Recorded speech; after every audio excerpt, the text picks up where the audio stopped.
Ma'am अभी मैं busy हूँ थोड़ा सा। हाँ मैम, हाँ इवनिंग में कॉल करें।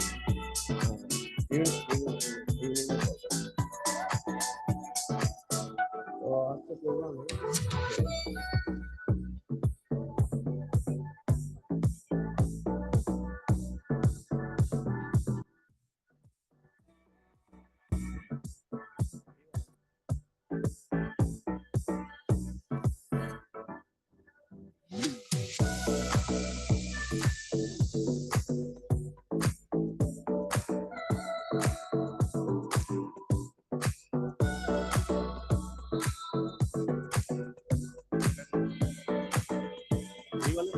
ये वाला करना है, ये आपको देखना है, ठीक है? तो आप ध्यान रखिएगा।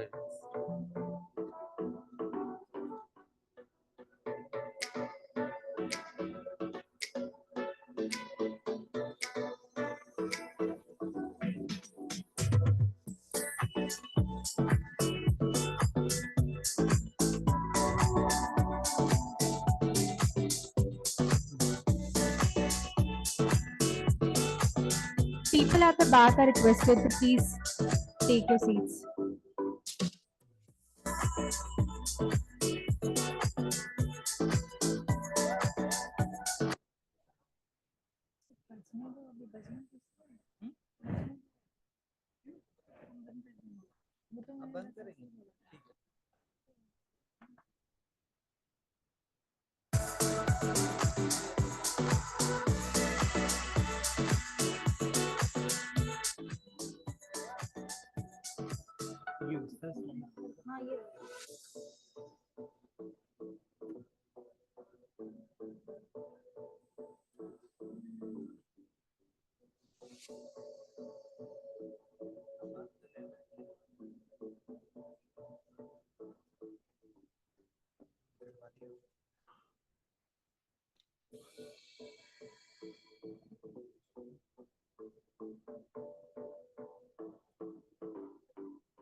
मैम उसमें सीवी का रखना।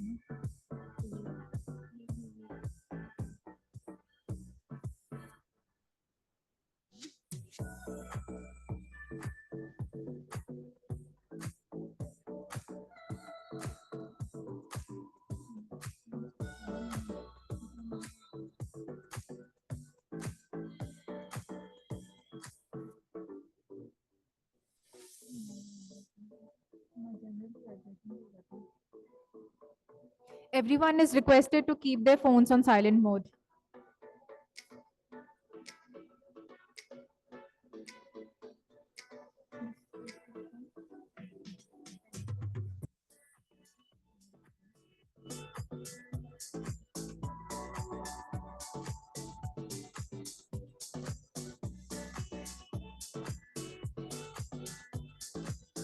Everyone is requested to please keep their phones at silent mode.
Students who are sitting in the back seat, please kindly come forward. Students are requested to kindly occupy the front seats, please.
तेरा कुछ नहीं सही है math तेरे mic को adjustment सही है मेरे पता नहीं है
अभी आएंगे आप।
Everyone is requested to welcome the dignitaries.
Arthen jayam labhyam, arogyam nakadachan. Money can buy medicine, not health. A very pleasant and warm good morning to one and all. We are delighted to welcome Honorable Pro Chancellor Lieutenant General V.K. Sharma, recipient of Ati Vishisht Seva Medal, our chief guest, Dr. R.K.S. Thakar, Professor and Dean Gajra Raja Medical College, Gwalior. Honorable Vice Chancellor, Professor Dr. R.S. Tomar, Honorable Pro Vice Chancellor Research, Professor Dr. M.P. Kaushik, our officiating director, Amity Institute of Pharmacy, Professor Dr. Neeraj Mishra, respected dignitaries, registrars, deans, directors, head of institutes, head of departments, faculty members, staff members, our valued delegates, and dear students who have joined us online as well.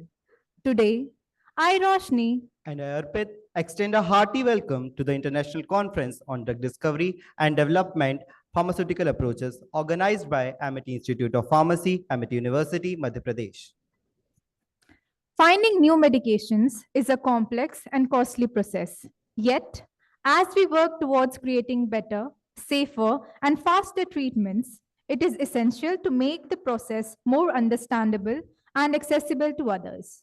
This international conference is dedicated to introducing the pharmaceutical approaches for drug discovery and development in a way that is accessible to all, be it student, research communities, industrialists, and academia. With contribution from experts across the field, this event aims to demystify the discovery and development pipeline and address some of its most pressing challenges.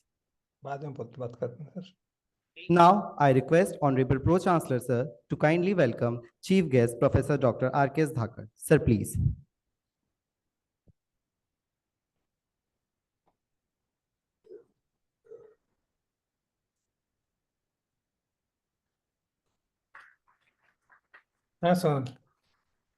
Thank you so much, sir. I'd like to invite the officiating director, Amity Institute of Pharmacy, to welcome our Honorable Pro Chancellor. Sir, please.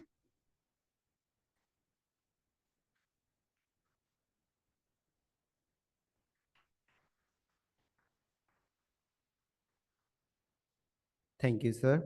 I would now request Professor Dr. Rambabu Tripathi, Amity Institute of Pharmacy, to welcome our Honorable Vice Chancellor. Sir, please.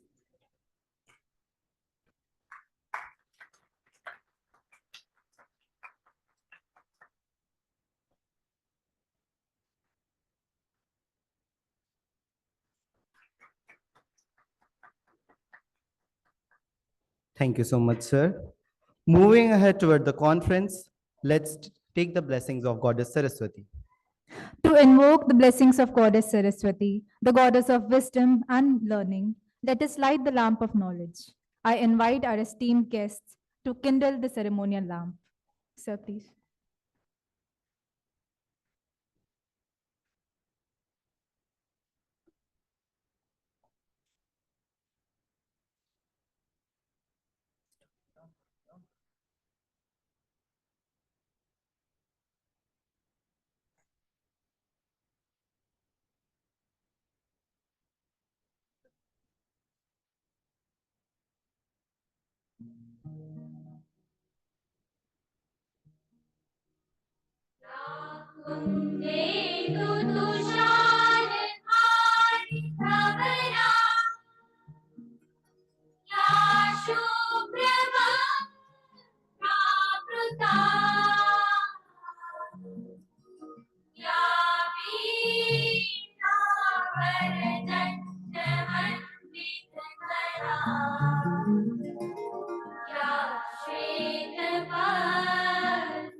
Thank you, esteemed dignitaries. We would now like to invite Officiating Director, Amity Institute of Pharmacy, Professor Dr. Neeraj Mishra, for his welcome address. Sir, please.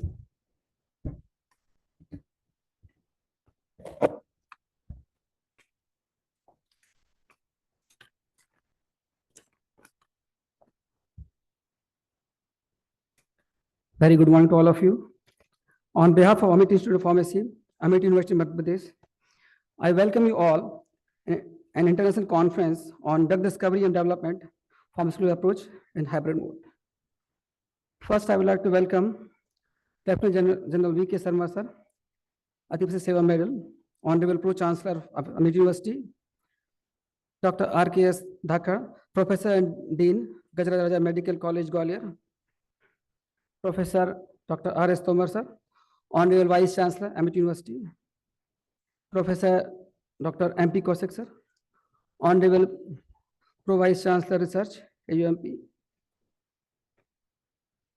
and Speaker of today's, Mr. Vijay Gombar, Senior Principal Scientist, USA, Dr. Ketan Patel, Associate Professor, St. John University, USA,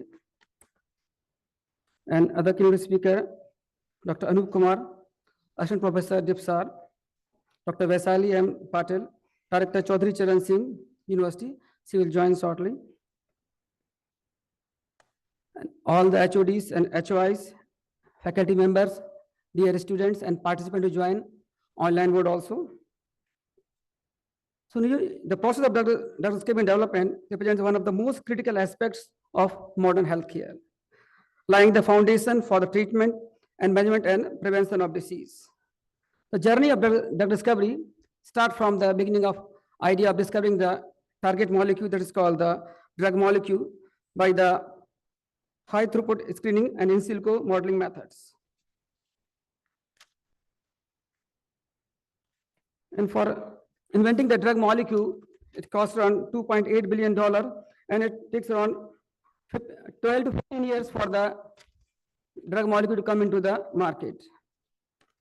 So drug discovery and development is a complex and expensive process that involves many approaches and stages. First stage, we can say the target identification and validation. First, we have to identify target and do some screening method by the in silico method and start the preclinical. Preclinical means study done on the animals, followed by the clinical stage, stage 1, stage first, second, and third. Afterward, there is a reviewing the approval from the regulatory body, then followed by the stage 4, that is called the post-marketing surveillance. So it is a journey of 15 years by which the drug molecule with synthesized comes into the market.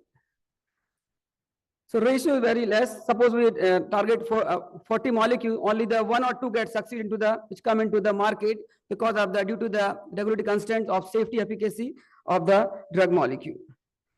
And first chemical entity discovered and developed by the Indian pharmaceutical company was cerebrolizer, that is which control the high cholesterol level. However, this journey of drug discovery is fraught with the challenges, including the high cost, long timeline, and some hurdles. So once again, I extend a warm welcome to each one of you who join online and offline mode. So from this word, I would like to end my speech by the famous quote by the William Osler: medicine is a science of uncertainty. Medicine is a science of uncertainty, and it is an art of probability. Thank you.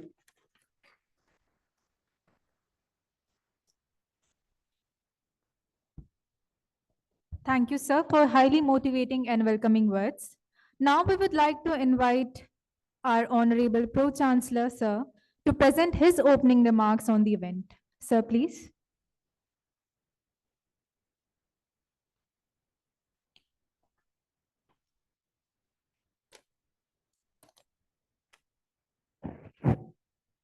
Dr.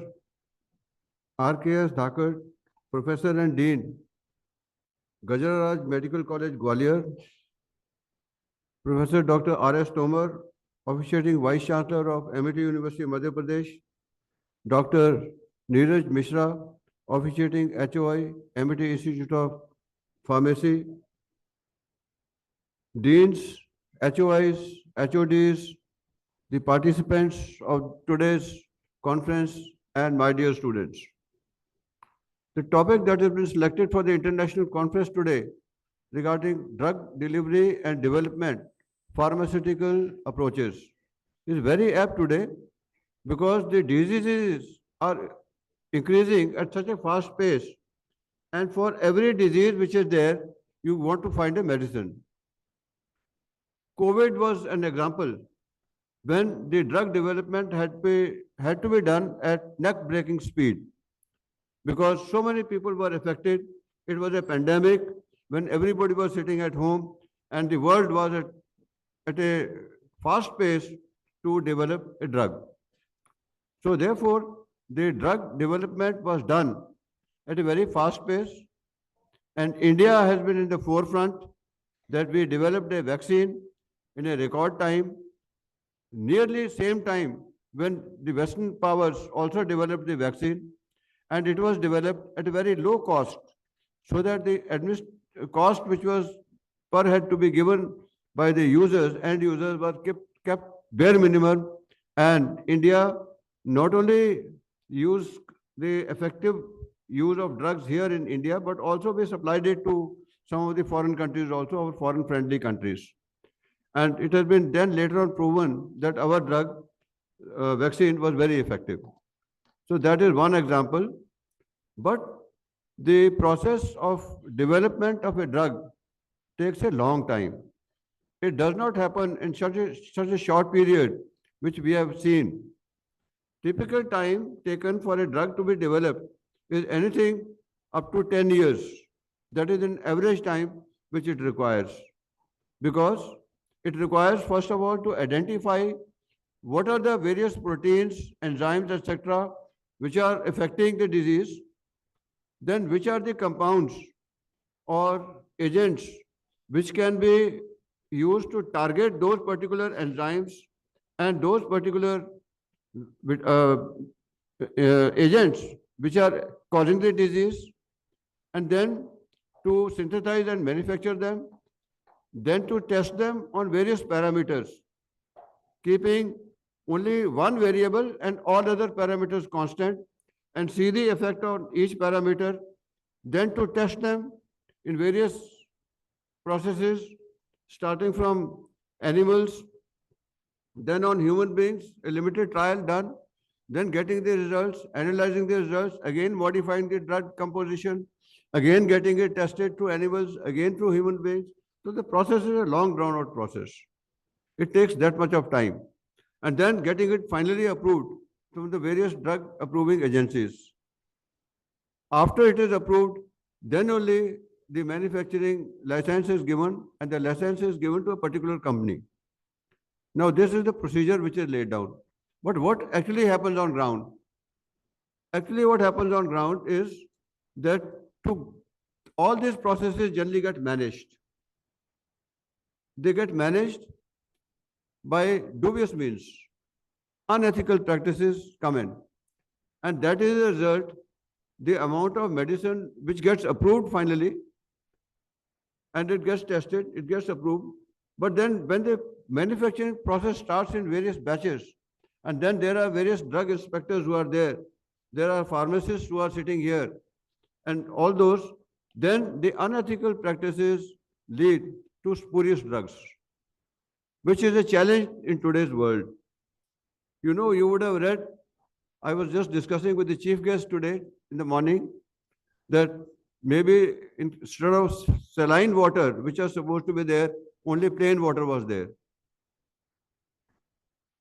So similarly, the other drugs also, they are not effective because the quantity of medicines which is supposed to be there in that does not exist.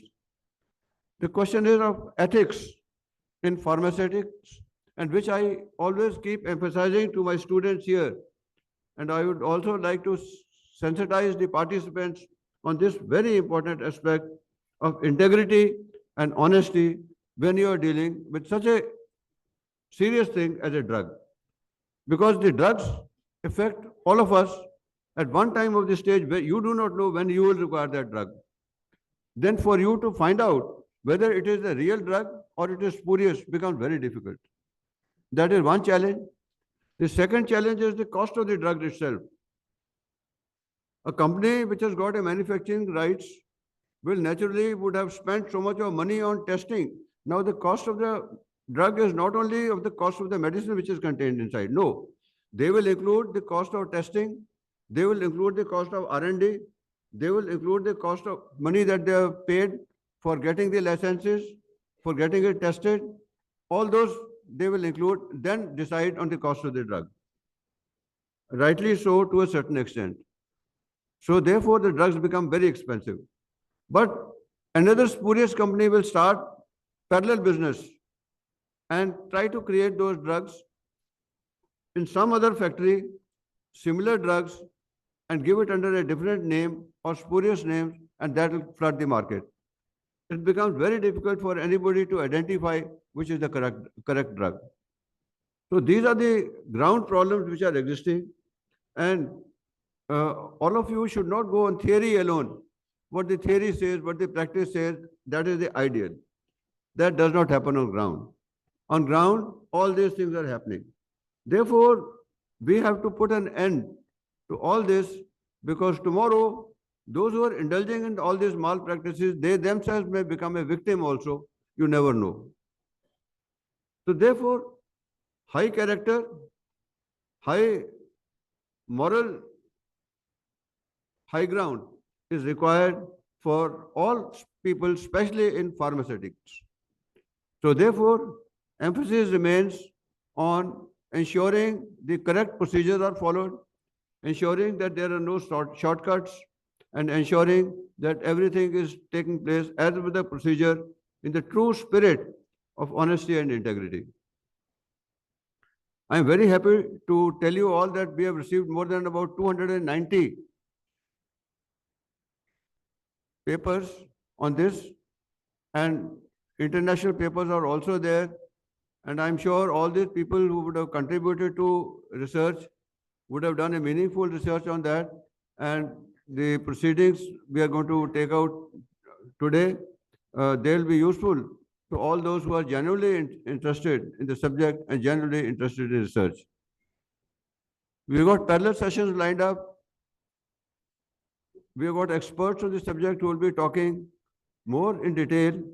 So I wish the conference all the very best, and I congratulate the Department of Amity Institute of Pharmacy for having done this conference and for having taken so much of trouble to get all these papers together, to get various abstracts, having got them printed, having got speakers at international level, online and in physical mode, who will be talking to you all.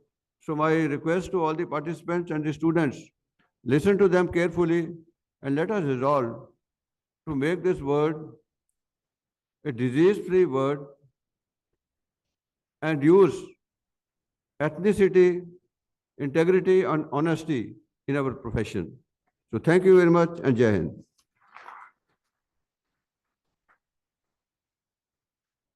Thank you, sir, for setting a perfect stage for today's deliberations. Now, we would like to request Honorable Vice Chancellor, sir, to kindly address the gathering. Sir, please.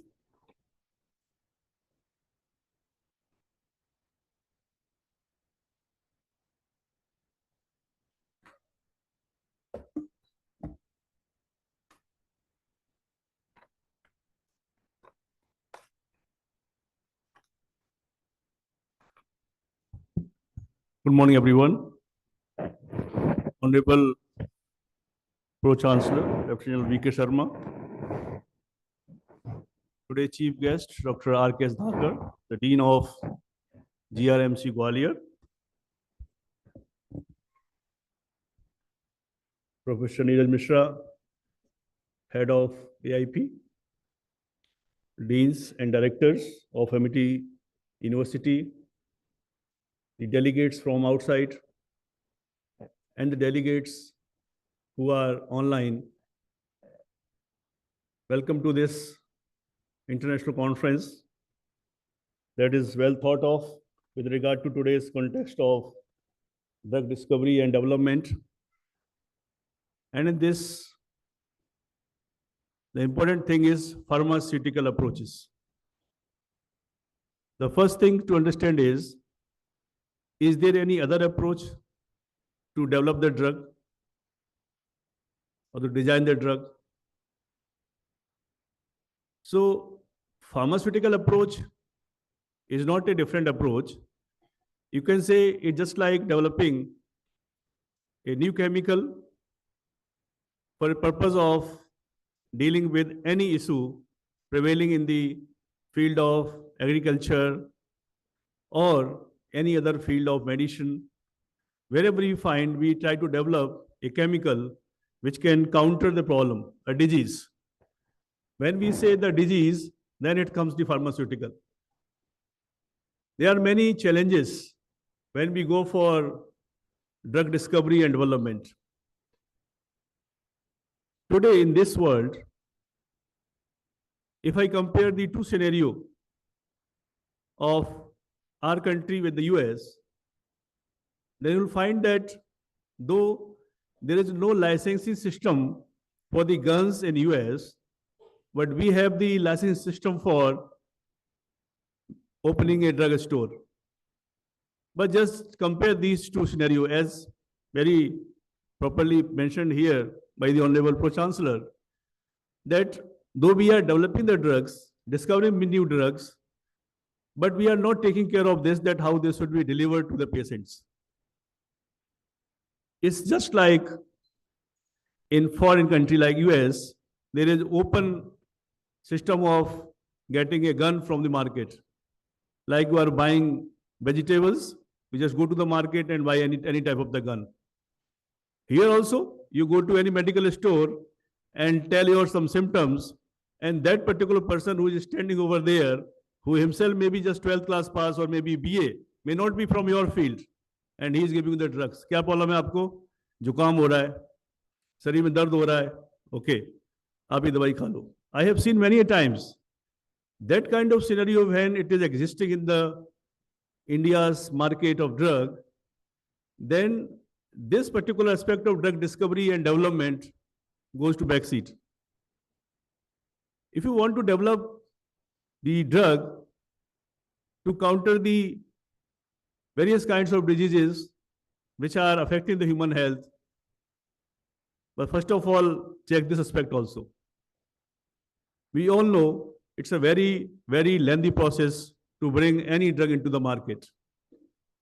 The first thing is that you have to identify that which particular chemical in your body, I mean to say biochemical, which you call molecule also, that particular biochemical that is creating some problem in your body, that how we can counter it.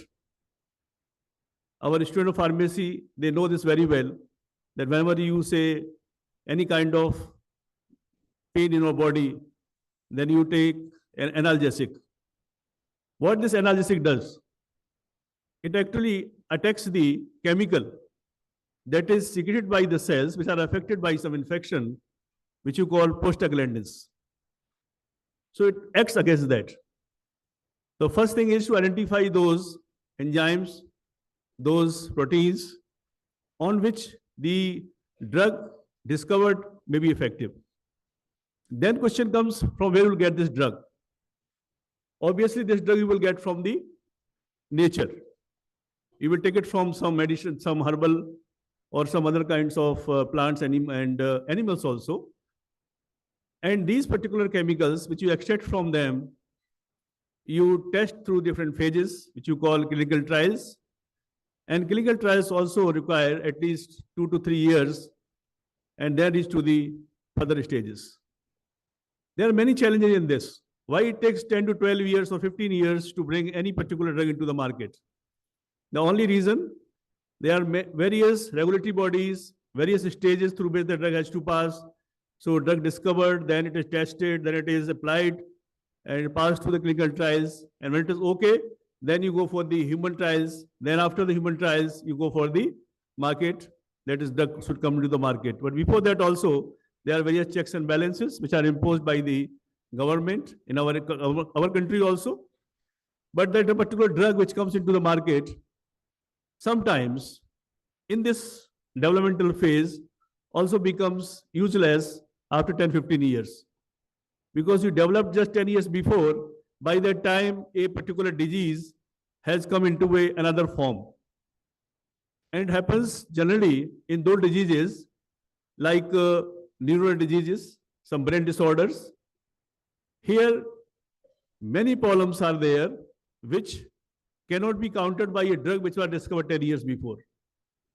The scenario in today's world with regard to psychomotor diseases is so much increased, or you can say it is so much so there in the market that you cannot even find any particular drug useful for that. And that's why many times it happens that when you take a particular disease, a particular drug to treat a mental disorder or any kind of psychological problem, then you sometimes become habitual of that.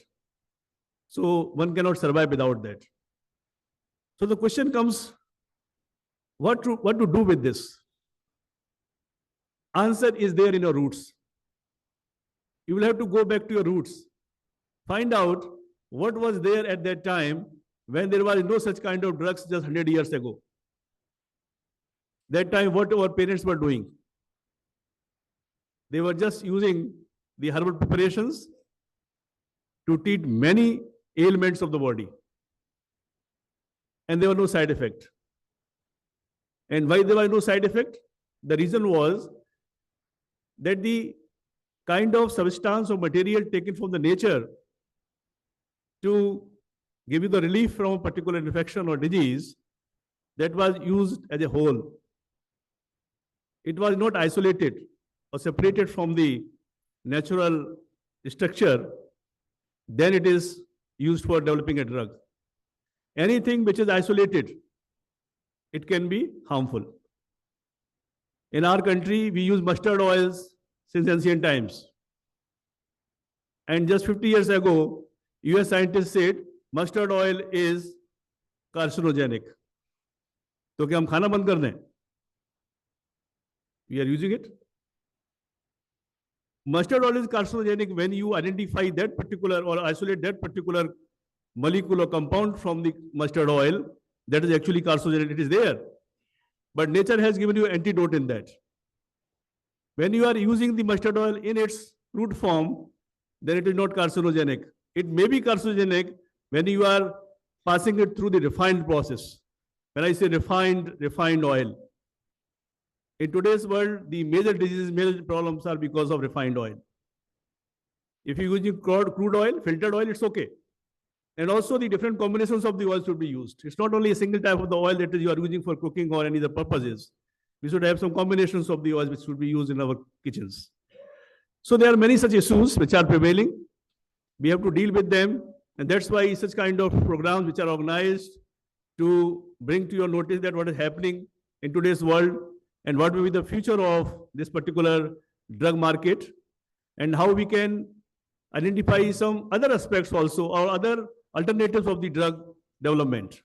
You all know that CRISPR is developing very fast. The students of biotechnology and pharmacy must know it's a new gene editing technique by which if there is any problem in your body, then they can repair the DNA within the body by using this CRISPR technology.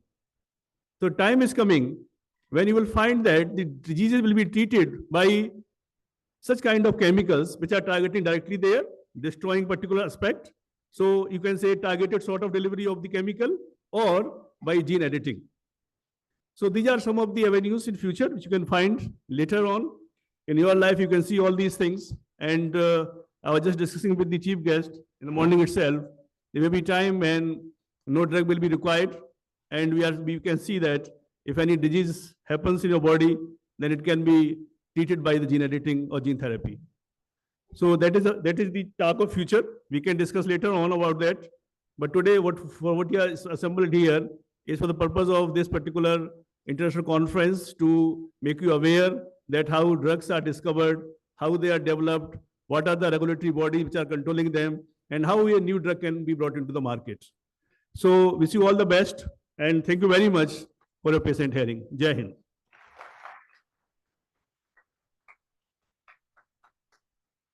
Thank you, sir, for connecting with our audience. It's my privilege to introduce our chief guest, Dr. R.K.S. Dhakar, Professor and Dean, Gajra Raja Medical College, Gwalior. Professor Dr. R.K.S. Thakur is a distinguished orthopedic surgeon with a wealth of experience and a strong academic background.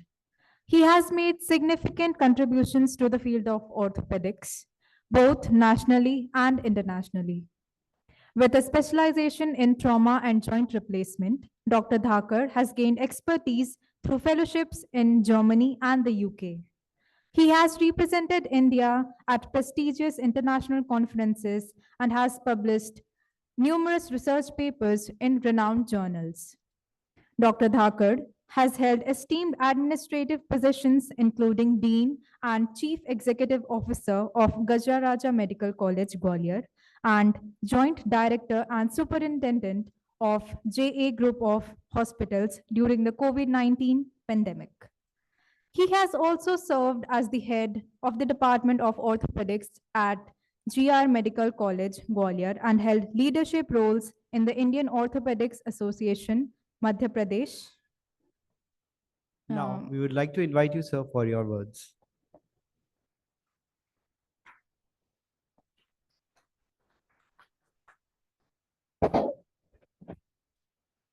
Good morning, and I thank you, organizers, Amity University, for inviting me. Respected Lieutenant General V.K. Sharma Sahab, Dr. R.S. Tomar Sahab, Dr. Neeraj Mishra ji, and all faculty members, delegates from India as well from abroad, dear students. We are in a country where we always live with a mantra like Sarve Bhavantu Sukhina, Sarve Santu Niramaya, and we always speaks like Vasudev Kutumbakam. And we all know why I'm talking about this. We have a lot of examples from ancient time. As today, at the conference on drug discovery and development, this is a continuous process. This is an endless process. As Dr. Tomar has mentioned, if one disease stops, another one comes. One genetic disorder ends, another one will comes. We know, I will quote you one example. Because I think we are the oldest civilization in the world. From Rigveda, it's a Queen Vishpala. She lost her leg. Before losing, she had an injury. Then she asked how to cure it. Maharishi Charka, he applied one ointment, and Queen's mother told her, never forget whosoever help you.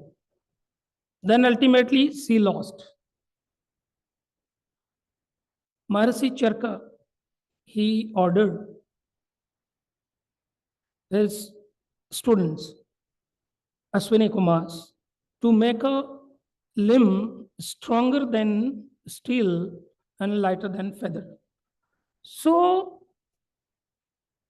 how to involve in the process of development? It's a long process. It takes years. It goes through many steps. And ultimately, after so many trials, it comes at the end to use in the human. Because our ultimate goal is serve for the humanity. As suppose I'm a doctor and you are the students, they involve, pharmaceutical, the process and to develop. And some of you may be a scientist, some of you may be the person they will involve in the medicine or medical industry.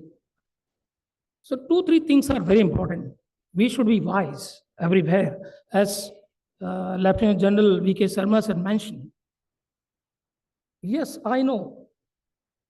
There are a lot of pharmacopoeias like in British, it's a British pharmacopoeia. In US, it's a US pharmacopoeia. They have a very good control over this industry. But here, what is happening? We are very hardworking. We search everything. We have a great history. But in the process, there are a lot of lacunas. And these lacunas, they are responsible for destroying the whole process.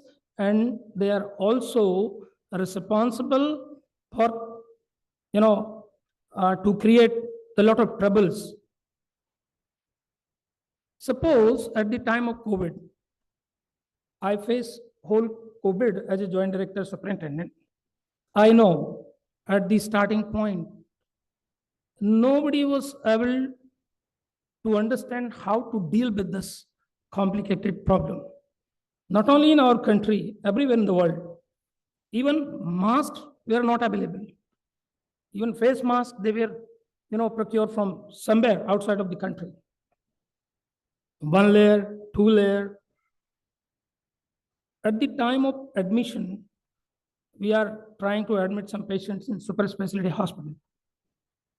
But some wards, they were keeping other patients. So how to protect other patients from the virus to travel from this room to that room through the air circulation system?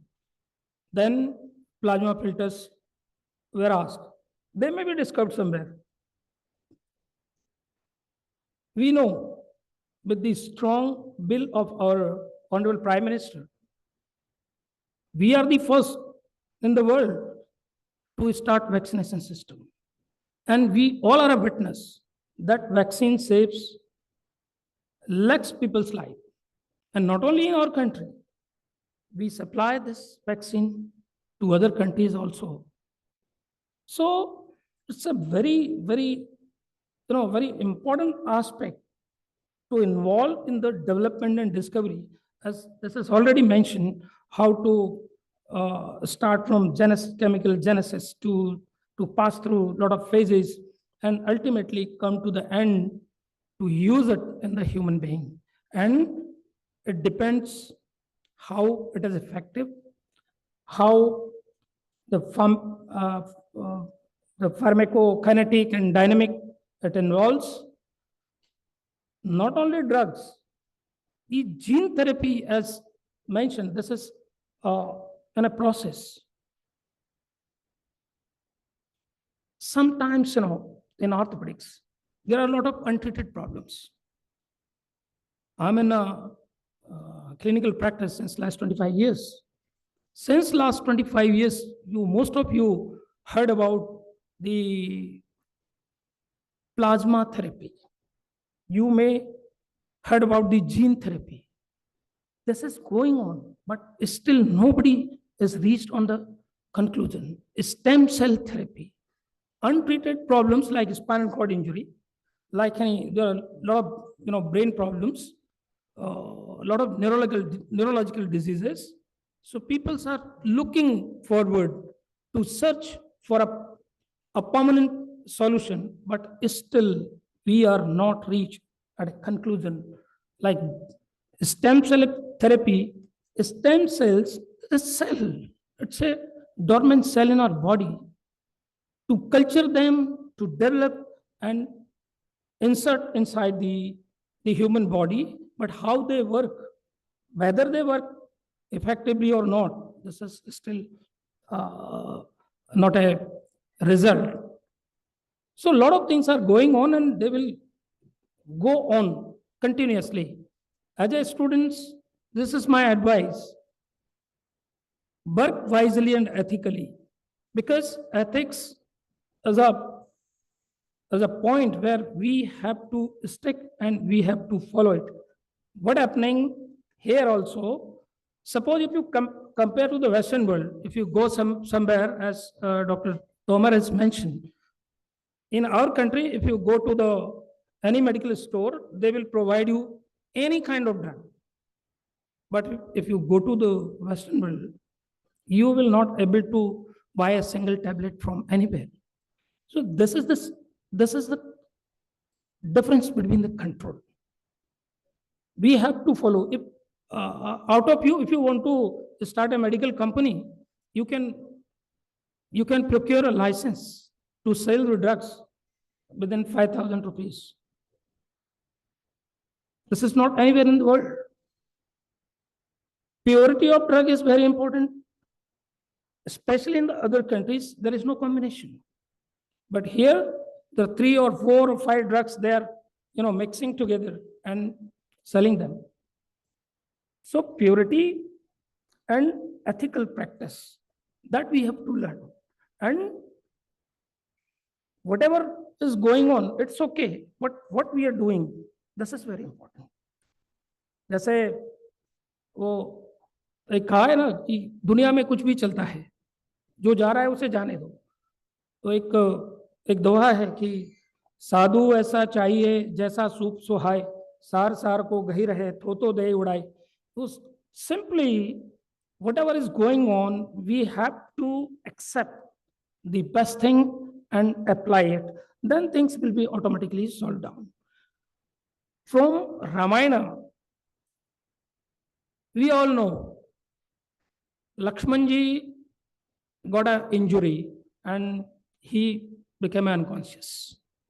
Nobody was able to understand how to bring him back. Then somebody advised for a doctor. The doctor is living somewhere there, but that doctor belongs to a enemy's fight. But see, he is a doctor. He knows his duties. He cannot deny to treat a patient. So that was the ethics. So he asked, he came there and he advised, this is the drug and this will be available somewhere there. Then Hanumanji went there. He don't know which one I have to pick. So bring whole mountain. That was the crude form. So he bring whole mountain to the Sri Lanka and Vaidya Susen, he picked the particular drug and used, and Lakshmanji was alive. So this, our history will always teach us what we have to do, what we have to pick, and how we have to apply. So I think I congratulate you all for your successful conference, and you will get a lot from the faculty members. I thank you all.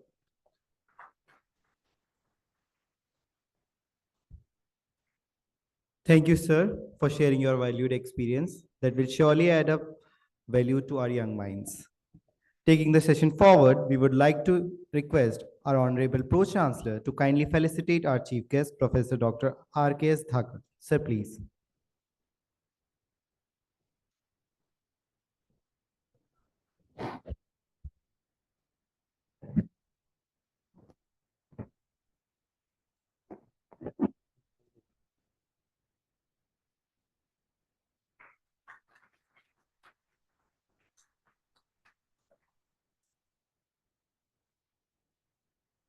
Thank you, sir. I'd now like to invite the officiating director, Amity Institute of Pharmacy, to kindly felicitate Honorable Pro-Chancellor, sir. Sir, please.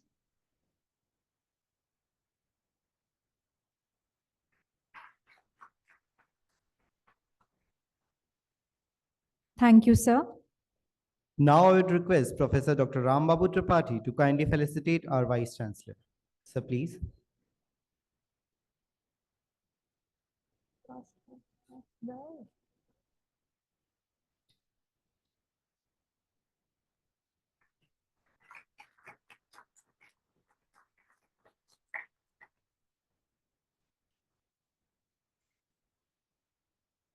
Thank you, sir. Thank you, sir. It is now time that we proceed towards the release of the conference proceedings, which has been published out of the selected papers received for the conference. We would like to request the dignitaries and members of Scientific Committee, Professor Dr. Naveen Sharma, Dr. Vikas Pandey, Dr. M. Pratap, and Dr. Rajiv Sharma to kindly come forward for the release of conference proceedings. Amity Institute of Pharmacy.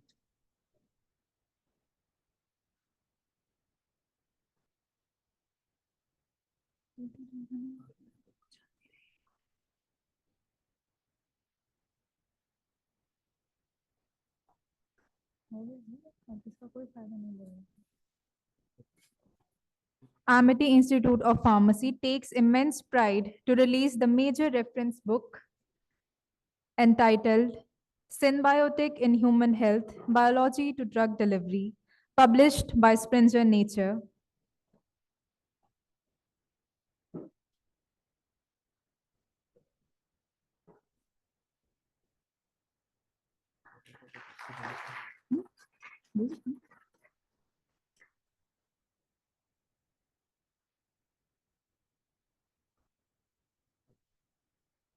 Thank you, dignitaries.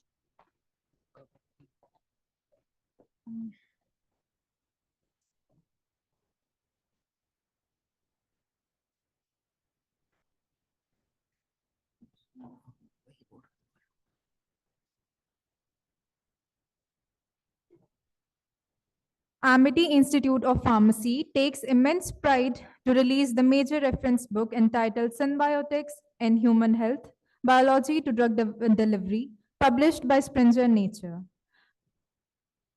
Now I would like to invite editor of the book, Dr. Neeraj Mishra, to join the book release.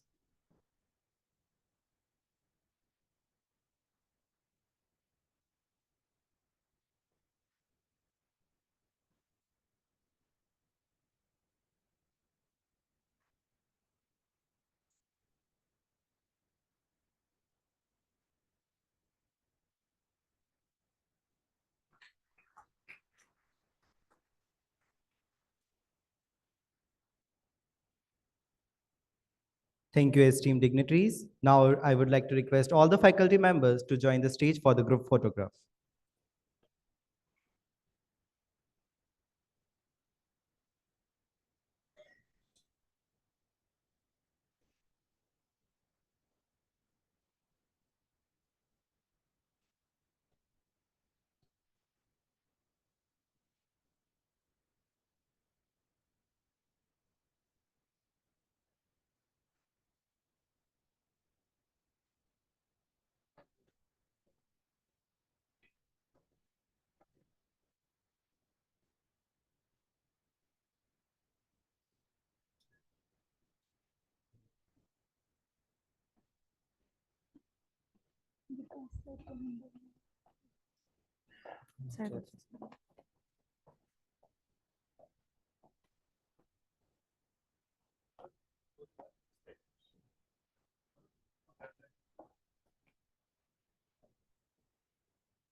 Thank you, dignitaries.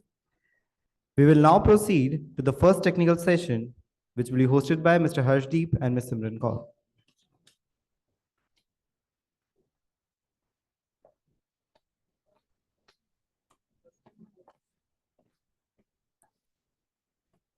Without further ado, let's dive straight into our technical session 1.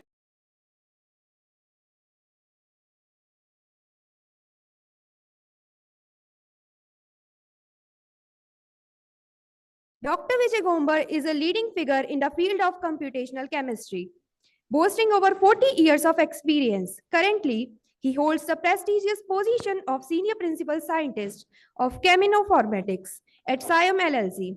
His expertise lies in developing innovative computational solutions, specifically designed to support drug discovery through ADME toxicological assessments. Dr. Gomar's illustrious career is marked by leadership and pioneering contributions. He has not only founded and managed scientific teams within multinational pharmaceutical companies and software R&D firms, but also played a pivotal role in creating and institutionalizing predictive modeling tools. Notably, he introduced the concept of reverse QSAR, a revolutionary approach utilized in designing molecules with desired properties through interactive software packages like Topcat, Rise, and Wisdom. His dedication to advancing the field further lead him to secure a US patent for a method validating the accuracy of model-based predictions, ensuring their reliability. Dr. Gomer's passion extends beyond research and development.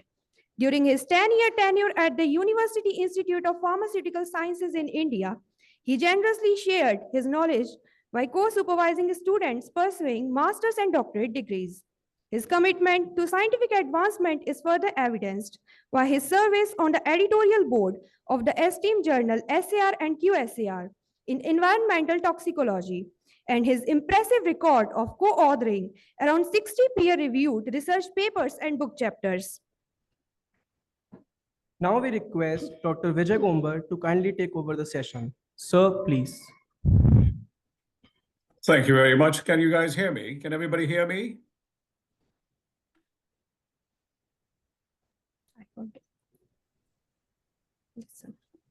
Yes, So I Professor, hope you you are all audible. can. Yeah, okay, all right. Well, thank you. I just wanted to confirm before I go. Well, thank you very much for the introduction. And thanks to Professor Tripathi, for extending this invitation and letting me know that this conference is being held and inviting me to talk here. And also many thanks to Professor Vaishali. We met her in Denmark in 2023, and she was the one who was instrumental in bringing this conference to actually my wife's attention, because they made friends there, and then that's how I came into the picture. So today, what I'm going to talk about is computational tools for supporting drug discovery. And I would like to thank Dr. Mishra, Dr. Sharma, Dr. Tomar, and the chief guest, because they already painted the picture how complex the drug discovery and development process is. And what I'm going to talk about briefly is, can we cut down that time? Can we cut down that cost? So that's where the computational tools come into play. And I will talk about some of the tools that I have worked on and that we have developed. And let me just say right up front that the tool that I'm going to talk about, if anybody wants to use that for non-commercial purposes, that just for research purposes, we'll be very glad to give access to that tool. So with that, I would like to continue. And I'm the one speaking, but it's not all my work. This is such a complex process, and there are a lot of people with different expertise are needed. And here are some of the people that I would like to thank before I proceed. So we have people from cheminformatics, we have people, software developers, we have statisticians, we have data science people, and we all get together to do what we call as creating computational tools for drug discovery, for toxicity assessment, for regulatory acceptance, all those kind of things. So I'm not going to be dwelling much on this because it has already been mentioned that how complex the process is. I think everybody talked about this in words, and here I'm putting in picture what it is. So this is just for your introduction that, what states are there, what stages are there in development of drug, start from early drug discovery and then go up to post-marketing monitoring. And it's a long process, as other speakers have said that, so it can take somewhere up to, 13 or more years. And the numbers that I've given is the early discovery starts with, let's say, about 10,000 compounds, right? In the end, what you get final FDA review and approval is only one, right? So you can see, the stats are not in our favor because it's a complex process. And there are so many places and stages where a drug could fail there. So here are some of the numbers. Again, people have already mentioned that, right? So the total cost can vary, from, 900 million to actually, $2 billion, depending on what your therapeutic area is and what complications you have in the formulation.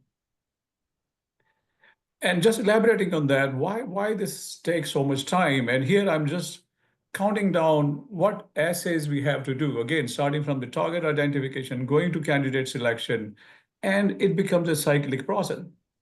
That was also mentioned early on. And elaborate further, just taking the case of lead identification, how many assays we have to do? I'm just going to give you a sense of how many assays we have to do. So these are just the ADME tox assays which need to be performed when you are optimizing a lead. I mean, you have to find out, is the exposure okay? Is it poor systemic exposure?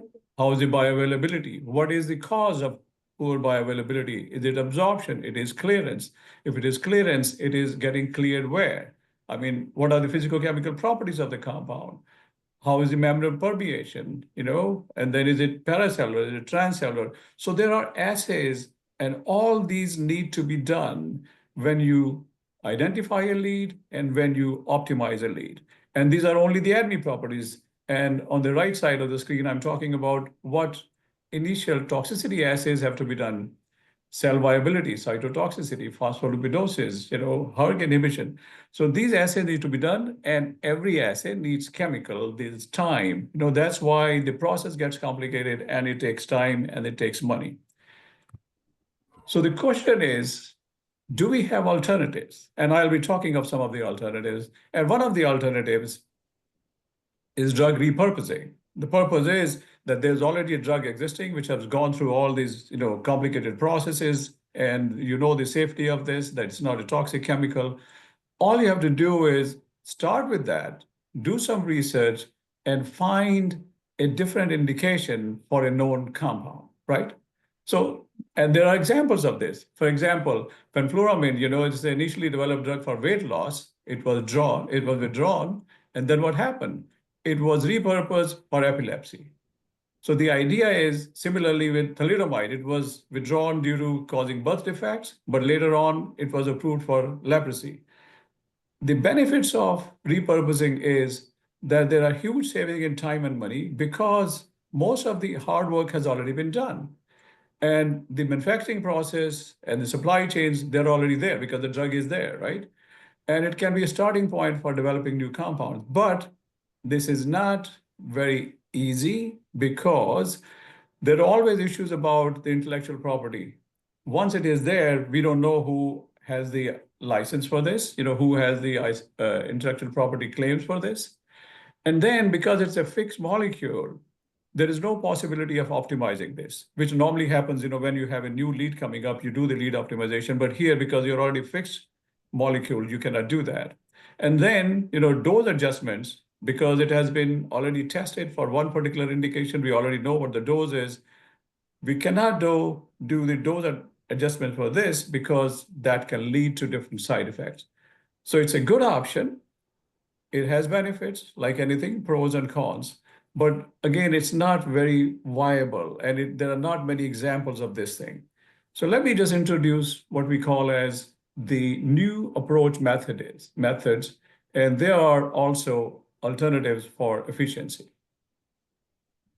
What are NAMs? So, before I introduce that, all these assays that I mentioned about, and there are many more like this, they are in vivo experiments and they are in vitro experiments, right? Some of the toxicity studies just before preclinical, they are done on animals, and some of the experiments ADME, like, whether it is a CYP inducer or a CYP F substrate or inhibitor, you could do some of the in vitro experiments with that, some enzyme analysis with that one.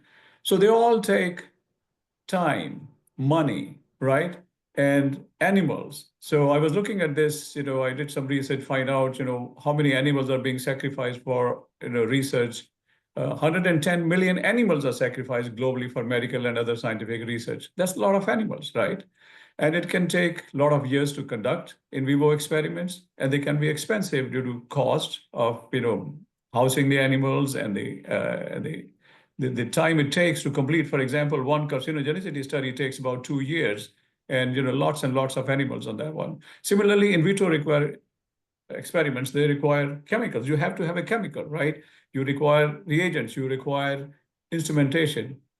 Why not we apply the principle of 3 R's, which is reduce, reuse, and recycle to experimental testing. For example, if you are using animals, can we just use some kind of tissues to do this? Is that possible? Or can we reuse one experiment for multiple assays? Is that possible? Multiple endpoints, is that possible? Or recycle, that means, so you can use multiple compounds in one particular assay and then get assessment of all of those. So recourse is another alternative, is what is called as new approach methods, which are based on reducing, reusing, and recycling the processes that we have there. And they are validated by international regulatory agencies because they are less expensive and they are less invasive and they are more informative. And I'll talk about why they are more informative, because when you are looking at building these chemicals, when developing a drug, you can actually get ideas how to change those things. So computational approaches are among the accepted NAMs, and in those accepted NAMs, computational approaches are QSR models, which I hope you're all familiar with. And the best example is the ICH-M7 guidelines. And this is now regulatory agencies actually ask for it, that if you have an impurity in one of the APIs of a drug, you have to run computer models to find out whether the impurity is mutagenic or not. Similarly, read across. Read across is that you have a data poor compound and you compare its structure, its metabolic profile, and its biological activity profile, find an analog, and then you can just assign the property of the analog to the compound, which is data poor. So, which means we want to apply structure-based approaches. And why structure-based approaches? Because every property is contained in the structure itself. And here I'm just showing you 3 molecules. We have water, we have methyl alcohol, and we have ethyl alcohol. Now, water is perfectly, safe. I mean, we wouldn't be living if we didn't have water there. But methyl alcohol, you just add one CH3 group and it becomes a poison, right? And you add 2 CH3 and CH2 group, an ethyl group there. Now, this is what, people enjoy as a drink. So what happened here? OH group was there. You have hydrogen, it has different properties. You add CH3, it has different properties. You add C2H5, it has totally different properties. So properties are actually contained in the structure. And I'll give you one more example. Look at this. So I have these 7 molecules here. What is common in them? They all have 6 carbon atoms. But where the branching is, where the bonding is, what the order of the bonds is, their properties are totally different. Why? Because the structure is different. Here's another one. This is a very interesting example. So we have dioxane and then we have dichlorobenzene.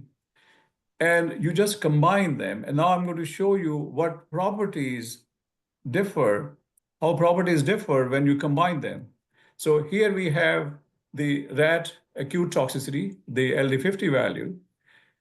For dioxane, it's not toxic. For dichlorobenzene, it's not toxic. But when you combine the two, because now the structure has changed, it's become totally toxic. Similarly, toxicity to fish, this is the LZ50 value. Dioxane is not toxic, but dichlorobenzene is. And the molecule, when you combine these fragments, become totally toxic. So what I'm trying to prove here is that properties are contained in the structure. If somehow I can find out how the structure changes when you combine different pieces, can I have some idea about the property? So all this actually can be translated into a mathematical form, which is this, that property is a function, f is a function, is a mathematical function, and x is some numerical representation of the structure. So this is what the basis of structure-based design is, and I'll give you some examples of this thing. So all we need is somehow you start with a lot of data on a property. If you look at the literature, you can get log p values of probably tens of thousands of compounds. You can look at toxicity for a large number of compounds. F is a mathematical function, and X is structure description in numerical terms. Because once you have these 3 things, it becomes a mathematical problem.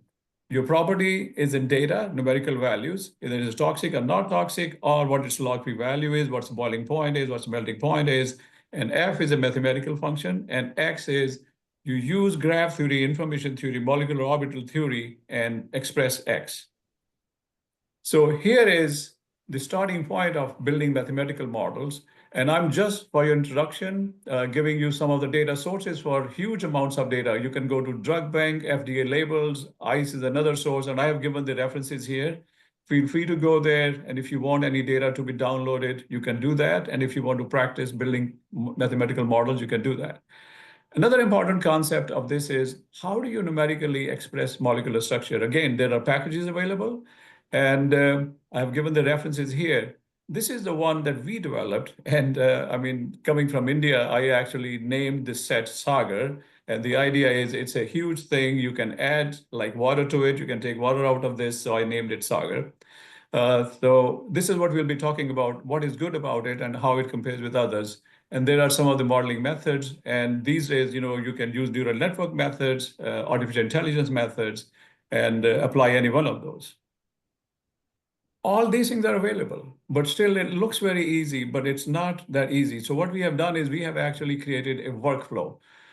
Workflow is pretty complicated. I don't think I have time to go through all these steps there. All I'm saying is you start with the structure and property data, which you can get from different sources. Then you check the quality of the structures. You clean the structures, right? Because sometimes you will find two structures, they have different properties. What's going on there? Then you processing of mixtures. Sometimes you have data on mixtures. How do you differentiate those? And then you generate the structure features. And I will talk more about Sagar. And then feature processing. Then you build the models. And as I said, there are multiple methods here. And what we have done is we have a single pipeline. All you have to do is just bring in the data, and it will do all these things and apply all these models and give you the best model out, because we are not biased. One size doesn't fit all. So different data sets might give you different results if you use only one method. So we apply all these methods and get the models.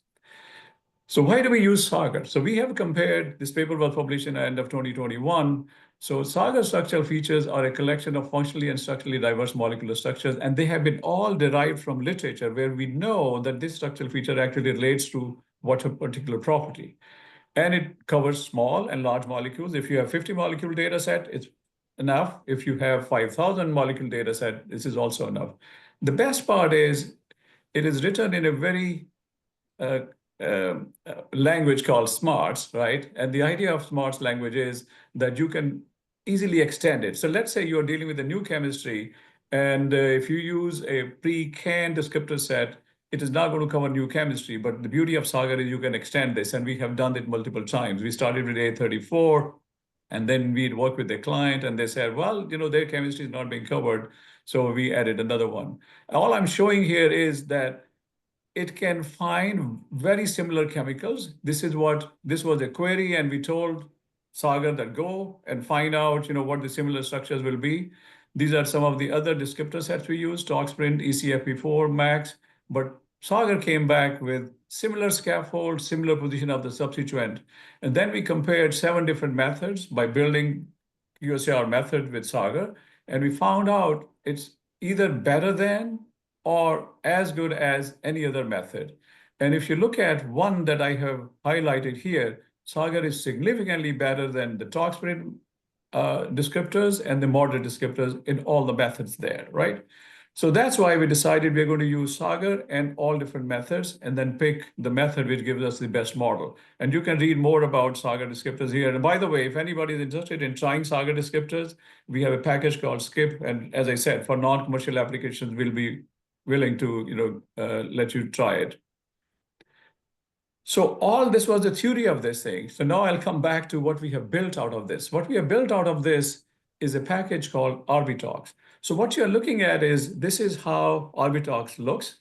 Actually, it's a interactive process. It's all, you can move this circle here, and there are different layers of this. There are chemical data, there are gene data, there are species data, there are pathway data. There are close to 1.5 million objects in here. And all you can do is that you can interact with this and say, well, here is a chemical. Tell me what its property profile is. So we have close to 400 different models in there. So just bring in the structure of a molecule, and it'll give you 400 estimates of, is it mutagenic? Is it carcinogenic? Is it acute toxicity? Is it androgen receptor? Is it estrogen receptor?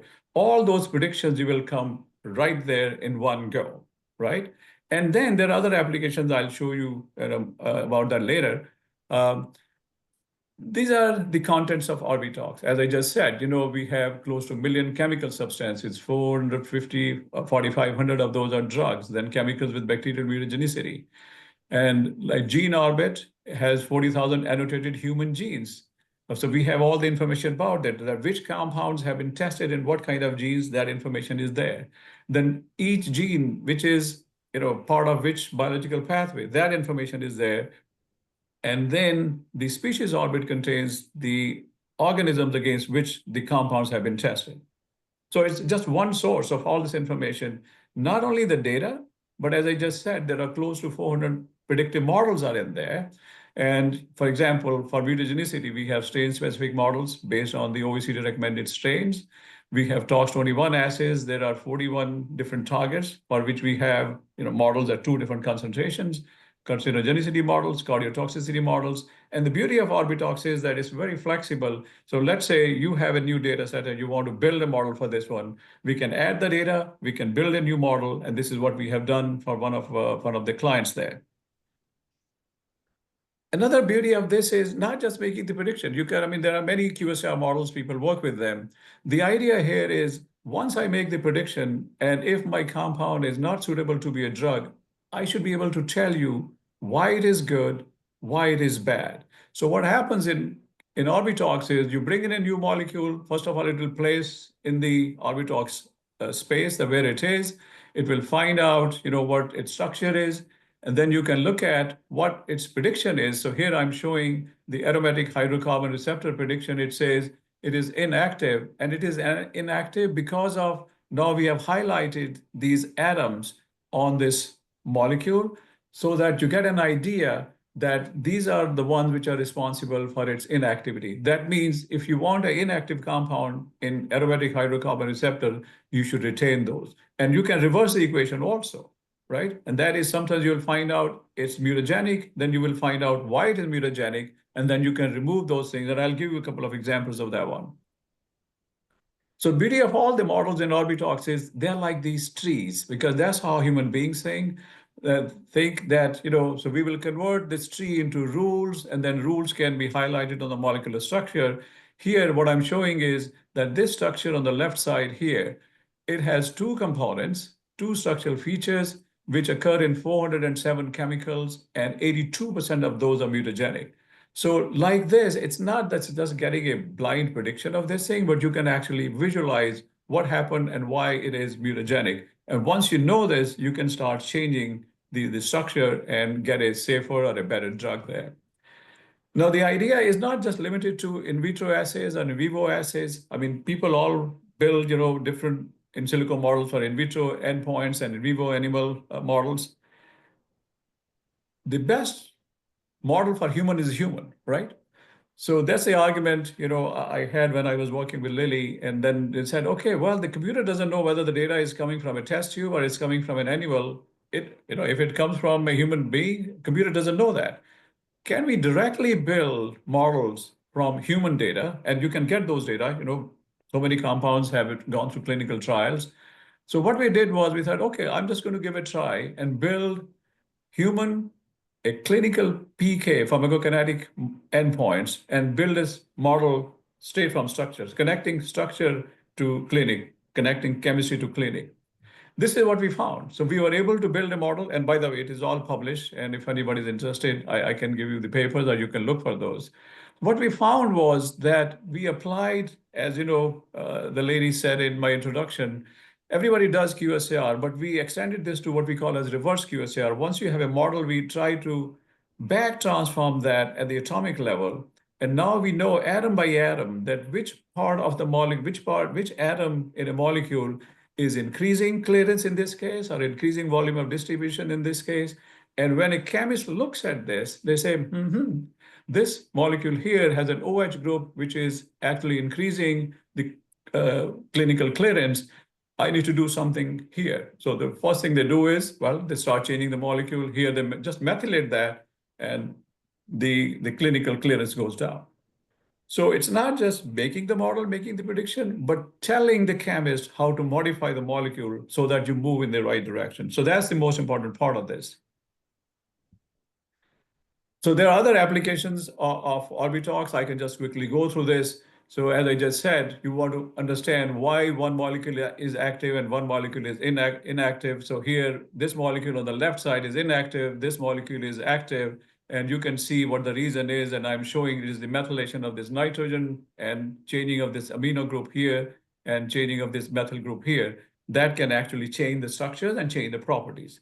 So immediately you can see that. And all this is, by the way, interactive.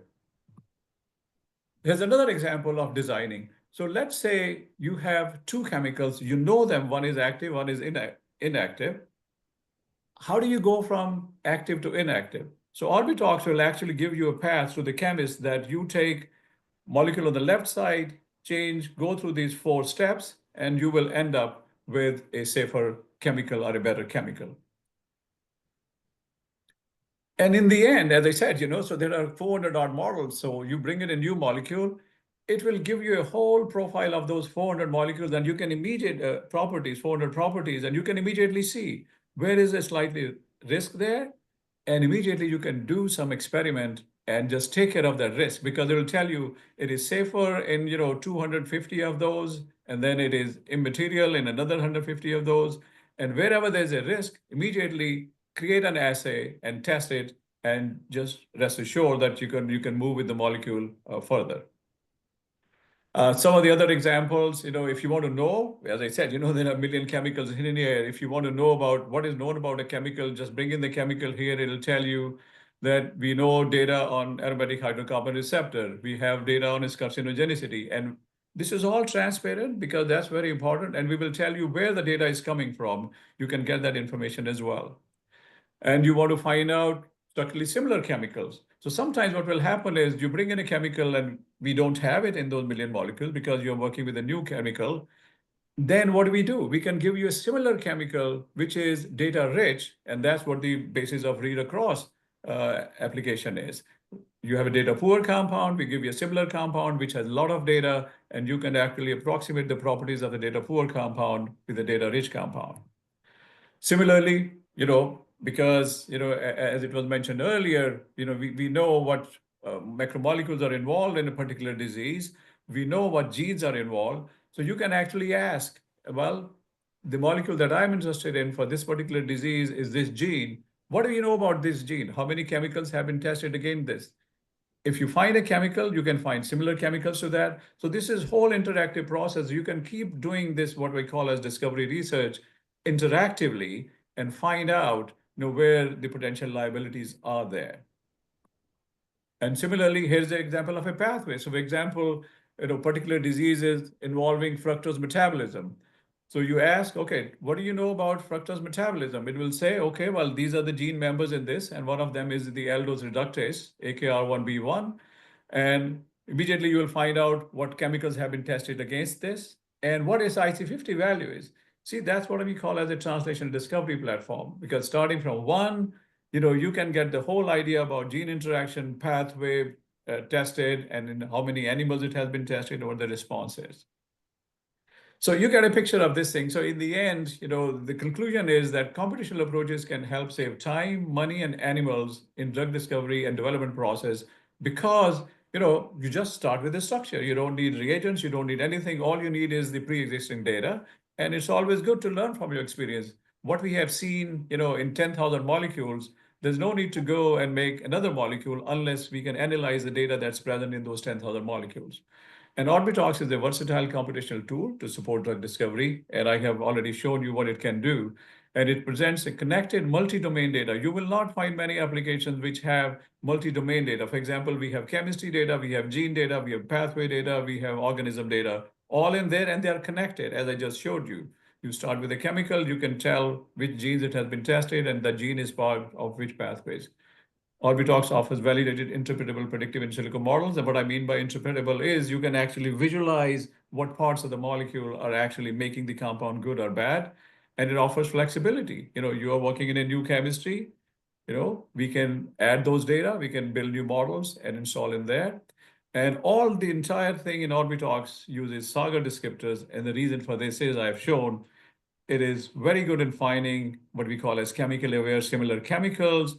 It performs much better than other descriptor sets that we use in 7 or 8 different methods that we have used for building QSR models. So that's about how computational models help and what tools are available. Here I have introduced a tool, and I would like to thank you. And here are contacts. And as I said, you can contact us. And if you need Orbitox or the Saga descriptor generator for purposes of your academic research, we can give you access to this for a limited time and then see, we always work as partners whenever we work with any institutes or any of our clients, because then we would like to tailor the product for your needs, and then you can tell us what else to be, added to this so that, we make progress collectively. So with that, I would like to thank you for your attention. And if you have any questions, I'll be glad to answer those, or feel free to contact us. Here are the contact details. Thank you.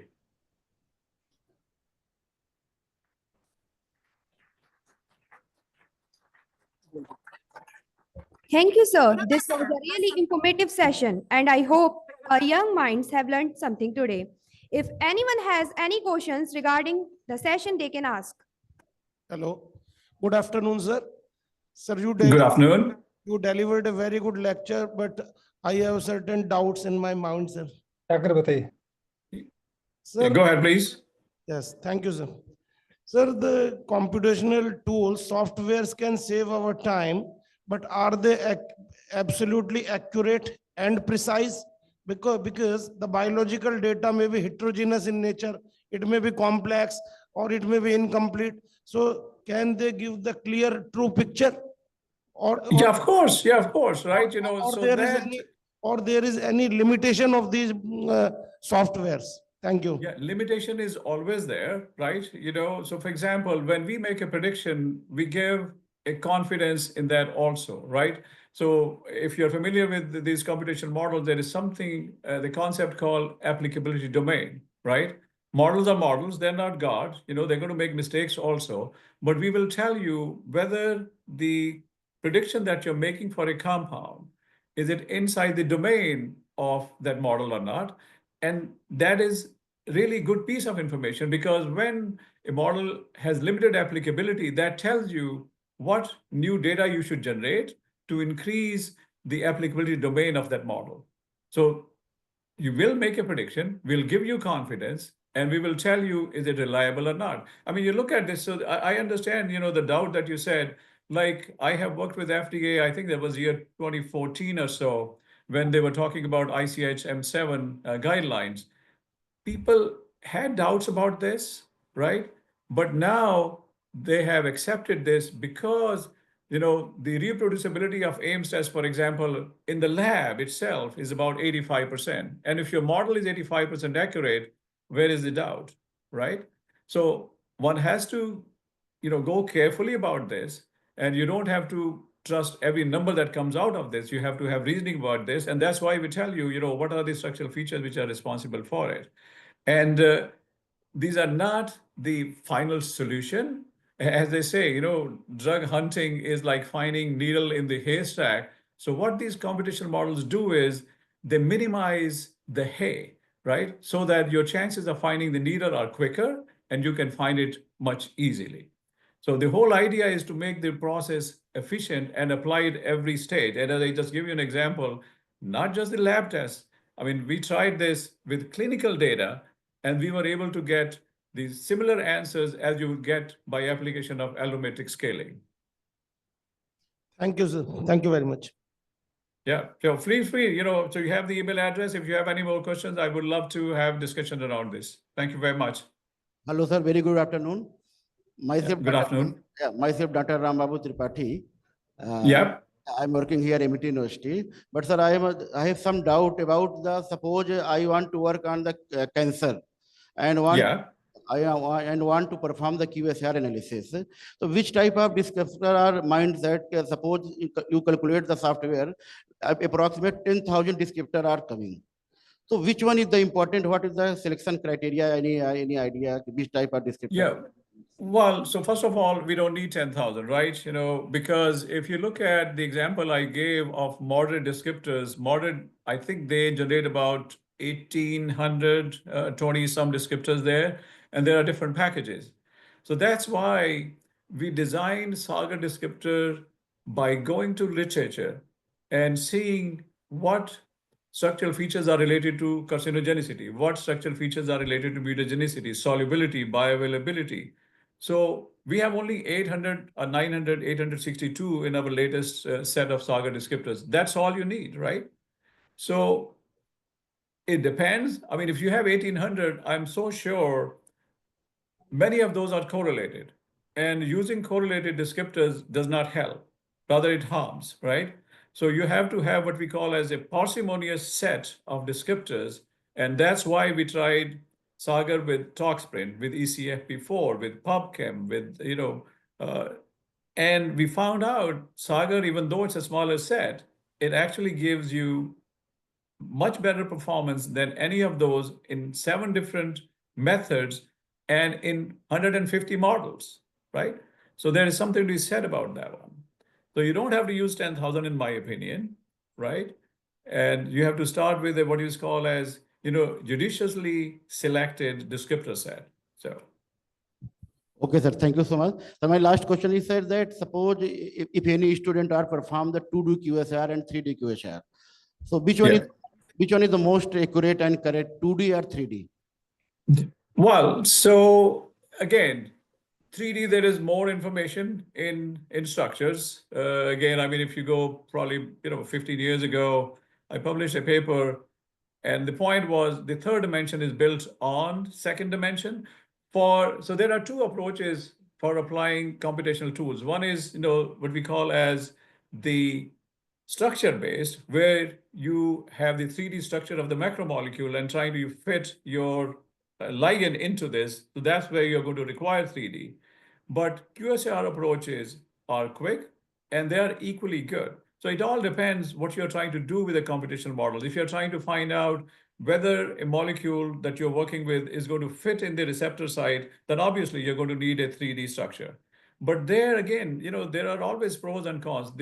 The cons there are, you don't know which conformation of that 3D structure is actually active.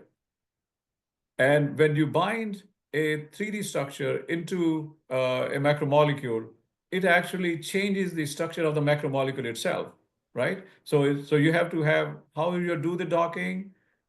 It all depends. You can do both approaches, but it depends on the stage you are at. For example, if you had 10,000 molecules, I don't think you will have the luxury of binding 10,000 molecules to a receptor because it's not an easy process, right? So you would like to quickly build a QSAR model and get some sense of what important structural features are there. Okay, sir. Thank you so much, sir. Thank you so much. Any other questions? Thank you, sir. Please expect this e-validation as a token of our appreciation.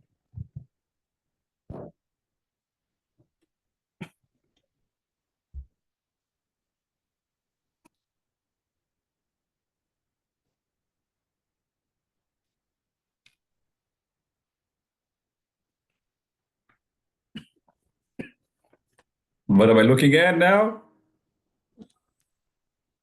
Let us now introduce you all to our second keynote speaker of this session, Professor Dr. M.P. Kaushik, Honorable Pro Vice Chancellor Research, Amity University, Madhya Pradesh.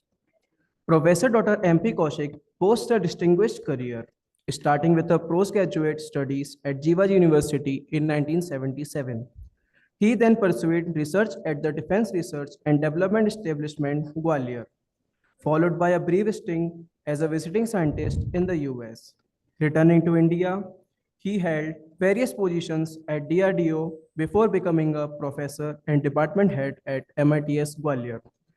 In 2015, he joined Amity University, Madhya Pradesh as a pro-vice chancellor, where his vast knowledge and passion for his mentoring have significantly driven research and innovation. Now we request Professor Dr. M.P. Kaushik to kindly take over the session. Sir, please. Thank you very much. First of all, please confirm whether I'm audible to all the audience or not, and Dr. Vijay can confirm. I can hear you. I'm audible? I can hear you very well, sir. Thank Okay, you. if you can hear in US, then I think people will be able to hear me in India also. Thank you very much. And I think I compliment Dr. Vijay for taking so much of time and then sparing his valuable time to give a talk on computational tools in supporting drug discovery. I'm from Amity University. That's why all the more important for us that we could listen. And I had the opportunity to work on different models and computational tools in working out some of the bioactive compounds for against organophosphorus poisoning, nerve agent poisoning, which I shall be talking to you. And still, it's a worldwide problem. And I think I look forward to some of the solutions if you can also provide, because whole world is working on it. And still, we are not able to find out any good solution to the nerve agents poisoning, which I'll be talking in my subsequent slides. So the initial talk which I have given is drug discovery and development. This is the topic which the organizers have given. And I shall be talking to you in much more details by taking a specific example. So I have my talk is in two portions. One is basic understanding of drug discovery and development, which Dr. Vijay and other people have also talked about it. But I'll be touch upon some of the issues, some of the areas in order to build up my talk, and then taking up some particular case studies, how we have developed. Actually, I had 2 case studies which I myself have developed and come out with some solutions with respect to the drugs against organophosphorus poisoning. So the first question which comes from the topic itself, that people, the student at least, should be aware of that what we means by drug. And this is a general question which normally is being asked during some of the discussions.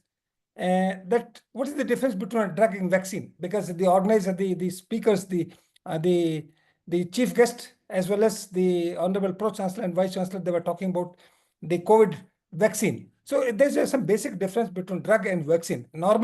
Generally, when we have to describe the difference between drug and vaccine, no doubt vaccines are being produced by the animal systems. We inoculate and they develop the cells, and some vaccines are being developed. And moreover, that's a vaccine is for only prophylactic, mainly for prophylactic, and some of the drugs also can be used for as a therapeutic values also. But drug is a chemical substance of non-structure other than the nutrient or an essential dietary ingredient, which when administered to a living organism produce a biological effect. That is, I should not produce adverse biological effect, but a useful biological effect. No, please go back.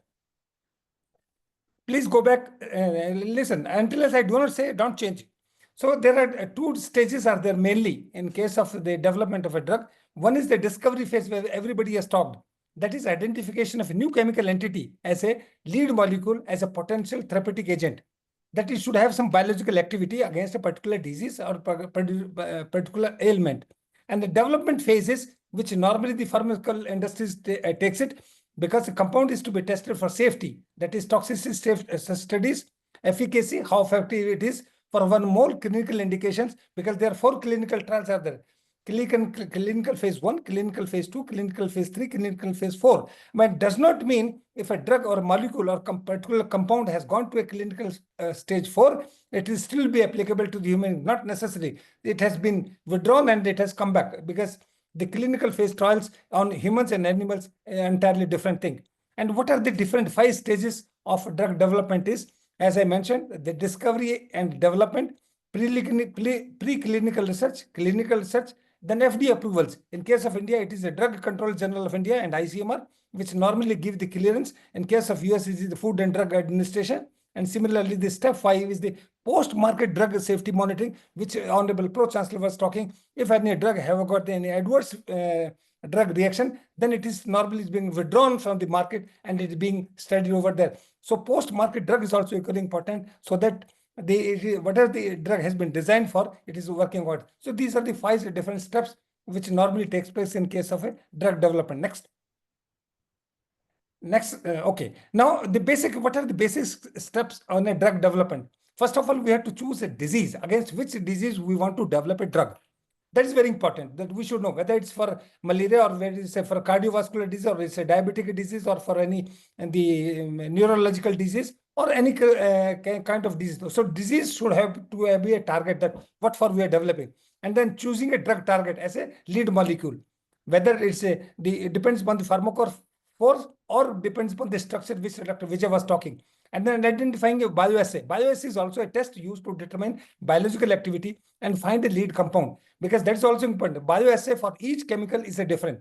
And what is lead compound, which I am referring to, is structure that has some activity against the chosen target, but but not yet good enough to be called as a drug. So that is a lead molecule in the sense optimization has to take place with respect to structure, as he was mentioning that, for example, in case of water, it's OH, but in case of methyl, its methyl group has been added, it becomes toxic. So it means the structure plays a very important role. And in case of pharmaceutical chemistry, it's the pharmacophore group, which is responsible for bioactivity or for the efficacy against a particular disease, is being taken to consideration as a lead molecule. If not known, determine the structure of lead compound. That is very important, because sometimes there are two ways to develop a drug, either from the natural source, and I should mention over here, so far approximately 60% of the drugs are coming from the plant source or the natural source, which animal may also come into being, but and the rest of the drugs are synthetic drugs, which is the lead molecule. Once you have, then you have to do the permutation combination, and what are the scaffold you have designed, then need to be tested against, as the RB Tripathi was asking, whether it's a 2D structure has to be taken into consideration for activity or 3D structure has to be taken into consideration. They depend upon the disease and they depend upon the target, on which target you are trying to do that.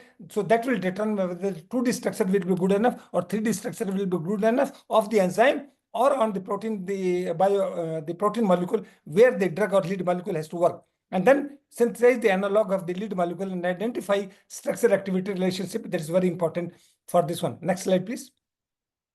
Now, structure activity relationship means how does the activity changes as the structure is systematically altered, which the Dr.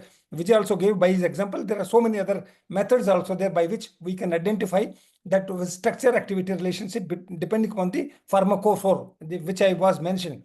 And all pharmaceutical students should know that pharmacophore is the structure features directly responsible for that activity. That is called bioactivity, or the activities which are responsible bring about the desired physiological effect inside our body system, and optimize the structure to improve. Now, in this case, permutation combination is being done by the computational chemistry, which Dr. Vijay was talking, that you go on changing the structure. Either you change the position of the structure, you make the changes, the development, you make the functional group also changes. Sometimes you have to put chlorine, sometimes you have to put fluorine, and depending upon, and every time you have to go by the computational model that whether how effective it will be against a 3D structure of that particular enzyme, and determine the toxicity and efficacy in animal model. Then determine pharmacodynamics and pharmacokinetics, which of the drug, which is very important.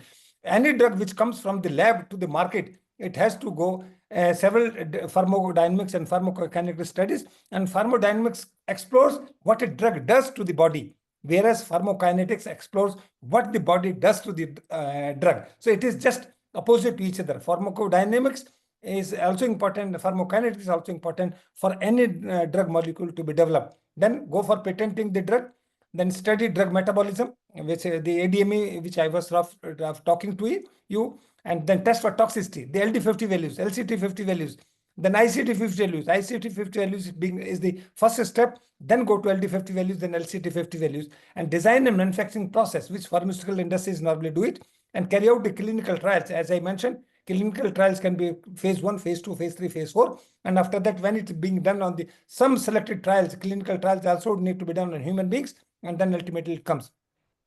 And pharmaceutical companies are commercial enterprises. Be careful. Here, I want to tell you that what exactly it means is the pharmaceutical companies will therefore tend to avoid product with a small market. They are all looking for a disease which affects a large number of people, and so that they have their benefits of them. So there are some limitations also there by pharmaceutical companies are not coming out with all kind of things. See the example, how to choose a drug. So pharmaceutical companies will also avoid product that would consumed by individual of lower economic status. That is a disease which only affects third world countries. Third world countries means normally those who are developing countries. And example you can see here itself. So next slide. And most research is carried out on the disease which afflict first world countries. First world countries, you can say, all are developed countries which are facing the problem of cancer, cardiovascular disease, depression, diabetes, flu, migraine, and obesity. So it means some of the 10 countries are at least are there in the first world category, which I should tell for this to benefit of students. It's Belgium, Canada, Denmark, France, Germany, Greece, Iceland, and Italy, Japan, like that only. So it means the developed countries are working only for the type of disease which is more common in their own countries. And now, one more important word which I'm going to use in my subsequent slide is the orphan drug. So what is called orphan drug? You know, drug cannot be orphan. So, but it is there in the sense it is have got some pharmaceutical companies. Orphan Drug Act came into 1983, which was passed by the US, basically encouraging pharmaceutical companies to develop drugs to treat diseases which affect fewer than 2 lakhs people in the US. And the advantage why it has been put in the category or why it has come in the orphan drug, because under this law, companies who develop such a drug are entitled to market it without competition for several years. It means only very few companies, pharmaceutical companies, will be given the rights to develop it. There will not be competitions. And for 7 years, they can do the marketing or do the sale. They can do the marketing as well as do the profit on that particular drug, which is being done only by few companies. And this is considered a significant benefit since the standard of patent protections are much more stringent in this case. And what are the orphan drugs? I'll come in my subsequent slides. Next. So what is basically is identification of the target is, as I mentioned, how to identify the lead molecule. Drug target is specific macromolecular, chemical, or biological systems which the drug will interact with.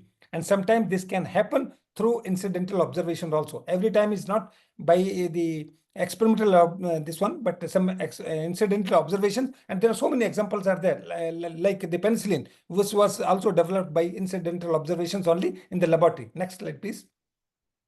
So this is one of the example I want to give you to. In addition to their being able to inhibit the uptake of non-adrenaline, the older tricyclic antidepressant were observed to incidentally inhibit serotonin uptake also. So this is incident that is accidentally it has been developed. Thus it was decided to prepare molecule which could specifically inhibit serotonin uptake. But it was not clear that this work would eventually also result in the production of the project, which is also responsible, which is also for the antidepressant, the drug. So it means this is also some observation drugs also there. You are producing a drug for something else, but it has got a beneficial effect and for some other disease also.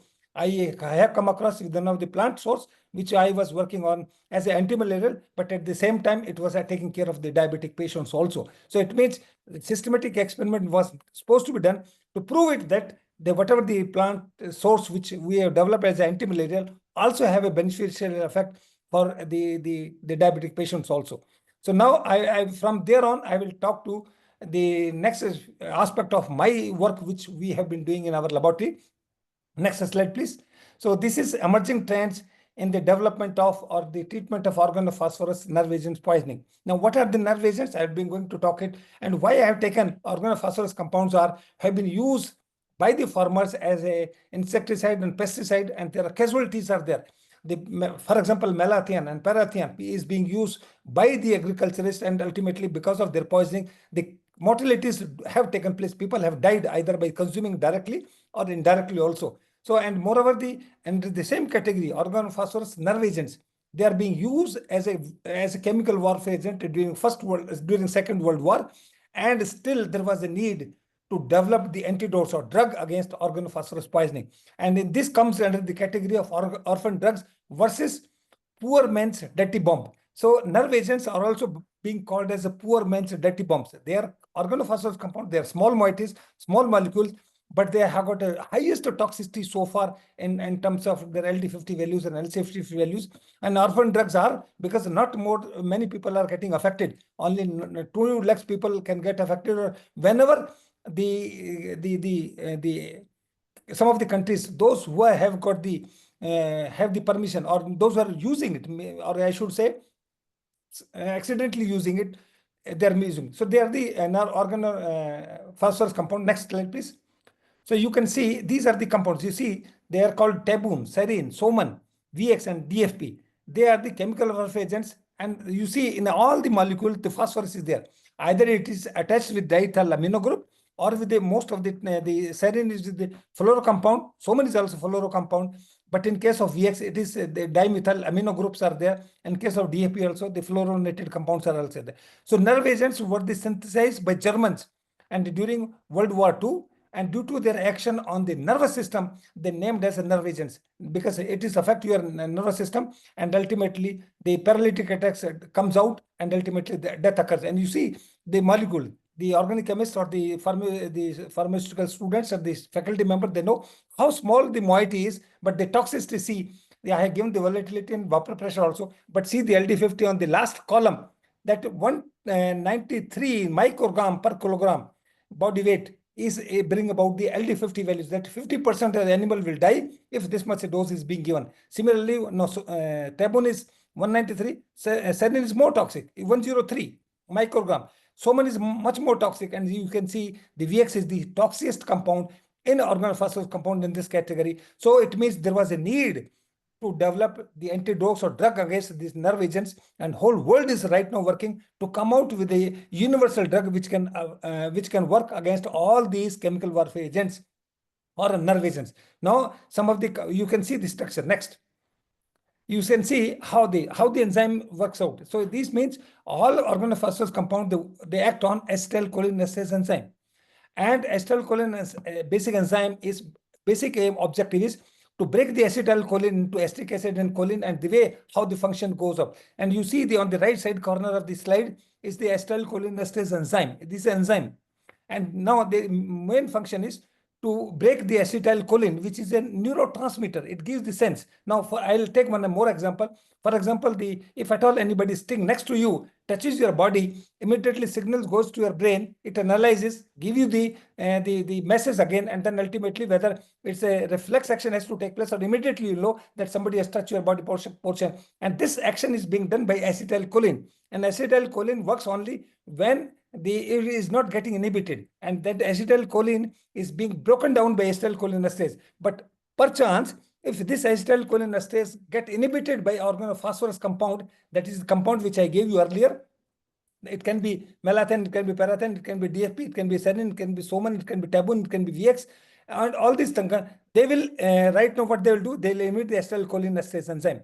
Once the enzyme is getting inhibited, it means it will not able to break acetylcholine, which is a neurotransmitter, and the neurotransmitter gets stopped, and ultimately paralytic attacks will take place, and the person will die. So this is, you can see the anionic site and the esteric site. So in this case, the esteric site is responsible for getting inhibited because serine hydroxyl group is there, which gets phosphorylated, and the acetylcholinesterase get inhibited. The top portion is peripheral site, the anionic and esteric site. This is the structure, how the George light structure is there, which have got the peripheral structure also, as well as esteric site. Next. So what is the mechanism? How organophosphorus compound works? May I have the next slide, please? Next slide. You see, this is, I have put it in such a way, the acetylcholinesterase. So you can see the acetylcholinesterase, the OH group is there over here, and this is getting inhibited by the organophosphorus compound, and ultimately phosphorylate this. Once it get first transition state is there, that is the enzyme getting inhibited, and then once the water molecule, which is near to the histidine molecule, is attacks, then acetylcholinesterase it becomes, and second transition state ultimately happens, and a collapse of the transition states leads to acetic acid and acetylcholine. When acetylcholine is getting released, so this molecule acetylcholine is a neurotransmitter and continuously has to be produced inside our body system, and the acetylcholinesterase, the enzyme, breaks into acetic acid and choline, and ultimately the cycle goes on. So once these enzymes getting inhibited, it means the neurotransmission will not take place and the death may occur. And you can see the number, the turnover number of acetylcholinesterase is 3 to the 10 to the power 7 acetylcholine molecule. That is required for transmission, for the nerve transmission, and for body functions. Next slide, please. So these are the antimuscarinic drugs on which which has been identified or which has been known in the literature, that atropine, diazepam, 2-palm, the TMB4, timethoxam, dioxam, and then obidoxam, then astaxanthin and the methoxam. These are the structures which acetylcholine reactivator work as a reactivator of pyridine oxime family. However, but they are not universal. For example, if 2-palm is working against tabun, it's not working against serine, or it's not working against soman. Similarly, obidoxim is working against soman, but not working against serine. No doubt they're all, because as mentioned by Dr. Vijay, it is the structure which is responsible for bringing about the either the adverse physiological change or the useful physiological change. So it means right now the as a acetylcholine is a enzyme reactivator, pyridinium oxime family have been investigated so far, and this compound have been used commercially. But we have to look for the structure which can, and more still, the efficacy which the RB Tripathi was asking, if at all any drug has to be active. So it means for nerve agents, particularly for organophosphor poisoning, we cannot take a chance. It means, for example, if it's 80% active or 90%, 70% active, it means for 20% or 30%, we cannot take a chance, because there's no retake. Once you are getting affected, and if it's a acetylcholinesterase getting inhibited, revival is very difficult, and then chances of recovery is less. So it means we want to have a reactivator, we want to have a drug which can act very fast and can release the inhibited acetylcholinesterase enzyme, or should work as a reactivator. Next. So what are the qualifications? What is the criteria to determine a lead molecule, or to determine a antidote, or determine a drug which should have, what are the physiochemical properties a molecule should have? But in case of organophosphorus poisoning, oxime have been identified as the lead molecule.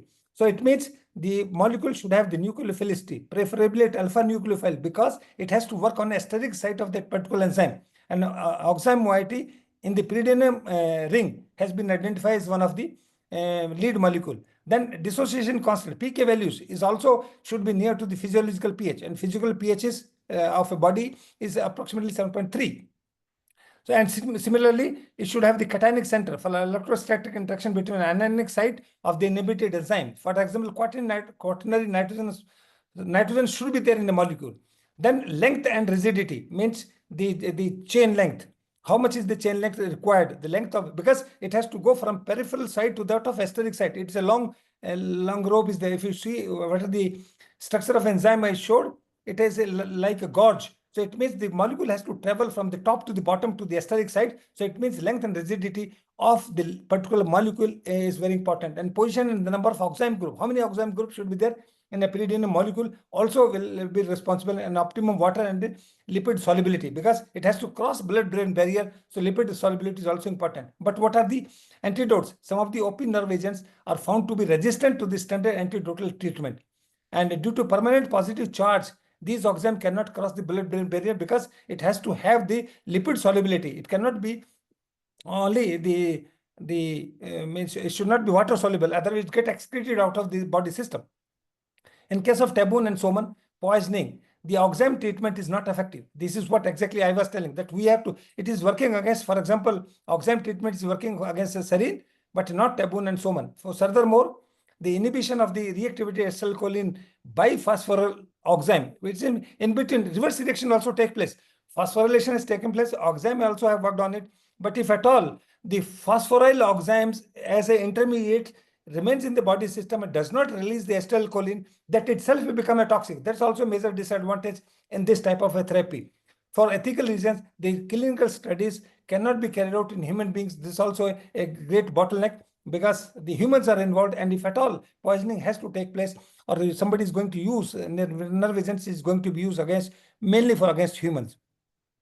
So ability to reactivate nerve agent inhibitor acetylcholinesterase enzyme, both in vitro and in vivo, is required, and to provide the survival of experiment animals against multiple lethal doses, and to pass the blood-brain barrier, it is required that it should have the lipophilicity to reach the central nervous system at the significant and therapeutic relevant concentration, and the ability to express some direct pharmacological effects, that is influence of the release of acetylcholine, and ability to reach a plasma concentration, plasma gene therapy, and then stem cell therapy, everybody was talking. So in this case is that the ability to reach a plasma concentration of 4 milligram per liter within 5 to 10 minutes is important. Otherwise, whole basic purpose of the particular drug, that what we are talking about as oxime, will not have any desired effect. And the toxicity of the oxime also need to be seen, that because if at all you are increasing the chain length, if you are increasing the positive charge, and you are putting a lot of other functional moieties, pharmacophore group, all of them may not become useful. So it means the toxicity also of the parent molecule, which we are calling as a drug or lead molecule, need to also be established before it is being sent for clinical trial, or if for animal experiments also. Availability for formulation in the form of auto-injector also is very much required. Next. So these are some of the oximes which have been identified. That is 2-palm. It is very effective against Serine and VX, not effective against tabun and soman. Does not penetrate blood-brain barrier because of the NOH group. You know, one positive charge, OH group oxime is there, and the 2-palm. So it means this is small molecule which can penetrate from the long gorge and can go to the steric side. With atropine penetration, the blood-brain barrier at high concentration and cannot protect 5 times the LD50 values of the nerve agent. So it means it has got some adverse effect also, the dizziness, blurred vision, nausea, and headache. Similarly, TMB4. It's a potent reactivator, no doubt, against DFP, serine, and VX, and not effective against soman. So it does not penetrate blood-brain barrier rapidly, highly toxic. So it means some limitations are also there. Some plus point is there, but at the same time, negative points are there. But what is the whole world is looking for, that in case, if at all, in case of World War or in case of anybody terrorist attack, if chemical warfare agent is going to be used, it is not going to be used in pure form. So it means either it will be contaminated the serine, soman, tabun. So they'll mix it and put it like that only. So it means the people will not get that much of a protection against nerve agent. So it means we are looking for, the whole world is looking for the universal drug, which can be in the form of any structure can be there. We should be able to take care of all chemical warfare, particularly serine, soman, tabun, VX, and DFP. And these are some of the isolated examples which have given some reactivation, but not satisfactory to that level. And the enzyme is not getting reactivated very fast. Next. So the obidoxime is also effective against tabun, serine, but VX is not, but not against soman. More effective as antidote than TMB4. This also comparative studies has also been done. So there are other examples are also there of the enzymes. Now you can see the chain length has been increased by putting CH2O group in between, and the 2 oxime moieties and 1 amido group moieties has been given. In the case of obidoxime, 2 NOH moieties are there. In case of the chain length also being gear, and there are other functional group also be there, and they are found to be effective against soman and serine and VX, but not against the tabun. So more effective as antidote than TMB4. So it means comparative studies have been done, but less toxic than other reactivator, because toxicity also need to be considered. So next. So this is another oxime is there where 2 oxime group has been put along with the amido group, and then chain length also have been kept constant. But it again, it's a protective, very effective against soman, serine, VX, but tabun and but as well as a cyclosen. But it's very difficult to synthesize, and people are not able to get in large quantities. Are more effective restored the neuromuscular transmission compared to all other reactivators. So this has been seen as a potential as of now, but pass the blood-brain barrier and given the atropine along with the HLO7. Again, but it means somebody else, the atropine has to be given so that it can cross the blood-brain barrier, and it has been found to be better than HI6 in tabun poisoning. So next slide, please. So what are the structure activity relationship for oxime efficacy? The oxime reactivation is a complex dependency on the nucleophilic orientation of the oxime, that where the oxime moiety is located on the molecule.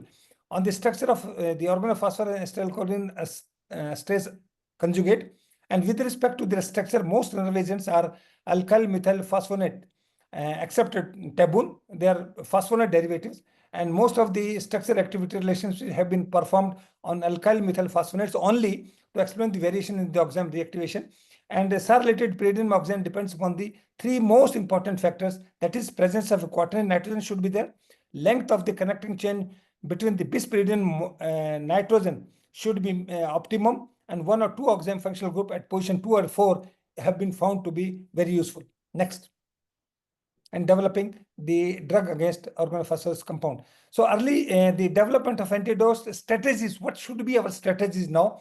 The early involvement of human materials into the antidote development, which have got some restriction because clinical phase trial, we have to have the permission and we cannot take a chance. So it means whatever the drug molecule has to be identified, it has to be foolproof before going into the clinical phase. On animal, it should prove very efficacious and selective human experiments can be done. We should take the human blood or human acetylcholinesterase in vitro models, because right now we are taking the either fish acetylcholinesterase or the horse acetylcholinesterase enzyme. But right now people have advised to go for human, or people are still using human acetylcholinesterase enzyme because that is equivalent to that of human model. And determination of specific species specific dose effect relationship of the antidote, and determination of in vitro reactions rate constant of nerve agents and antidotes to predict the effect in human and animals, and comparison of animal data with the observation patient poisoned by the pesticide and nerve agents, and establishment of computer model, which Dr. Vijay was talking, to predict the therapeutic effect of an antidote in various human poisoning scenarios. That can be done by computational studies or the docking studies on particular enzyme, and later on it should be extended or to the human beings only after getting the permission from the regulatory bodies. So the inability right now, what are the other difficulties are there? Inability to perform clinical studies in humans, they are the drawback, the disadvantage. Evaluation of enzymes with the different in vitro and in vivo models, and difficulty to extrapolate on animal data to the humans, which is not possible because animal data will definitely differ from the humans, and inappropriate prediction of toxicity by the models or the simulation models or even the computational models, and the toxicity of nerve agent in humans is much more as predicted from the animal data because of low concentration of carboxyl esterase in our body system. Next slide, please. Next slide. Sagar, next. Okay. So these are the, now go back to previous slide. So the future scope for modification replacement of oxime functionality with a more potent nucleophile, this is what we have to look for. And coupling of oxime containing part of the reactivator with a quaternary compound having higher affinity towards acetylcholinesterase than quaternary pyridinium salt, and coupling of the oxime containing part with the non-quaternary compounds with high affinity towards acetylcholinesterase enzyme, and coupling of oxime containing part with some essential substances to enhance the penetration through which can cross the blood-brain barrier. So these are the future scope which people are working on it. And there are so many other moieties. The heterocyclic moieties having the different functionalities, different pharmaco group have been tried, but still a long way to go to come out with the universal drug against the complete group of organophosphorus poisoning. Next, please. So what is the conclusion is the introduction of new heterocyclic moiety into the reactivators, in vivo synthesis and evaluation of new compounds, in vivo experiment involving different animal models, molecular modeling, ligands, docking programs, and medical protection against chemical warfare agents, and enzyme engineering. This is in the center stage that we have to look for medical protection against nerve agents, and these are the different areas, different the parameters which we have to work on it. So these are the new ideas which our the pharmaceutical students or pharmacy students or those who are interested in drug development can look for and can work out. So still the scope is wide open and people can work out the different kind of drugs. Today, if we develop one drug, it may be useful for some other purpose also, as has been done nowadays for repurposing of the drug. So it means no efforts will go in vain if at all we come out with the new bioactive compounds, whether it's against chemical warfare agents or even other against any disease or any maladies which happens. So thank you very much for your kind attention and your precious time which you have given. If any questions are there, you can post it on your chat box. I will take care of it and then try to come back to you for an appropriate answer to the best of my understanding and knowledge of the subject. This was a truly remarkable and knowledgeable session. This session is now open for questions now.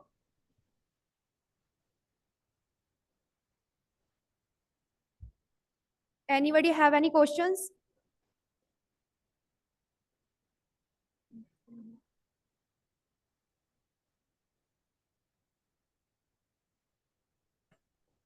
Hello, good afternoon, sir. Yes, please. Go ahead. I'm Dr. Brajesh Sharma, professor in Mangaladan University, Aligarh. Yes, Sharma ji, but boliye. Yes, sir. Sir, what is the main challenge for a formulation scientist to develop a drug for organophosphate nerve agent poisoning? What is the main challenge? Main challenge I just mentioned, because, first of all, the molecule has some prerequisites. The nucleophilicity, it should able to cross the blood-brain barrier.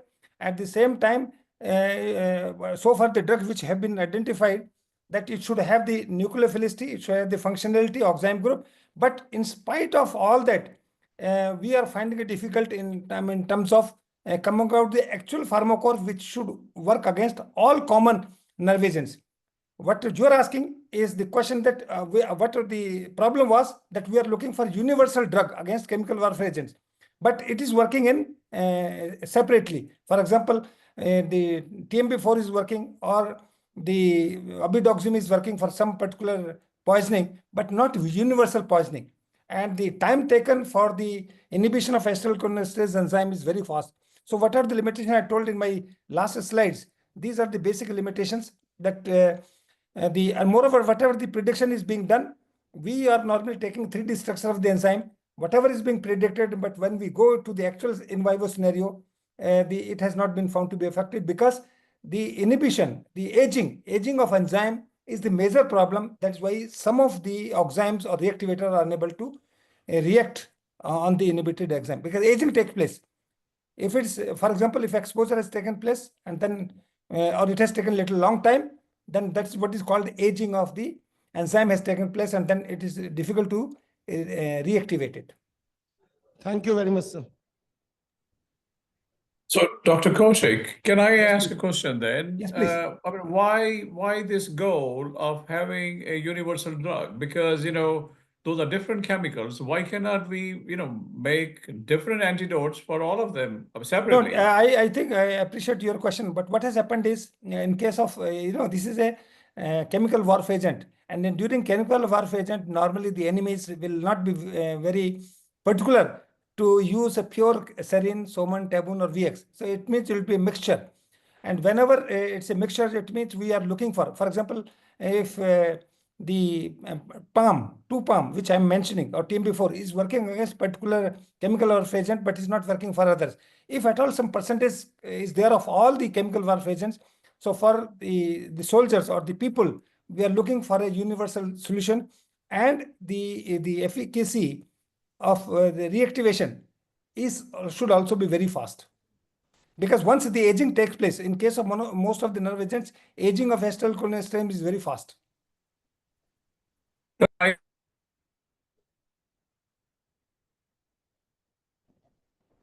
So as far as individual is concerned, chemical warfare agent is concerned, whatever you are saying is perfect knowledge that we can develop the single drug or biomolecule which can effective against one particular chemical warfare agent. But in case of warfare scenario is different. That's why No, scenario I understand. What I'm saying is, so let's say the person who is using these as weapons, they use a combination of these. Well, we will have a combination of solutions also. So we can give a concoction of all those as a treatment, can we? This is what we tried, but it was having more of a toxicity of the oxime itself rather than the toxicity. The person the animal was dying because of the toxicity of the combination of the oximes which we have been giving. Because these are the that's we conducted ourselves in our laboratory. So we were giving the mixture of 2 or sometimes 3 or permutation combination, and it was not found to be very effective. Even the parent molecule which was having activity in the beginning, the activity was getting reduced. There was no additive effect or synergistic effect was not found to be after mixing. Okay, good. So you have done this. Thank you. Thank you. Thank you, sir. Please accept this e-felicitation as a token of appreciation.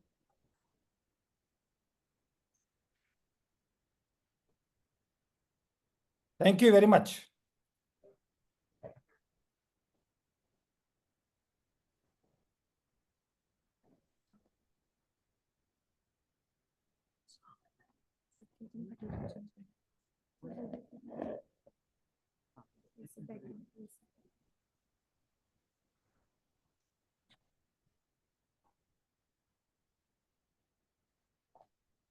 Taking the session forward, we have with us Dr. Ketan Patel, who will be joining us in an online mode all the way from St. John's University, USA.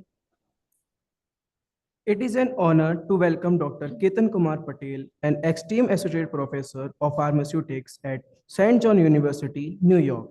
With a distinguished academic and research career, Dr. Patel has significantly contributed to the field of drug delivery and cancer therapeutics.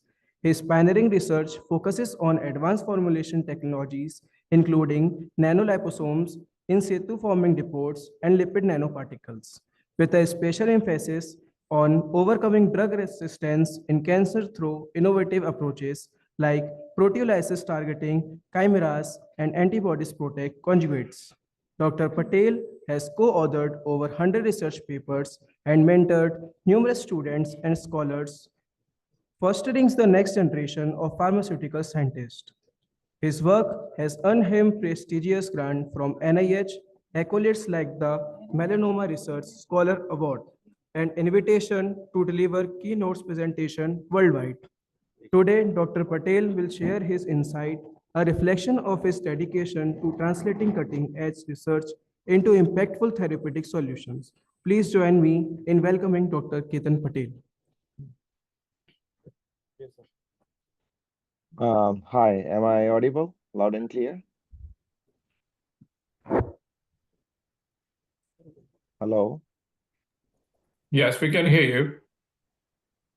Oh, perfectly fine. Oh yeah, I'm on big screen, so good to go.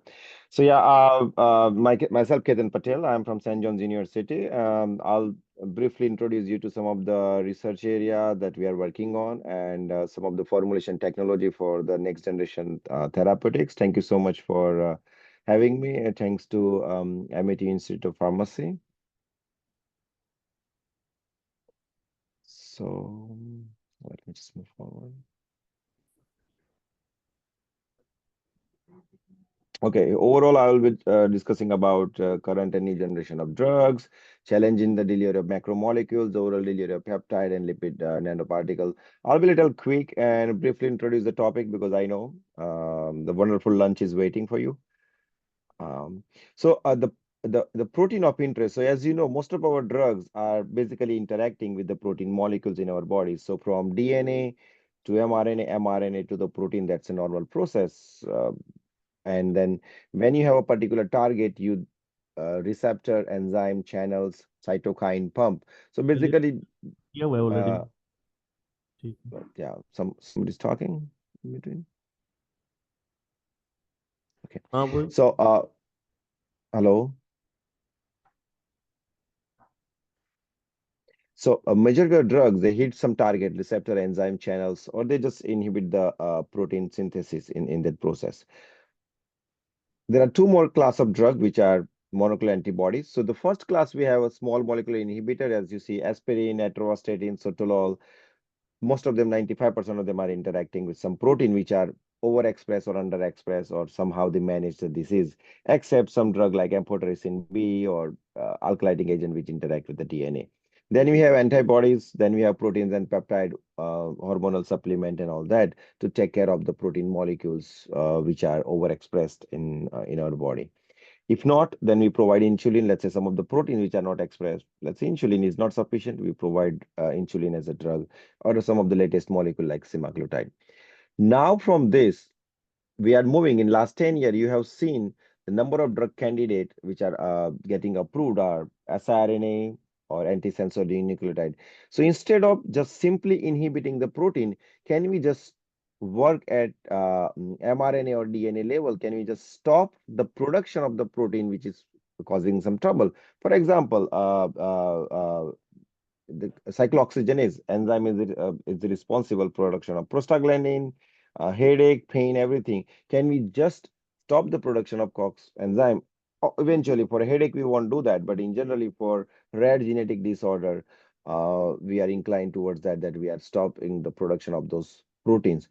mRNA is useful when you want to produce some protein, and slowly we are moving towards gene therapy, mRNA, or CRISPR, where to produce a deficient protein or producing an antigen. The COVID vaccine in USA was more like producing a spike protein instead of just giving attenuated virus. So we are moving in this direction. my lab is working on the molecules kind of degrader. Instead of inhibiting the protein, a competitive, reversible, or irreversible inhibition of protein, can we just lyse the protein? How do we do that? That I will be discussing in next couple of slides. So those categories called PROTACs, proteolysis targeting chimera. So again, the historically the drug we developed so far, they all were like protein inhibitors from like last 100 years. Now we are moving towards, can we stop the protein synthesis, or can we just degrade the protein instead of some simple inhibition? So with that, I think now when we do that, I'll just quickly go over it. So as we all know, the drug should follow beyond the like rule of five, Lipinski rule of five, to get into or easily getting absorbed. However, when you synthesize many of the new molecule, especially in the oncology field, those drugs molecules are much bigger, much very much lipophilic in nature, and the polar surface area is very high. And as a result, those molecules are very difficult to deliver. However, the protein which were undruggable so far, we could make a molecule which can target those protein. However, in that pursuit, we end up developing a very big molecule, and that's where the field is moving towards. The biotech molecule, protein, peptide, monoclonal antibodies, nucleic acid. So that is where the majority of the newly approved molecules are very successful lately. So the problem with the macromolecule, especially DNA, RNA, are four major problem. They are large structure. If you have a paracetamol or aspirin, tiny molecule, lipophilicity, they will cross the membrane, easily absorb, no problem. A simple tablet would serve the purpose. However, when you have DNA, RNA, mRNA, they are large anionic hydrophilic structure. The cell membrane will not easily accept it because cell membrane itself is negatively charged. A degradation by the enzyme. If it is very tiny, kidney will filter it very quickly. And even if by any means they end up in getting into the cell, they will just quickly degrade it by the lysosome. Correct. The molecule what we are working on, and you can obviously if you are interested, you can look more into it in detail. Let me just turn on the pen. So what are PROTAC molecules? Proteolysis targeting chimera. So even as we know, when we design an inhibitor, it goes and bind to some active pocket. Let's, for example, atorvastatin calcium, a very well-known drug for inhibiting HMG CoA reductase and cutting down the cholesterol from the body. It goes and bind to the enzyme. In this case, let's assume we have a ligand which goes, it's an inhibitor. It is conjugated with the E3 ligase recognition moiety, which is basically protein of interest, or whatever the target protein is, you are bringing in close proximity with E3 ligase, which is nothing but the cellular protein degradation machinery. So basically you have a protein, you have protein degradation machinery, you are bringing them closer. And as a result, instead of just competitively inhibiting that protein, it is permanently degrade that protein. So you have a long time silencing of that particular protein. This is especially very helpful in case of cancer, where instead of just keep giving drugs every other day, why can't we just degrade that oncogenic protein for at least for a week till the body synthesize it again, correct? So this is in general how it works. And as a E3 ligase, what brings this cellular degradation machinery closer is nothing but a very well-known molecule called thalidomide or pomalidomide, which was banned, but now they have a very great use in case of cancer therapy. So let me explain to you in a simple language. These molecules like DNA, RNA are not very easy to deal with. They cannot get into the cell, but they have a great potential to alter something at the genetic level. So what do we have to do? So when we have this is a Gila monster with one of the blockbuster drug recently going on is semaglutide that is harvested from here. These molecules getting degraded by our body very quickly because they're large molecule, and they might not end up to the target site. So basically this is kind of a lipid nanoparticle, and you use certain excipient to ensure that the molecule goes and sit inside safely till it delivers to the target site. And that brings me to this problem. What is formulation? Irrespective of route of administration and its chemical, the property of a drug must reach to the target site, and it should limit the off-target distribution. Only in that case we can achieve a successful delivery, or we can achieve therapeutic success. On plate or in vitro, every drug works best. Whether when we give it to the body, it is reaching to the target site or not, that is all depend on the what kind of formulation we are designing. Uh, Protein of interest to the point of interest. This is classic example where drugs are insoluble, hard to absorb, same as doxorubicin. Uh, it was going to the like heart, but later on we means the company designed the liposome, and it is going to the cardiac tissue. So overall, pharmaceutics is solubility enhancement, liposomal formulation development, the protein formulations, and there is a huge demand for the especially for the PhD student who are working in the area of protein formulation, monoclonal antibody-based formulation, because those are very difficult to stabilize.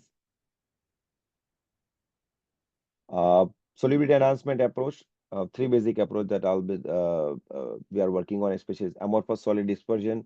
Many of the new molecule which are beyond rule of five, which are not classical, following the classical pathway, they are approved, the new products are coming directly as an amorphous solid dispersion, either hot melt extrusion or either by spray drying. The drug dispersed within the amorphous polymer, yeah, and then it enhances the solubility.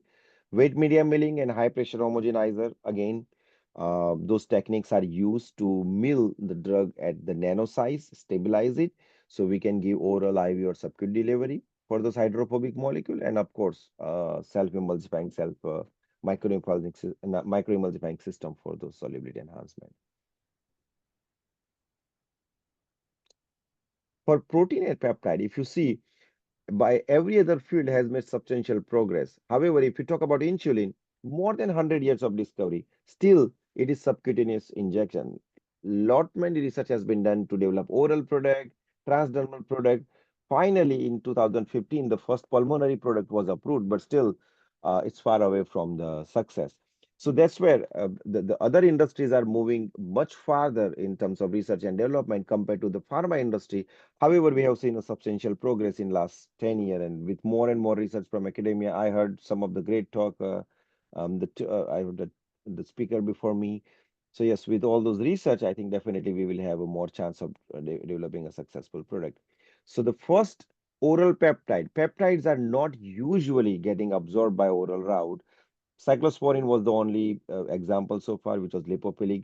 But late in 2019, the first oral peptide. So peptides are always given by subcutaneous route. But however, in this case, the development of wonderful formulation, which has multiple effect on the complexation, altering the permeability, as you can see on the gastrointestinal membrane, and making the peptide lipophilic. And that's how it lead to the permeability of peptide. Though the bioavailability is 1%, it is still serving the purpose of reducing the glucose. It is one of the blockbuster molecule for treatment of obesity, the semaglutide, correct? So lipid-based system, we have SNAIDs, MAIDs, which is oil and surfactant-coated. Liposomes are bilayer structure, while lipid nanoparticles are somewhere that's where majority of the research is directed towards to develop a DNA, RNA, or mRNA loaded nanoparticle. It's called lipid nanoparticle. So liposomes are multifunctional carrier, which has its great versatility in terms of loading hydrophilic molecule inside the core, leading hydrophobic molecule in the bilayer, and then on the surface you can conjugate the targeting ligand, the pegylation. When you put lots of PEG on the liposome, it makes it long circulating. Doxorubicin half-life is 5 minutes, but when you put in the liposome, the half-life is 72 hours, correct? So there are lots of modification and customization you can do with the liposomes, and we did work on some of the cationic liposome. We did work on some of the carbohydrate conjugated liposomes. So the liver cancer, for example, Asiala-glycoprotein receptors are overexpressed on those liver cancer cells. So you just put the galactose on your liposome and it will go towards liver, correct? So these are some of the challenges I have discussed before. And then virals are natural predators. So you can definitely load your DNA, RNA, or mRNA into virus and do the transfection. However, it comes with lots of challenges. As a formulation scientist, we are always inclined towards development of lipoplex, polyplex, or lipid nanoparticle, which is relatively a novel formulation, and lots of research has been directed in this effort. So I'll just few more slides here.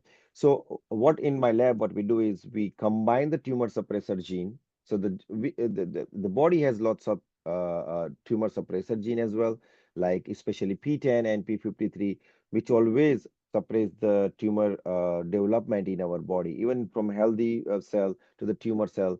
There are always, but when that mechanism fails, that's when tumor proliferate. Correct.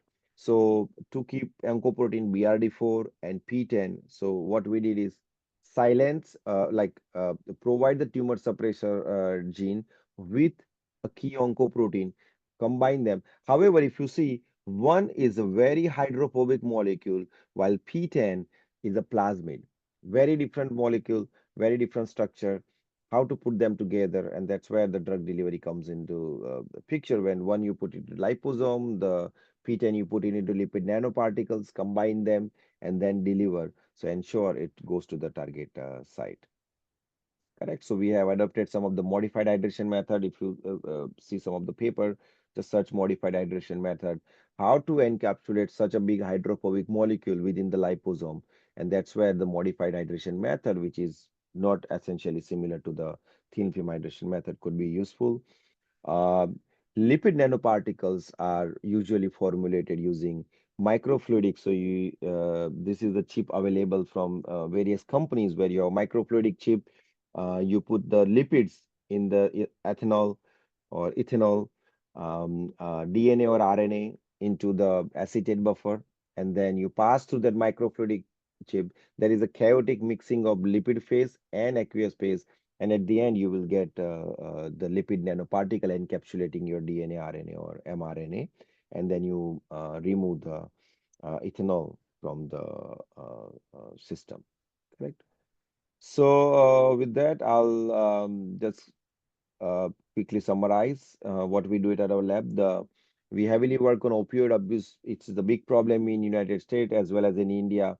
3D printed tablet, that's what we developed to cut down that people take oxycodone and oxymorphone.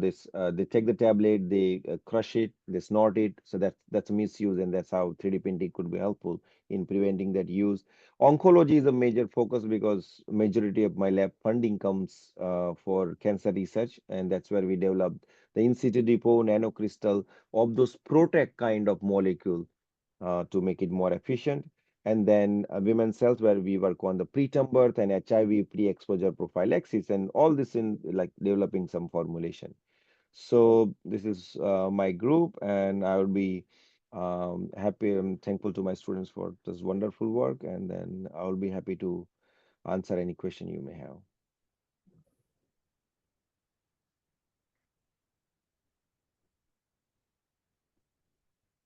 I hope I was on time.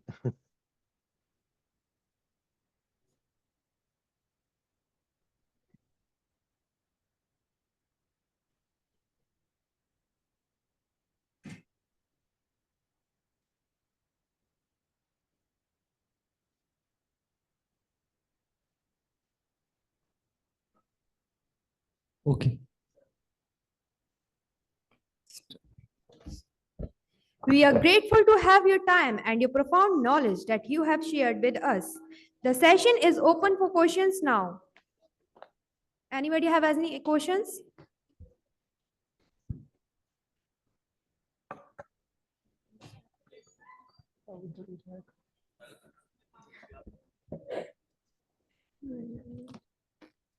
So what is the, myself, Dr. Neeraj Mishra.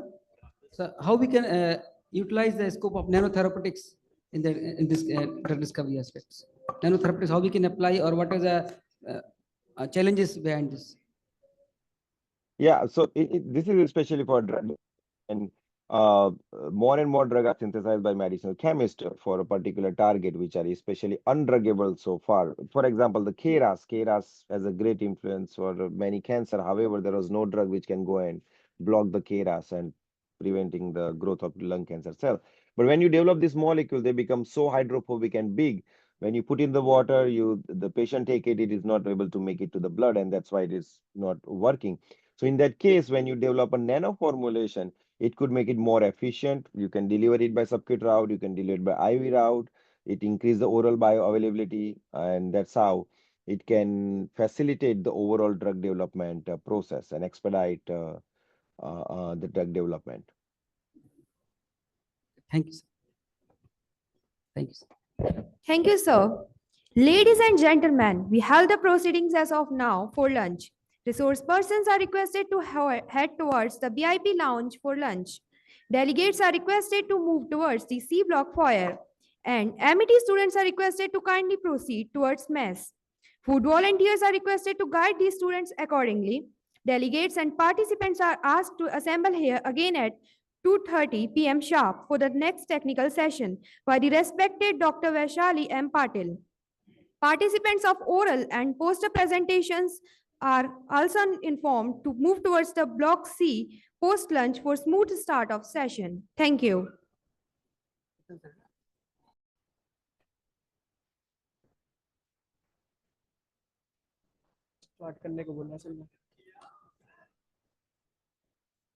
Good afternoon, everyone, and welcome back for our next technical session to understand the drug discovery and its dynamics. We are moving towards our second technical session for this international conference, and to deliver this session, we have with us Dr. Vishali M. Patil.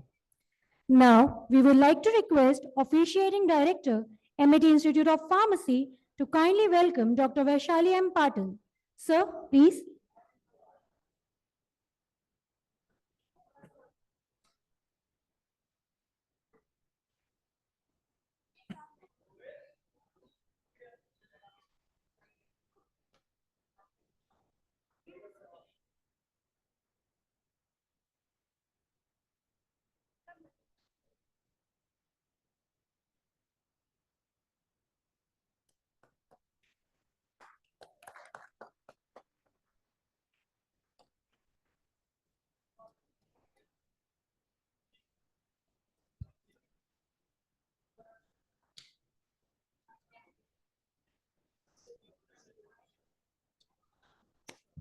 Thank you, ma'am. Thank you, sir. Dr. Vaishali Manikrao Patil, a prominent pharmaceutical scientist with 16 years of experience, is an associate professor at Charak School of Pharmacy, Chaudhry Charan Singh University campus in Meerut. She earned her Doctor of Philosophy in Pharmaceutical Sciences from esteemed Birla Institute of Technology in Mesra, Ranchi. Her expertise lies in computer-aided drug design for developing anti-cancer and antiviral agents. Dr. Patil boasts an impressive record with 62 publications, 18 book chapters, and 3 patents. Beyond research, she has guided numerous students, including 4 ongoing PhDs, 10 MPharm students, and 2 MSc students. Her achievements extend beyond academia. Dr. Patil received the prestigious Villay Top Cited Article Award and served as a visiting professor in Malaysia. She has significantly impacted global health policy through her role as a member and committee chair within the World Health Organization. Furthermore, she secured an Atal grant to organize a faculty development program, demonstrating her commitment to knowledge sharing. We now invite Dr. Vishali M. Patil to deliver her session. Ma'am, please.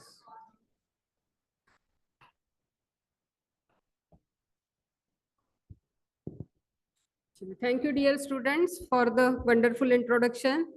So good afternoon, everyone. And please be seated. I can understand that after lunch, it is going to be very heavy dose for you to have a technical session, right? But I'm going to keep it very smooth, and it is going to be of interest for all the graduates and postgraduate students. Okay, I will try not to make it boring for you. So before initiating the formal talk, first I will like to congratulate the organizing institute Amity Institute of Pharmacy, Gwalior campus, for the wonderful organization of this one-day international conference. And thank you for inviting me and making me part of this grand event. So the topic you could see on the board, that is QSR modeling. And I have drawn some wheels over there, so which are showing that a process is going on. So could you see what is that process? First wheel is for some QSAR, then the second one is for virtual screening. And at the third wheel, you are getting the product that is some new hits, right? So QSAR and aapka jo theme hai for your today's conference, what is that? Drug development and discovery. What are the pharmaceutical approaches for that? So how this QSAR modeling is going to benefit the theme of the conference, which you are showing your posters today, है ना? आपने अपना काम यहाँ पे present किया होगा. So how you could correlate that? So I am just trying to do that. So these are going to be the points of discussion. So yes, so first thing that you all know what is a drug. Can any one of you define what is a drug? आप में से कोई बता सकता है drug किसे कहते हैं हम? नहीं, इसमें कोई मार्क्स कटने वाले नहीं है किसी के. मैं सर से बोल दूंगी कि भाई बच्चों को मार्क्स दे देना एक्स्ट्रा. किसी को भी नहीं पता है ड्रग क्या होता है? हाँ जी please.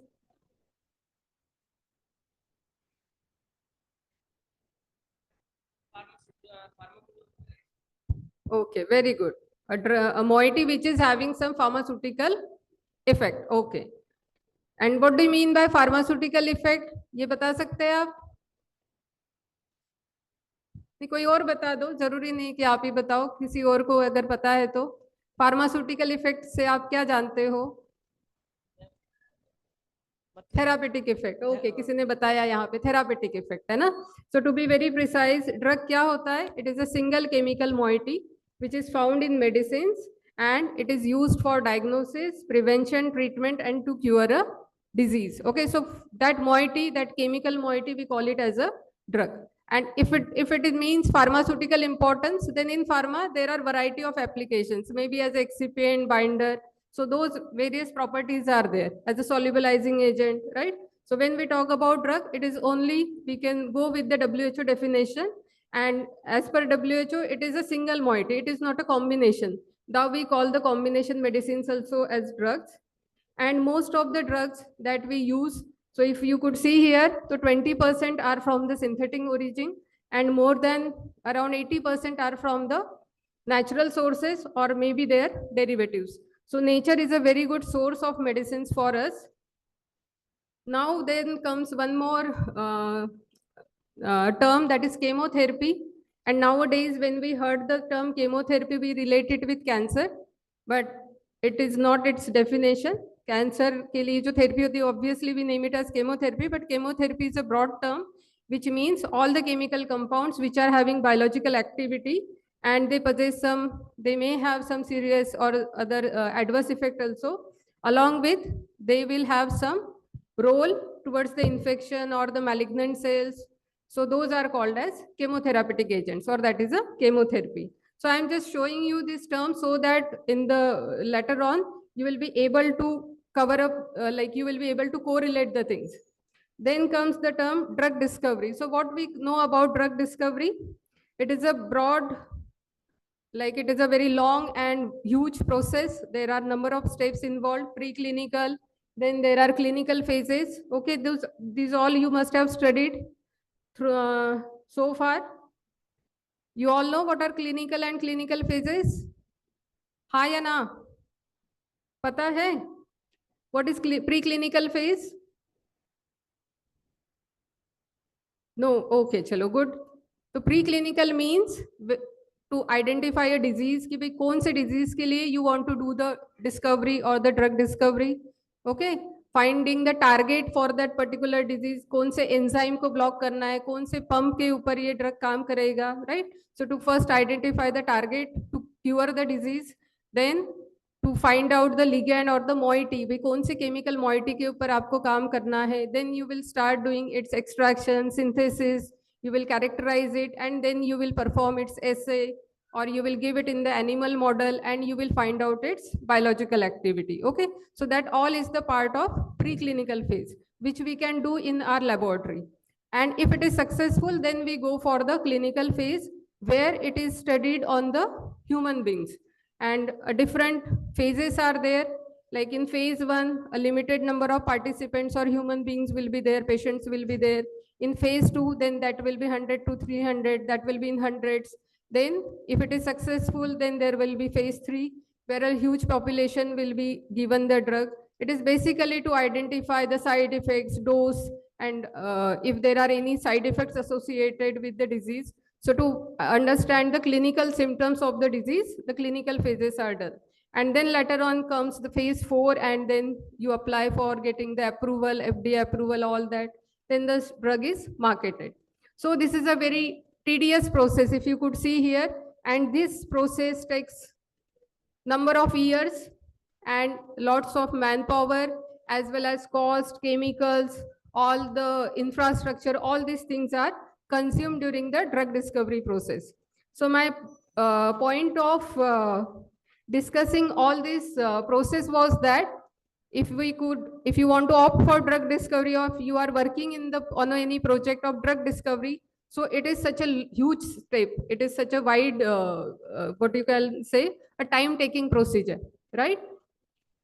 And recently, few days back, India has launched its first indigenous antibiotic. Are you aware about that? अभी इंडिया ने कुछ दिन पहले इंडिया में एक हमने नया ड्रग लॉन्च किया है, उसका नाम किसी को पता है? हाँ जी, वेरी गुड. क्या है? नाफिथ्रोमाइसिन. Okay, very good. तो you are aware about that, है ना? तो ये जो आपका एंटीबायोटिक है, तो ये बहुत सालों की मेहनत के बाद एंड करोड्स ऑफ इन्वेस्टमेंट के बाद this drug has been launched in the market. आप करोड़ की फिगर कहाँ सुनते हो? आप न्यूज वगैरह में करोड़ की फिगर कहाँ सुनते हो? बिलियन डॉलर, मिलियन डॉलर्स कहाँ सुनते हो? जब कोई घोटाले होते हैं, है ना, कुछ फाइनेंशियल स्कैम्स होते हैं, वहां पे सुनते हो? कभी यहाँ सुनते हो कि ड्रग डिस्कवरी में इतना बजट हुआ? लगता है नहीं, नहीं. तो ये रियलिटी है. बट जो ड्रग डिस्कवरी प्रोसेस है, उसमें इतना ही कॉस्ट बियर अप करना पड़ता है. So it is a very costly affair. Okay. और India successfully launched his first antibiotic for antimicrobial resistance strains के लिए इन्होंने लॉन्च किया है. चलिए, अब हम बात करते हैं, we are talking about drug discovery. So when we talk about drug discovery, हम उसमें जो भी सारे स्टेप्स होते हैं we correlated, but when we talk about it, तो drug discovery means to identify a molecule, to identify a chemical moiety which is having biological activity, right? Which is having certain biological activity, may be or may not be associated with other effects. Then comes the next phase, that is drug designing. Drug designing means you are having a chemical moiety, you want to modify it so that its adverse effects, its side effect can be controlled and its therapeutic effectivity can be improved. So that is the part of drug designing. Like penicillin, when it was identified, it is a part of drug discovery. When we talk about Tamiflu, Relinza, or certain drugs which were some derivatives of the already available moieties, so that is drug designing. And then comes the next one, drug delivery. What is that? The drug is there, you want to make it available at the site of action. So that is the part of the formulation development, right? So these are the different phases, and they all collectively makes drug development. Okay, so these are the various phases, and at which part you have to work, so you can be very specific with that also.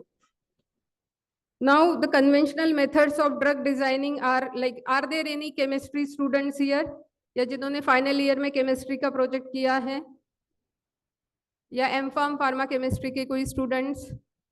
नहीं, चलो कोई बात नहीं. तो जो normal हम conventionally अगर हम ड्रग डिस्कवरी की प्रोसेस को स्टार्ट करते हैं, तो what we do, we synthesize some compounds, we take 10, 20, 30 compounds, we synthesize them, we test them in certain biological system in animal models, or we do some assay, we perform antioxidant activity, right? And then we've come to know that among those 30 compounds, only one is active, only two are active, right? Then again, what we do, we take those active compounds, we again prepare their derivatives, and then we go again for testing, evaluation. Right? So this is a cycle that goes on. And in that way, if you will keep on synthesizing 30, 40, 50 compounds, then you will identify one, again you will go in the next step, again you will synthesize. So it is going to consume lots of time. And what is going to be the outcome? The frustrating pharmacist or the chemist, right? The drug discovery person is going to be frustrated. So smoothen that process, the QSR approach or the modeling approach can be applied. And as you could see here in the figure, what I have tried to explain, we are having a certain set of experimental activity. Then we have given input of some unknown activity, and what is the outcome? Prediction of their biological activity, as well as we are getting some structural alerts. Now what do you mean by structural alerts? भाई आपको कुछ hits मिलेंगे, आपको कुछ magic rules मिलेंगे, है ना? कुछ स्ट्रक्चरल फीचर्स के बारे में you will come to know some magic rules which you can apply to design the new molecules. Yes, and then comes QSR. QSR का फुल फॉर्म पता है आप में से किसी को?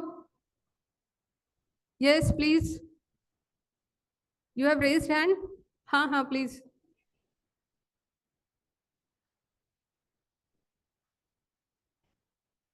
ओके गुड, मैंने डाला नहीं कहीं पे भी इसमें स्लाइड्स में ना, कहीं पे भी मैं लिखना ही भूल गई. What is QSR? चलो, so QSR is quantitative structure activity relationship. तो इसका नाम ही बता रहा है कि there is quantity involved in that. So when the quantity is there, can we name it as a theoretical one? Theoretical क्या होता है? तो जिसमें सिर्फ आपने लिखा हुआ है ना, सेंटेंसेस लिखे हुए हैं भर भर के, दैट इज थ्योरेटिकल. बट जहां पे हमने नाम में ही इसके क्वांटिटेटिव वर्ड यूज किया है, it means it is not going to be theoretical, it is having certain numerical data. So QSR is never going to be theoretical. And how we do this QSR? So those steps I have included here. First of all, that is collection of some biological activity. That will be again in the terms of numerical digits like IC50, EC50, these are the effective dosage. Then there is use of chemical structures of reported molecules which somebody has already performed for you. Some experimental results are already reported in the literature. Then there is comparison of bioactivity of one molecule with the another. So that comparison also you will be having which one is most active, which is having lesser activity compared to reference or compared to each other. So that data is also available with you. Then next is you have to find out the reasons. By in SAR what we do, structure activity relationship पढ़ते हैं आप medicinal chemistry में. So what we study in that, because of which of the feature the activity is reduced. By certain groups, certain ring, है ना, उसके ऊपर अगर ring expansion कर रहे और ring को हटा रहे हैं, तो does it is contributing to certain properties and it is reducing the potency of the drug. So we can do those correlation also. We can find the reasons that why the activity is reducing or why it is increasing. Then validating the analysis using statistical techniques. We can apply in the final year you must be studying biostatistics. So there are various statistical tools. आपके chi test वगैरह करते हैं, तो by using those different statistical tools you can validate the method. And obviously there are certain guidelines like those which are imposed by OECD या फिर अभी recently REACH guidelines are there. So we can follow them to develop or to adopt this process. ये ऐसे नहीं कि QSR करना है तो मेरे मन में जो आया मैंने वो process apply कर दिया, किसी दूसरे को लगा भी ये process करना चाहिए तो ऐसे कर ले. No, we have given certain guidelines and we will follow those. कि भाई what will be the number of compounds, how to validate, what will be the statistical parameters, कौन से होने चाहिए. So those certain rules are defined by certain organizations and we will follow that. चलो, तो एक यहाँ पे मैंने एक टर्म छोटा सा एक सेंटेंस लिखा है, कोई रीड करेगा? What is QSR? इसके ऊपर ही QSR का पूरा थ्योरी और बेस बना है. कॉर्विन हंच नाम के एक साइंटिस्ट थे, इन 1950s-60s उन्होंने एक उनके माइंड में ये हाइपोथेसिस आया and then further the approach for QSR was established. and it was documented, and because of him we are studying this approach. क्या लिखा है, कोई पढ़ दो, बस बोर्ड पे जो लिखा है वो पढ़ दो.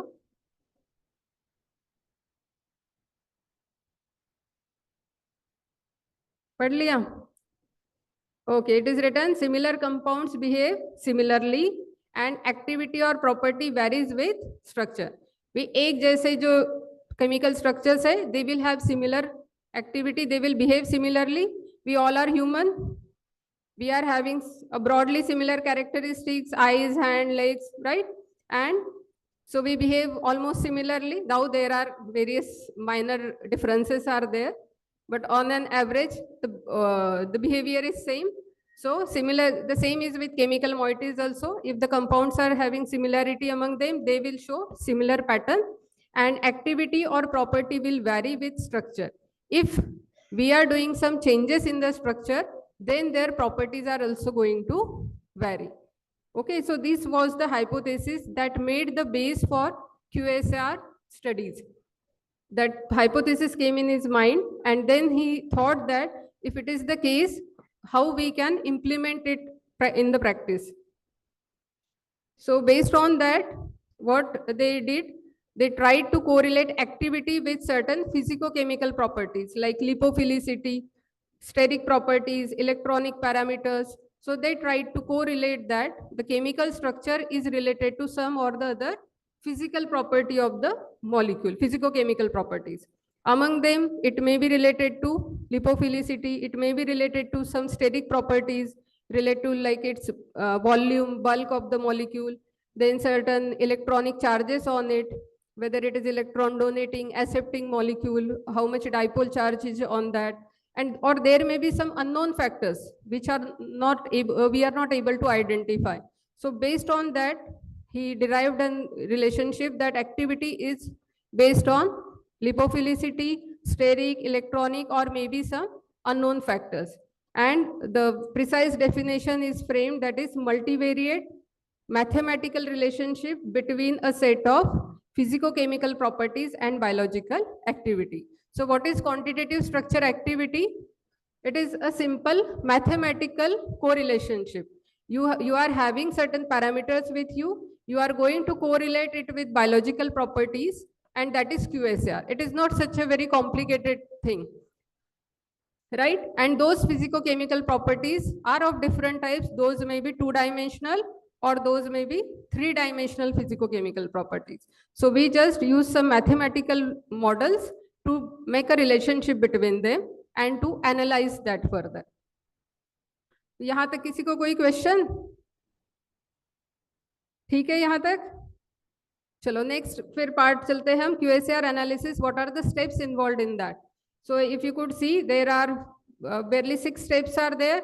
First is data collection, structure drawing, its optimization, descriptor calculation, model building, validation, and its interpretation.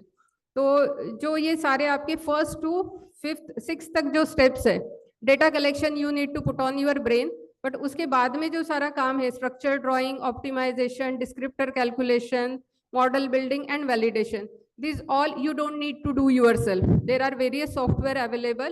You have to just understand the software and you have to give the click command.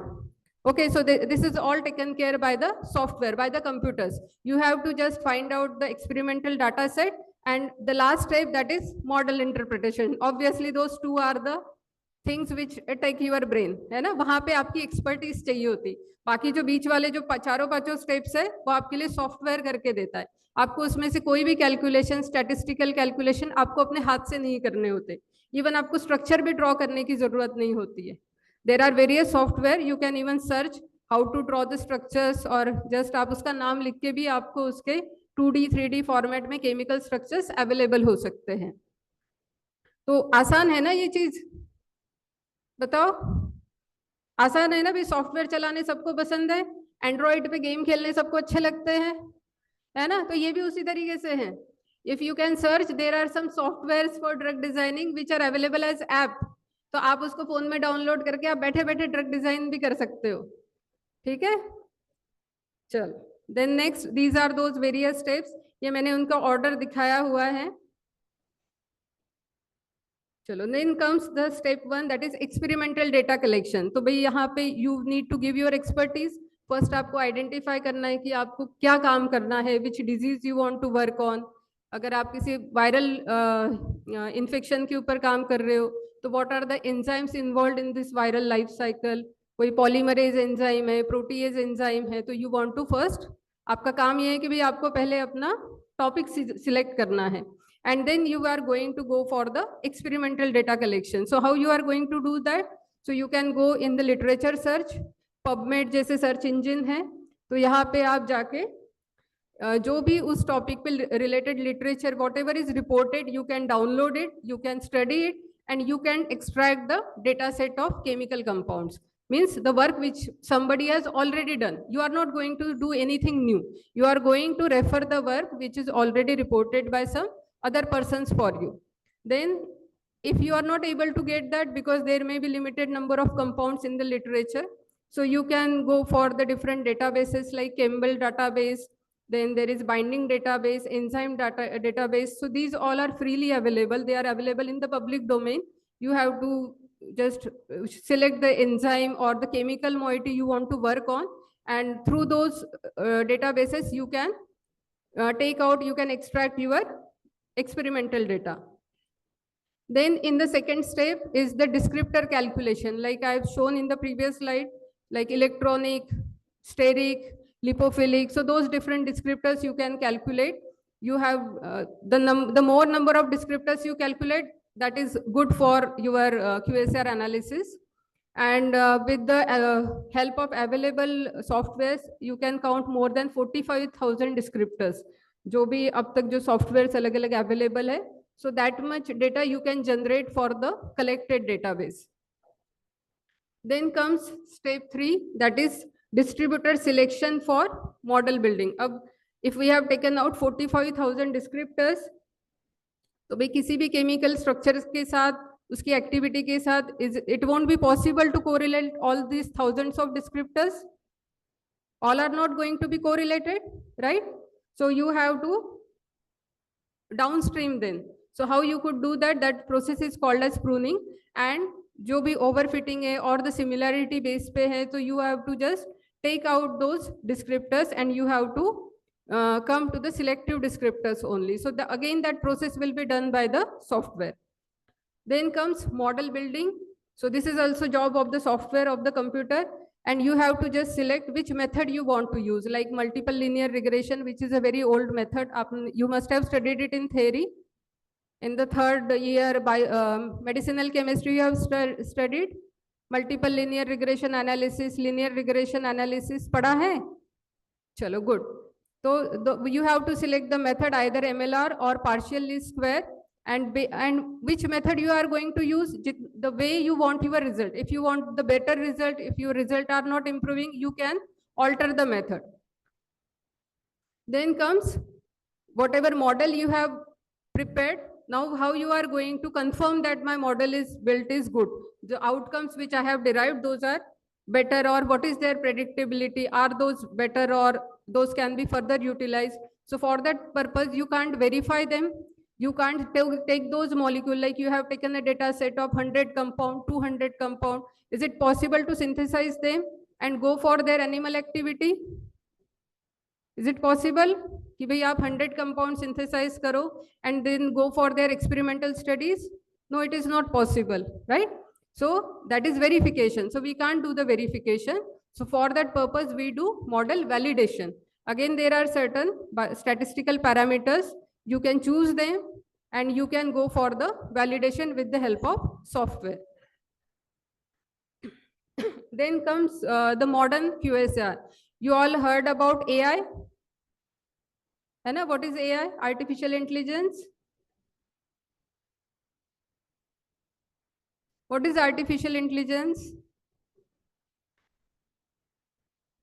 यहीं पे लिखा भी है. It is similar to human intelligence, है ना? You are giving intelligence to the some system artificially. It is not its own. You are giving it to some other system.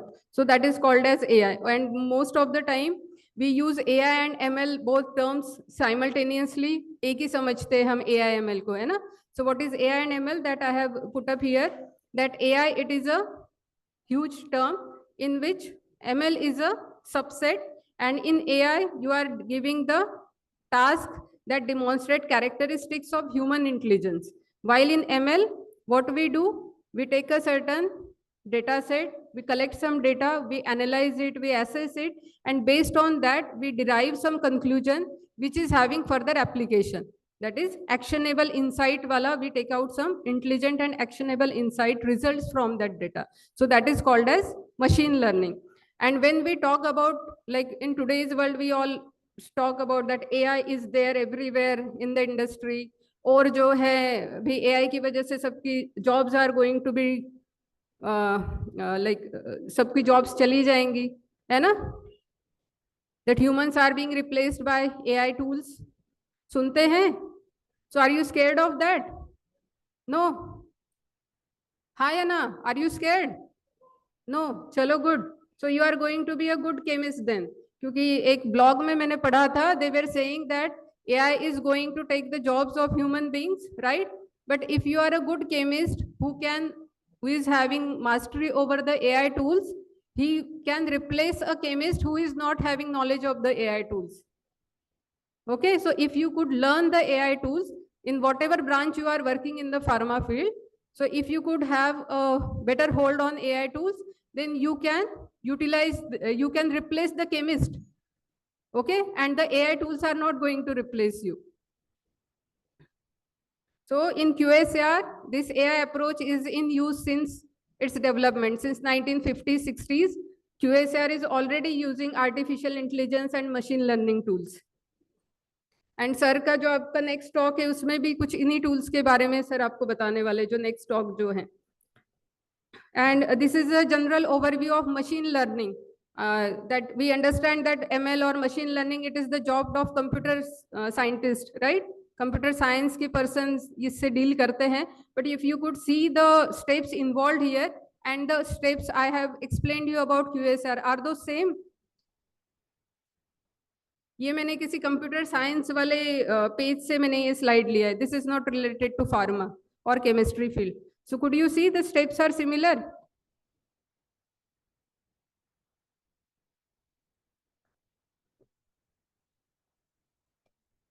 देखो यहाँ पे भी है expert driven, some human brain is required, data collection, data processing, data splitting, training set, then there is model training, model validation, and then deployment, cross validation. Validation के बारे में मैंने आपको बताया था, we will be using certain validation tool.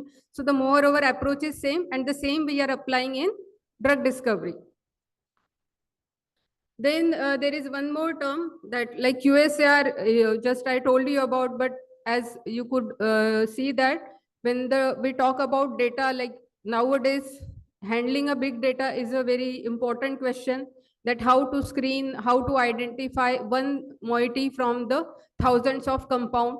So for that purpose, when you want to screen a large library, you can use the virtual screening based approach.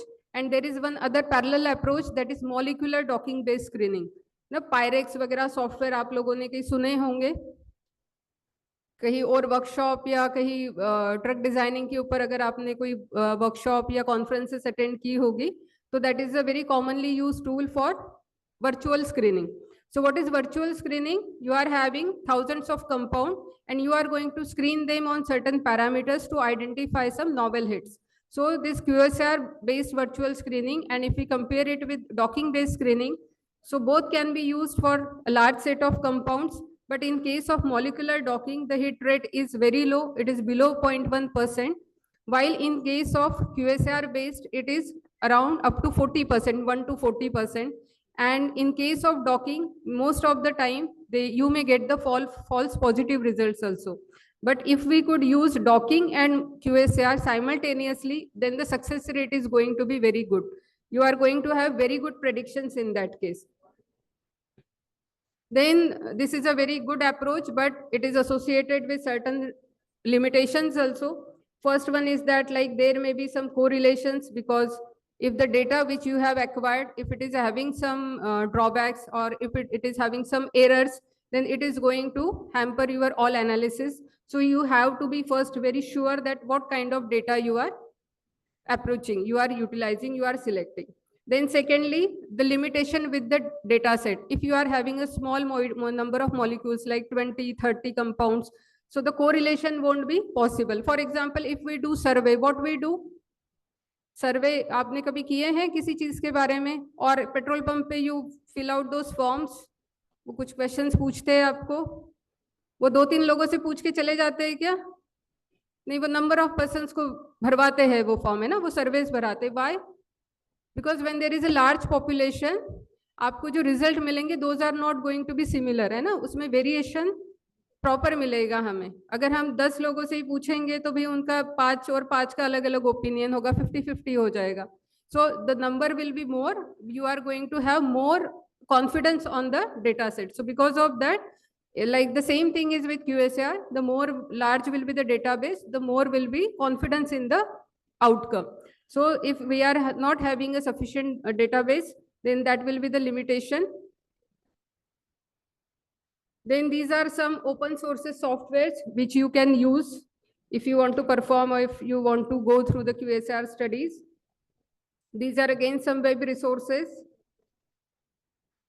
Then I have taken an example of some QSR studies of HSP90 inhibitors. These general steps are followed, like data collection, curation, then calculation of descriptors, splitting the data set, then building the regression model, and further its validation. So these were the results of the model. I have just put up the final most better fit model here.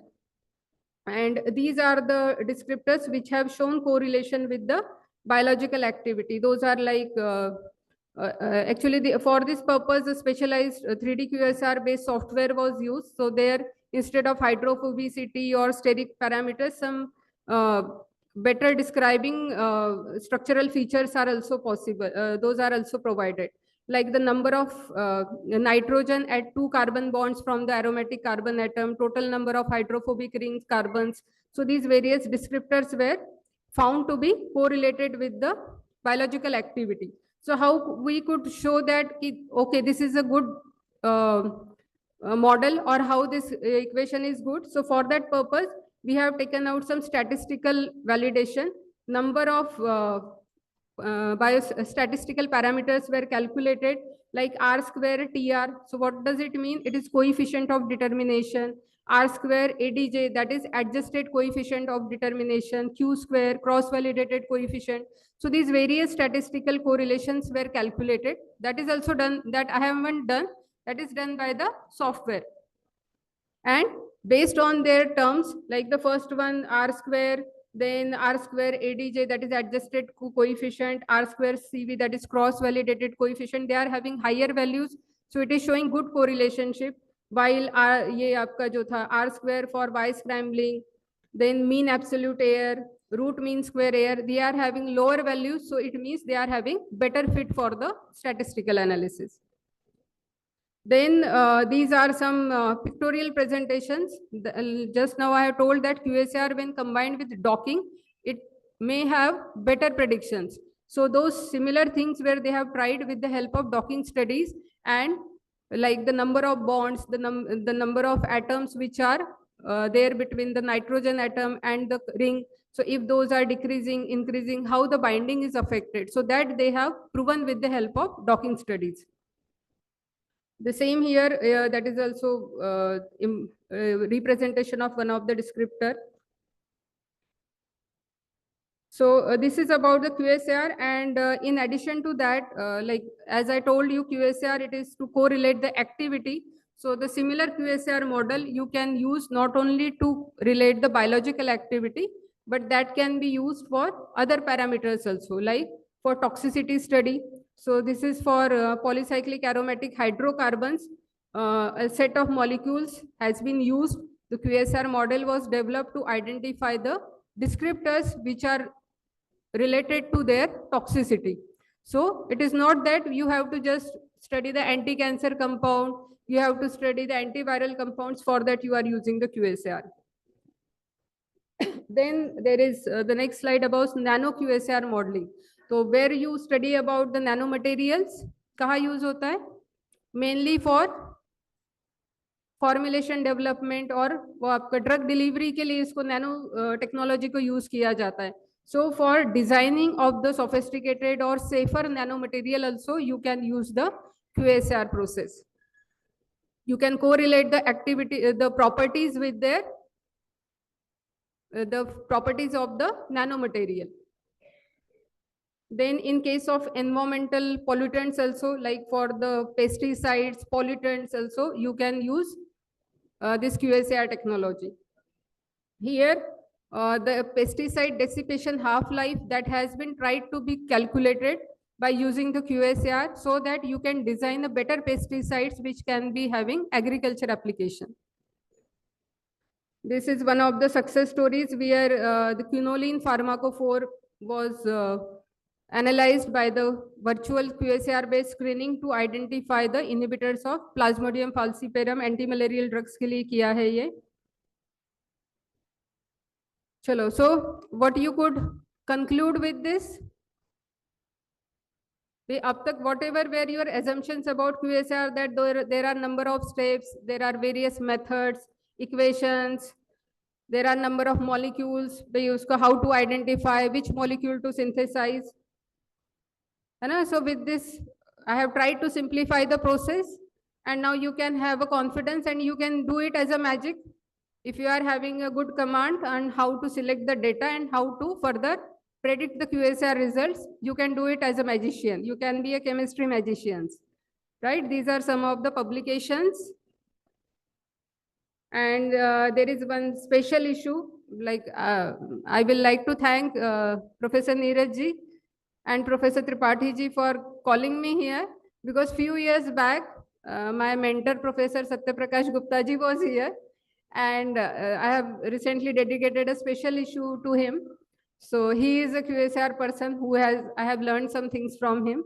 So you students can refer, there are very good articles in that from all over the world by the QSR experts in this issue. And I will like to acknowledge my students and some collaborators. Thank you. And if you have any questions, we can discuss. Or if you are happy I have finished on time, then you can clap.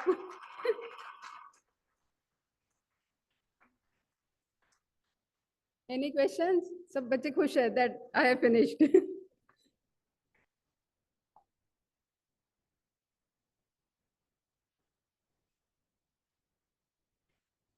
Hello. Ji, sir. Actually, my question is that suppose when we perform the QSAR docking, and the same time, if where the results are not reproducible, means if you same data, same things, one time result value will be changed. What is the reason behind that?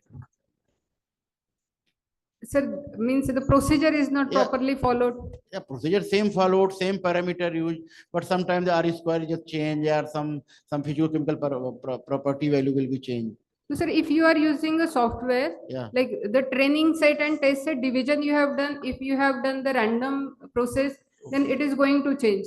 But if your training test set is same, and you have selected all the parameters, all the validation and all those parameters manually, it is going to be same for software. Okay. Because human mind can make calculation mistakes. And my next question, that there is during the QSAR, there is any rule to selection of training set and testers, or you can select a random? Any rule ki 20%, 50% select test? We say you can start with 80-20.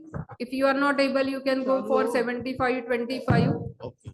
And that is like based on the results of your analysis. You can fluctuate it in between, and you can go randomly based on the structural variation, like how much structural similar compound you want to keep, or if there is differences in the biological activity, you can move them in the training and test set. So based on the structural variation, biological activity variation, you can divide them in the different groups. Okay. Thank you so much. Thank you, sir.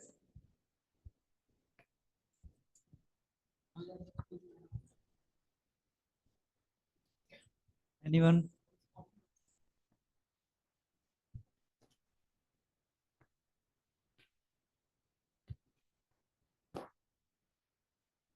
actually. Thank you so much.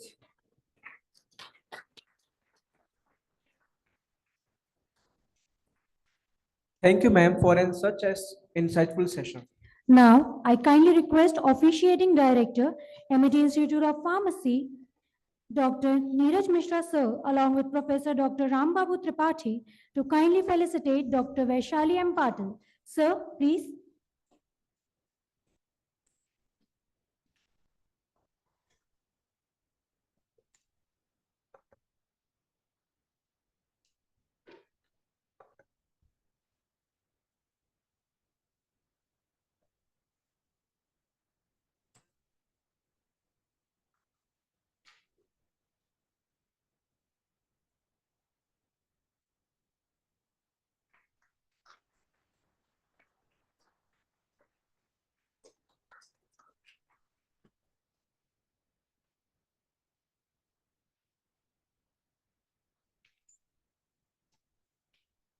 Thank you, sir. Thank you, ma'am.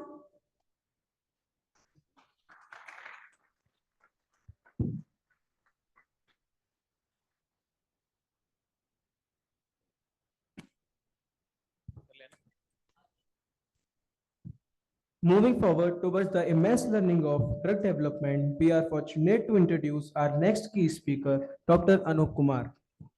Dr. Anup Kumar, a renowned pharmacologist, is currently a faculty at Delhi Pharmaceutical Sciences and Research University, New Delhi.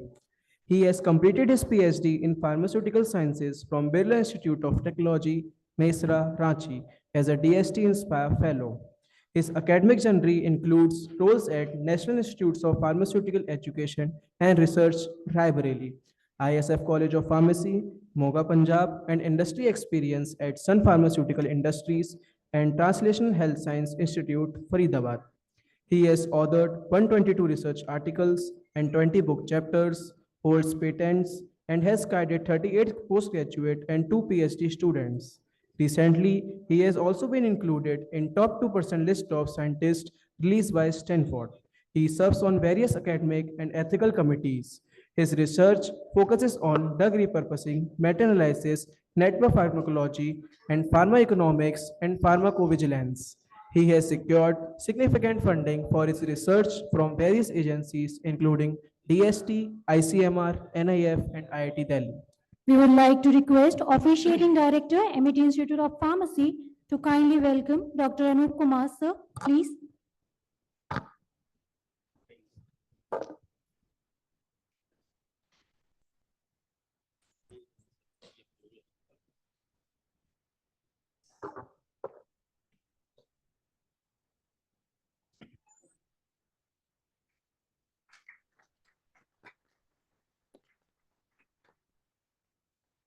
Thank you, sir. We request Dr. Anup Kumar to on the stage and deliver his lecture. Sir.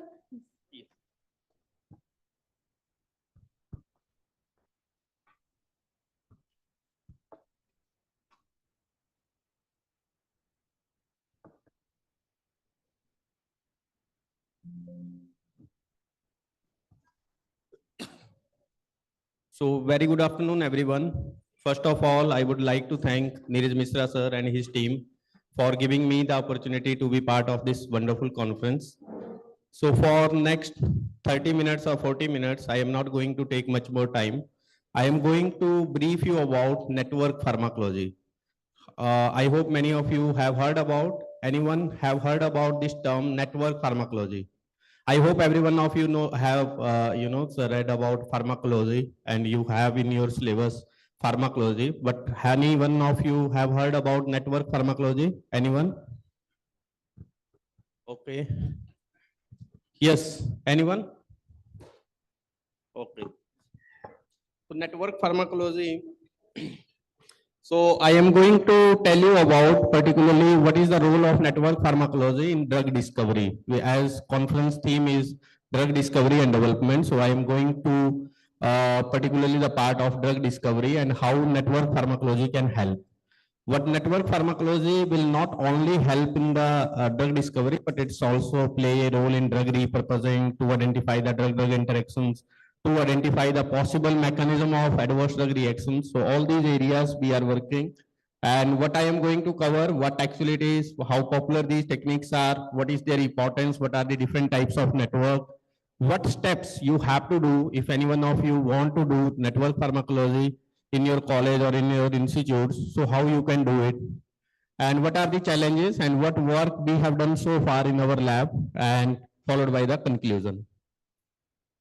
So before network pharmacology, I always say to the students, first go through your basics about the pharmacology and particularly about the molecular pharmacology. Pharmacology is not only the, you have to just memorize the name of the drugs. No, you have to identify the possible mechanisms, why these particular adverse drug reactions happening, what is the contraindications and drug-drug interactions, so on. So before that, you have to identify the drug actions. What I mean to say, first you go through your basics about the pharmacology. So you can see on the screen, there is a two terms. One is drug actions, another one is drug effect. So drug action is something which is not visible, right? If you are taking some drugs to reduce the blood pressure like atenolol, that is the angiotensin converting enzyme inhibitors. So you are just measuring the blood pressure, right? You are not able to see how these atenolol have reduced the blood pressure or maintain the blood pressures. So that is we call drug action. So this is the area where network pharmacology will help us to identify the possible mechanism of the molecules. Whether it can be herbal, if you are working in phytochemistry or in pharmacognosy, you can see in the literature, you will find that a lot of research articles have been published in the area of network pharmacology, where researchers have used network pharmacological approaches to identify the possible mechanism of herbal molecule. So anywhere you can use it, and of course, what is the effect that is visible. So I think every one of you knows about most of the drugs showing their response through receptors. So you have to just go through the receptor. I am not going in detail. You can find it in your textbook. But again, I am again emphasizing that before planning for a network pharmacology understands about the intracellular signaling pathway. When any drugs attach to their active site, what intracellular signaling mechanism will be altered, right? So these are the some of GPCR. Then there is a concept of single target, single drug and single target concept. But now you can see that why drugs have a side effect. As much as advancement happens in the science, why we are not able to come up with such kind of molecule with zero adverse effect? Why allopathic drugs have a adverse effects? Anyone? Why drugs have a adverse effects?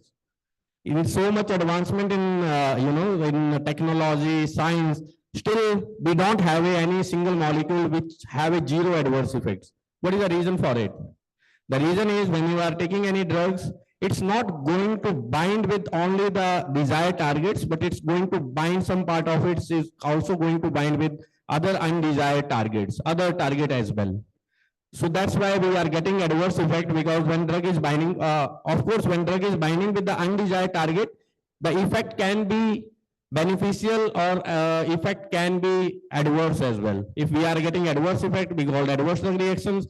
If we are getting good effects, then we are thinking of can we repurpose these drugs for alternate indications. That is the concept of drug repurposing, right?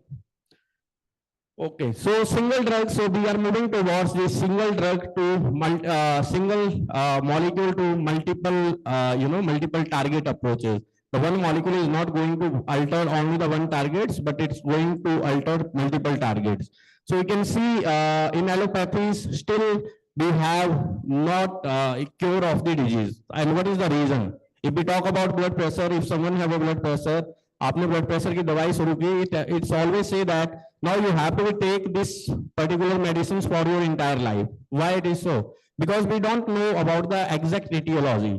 If we don't know the exact etiology means reason. What is the reason for that particular disease? If we don't know the reason, so how we can cure the patients, right?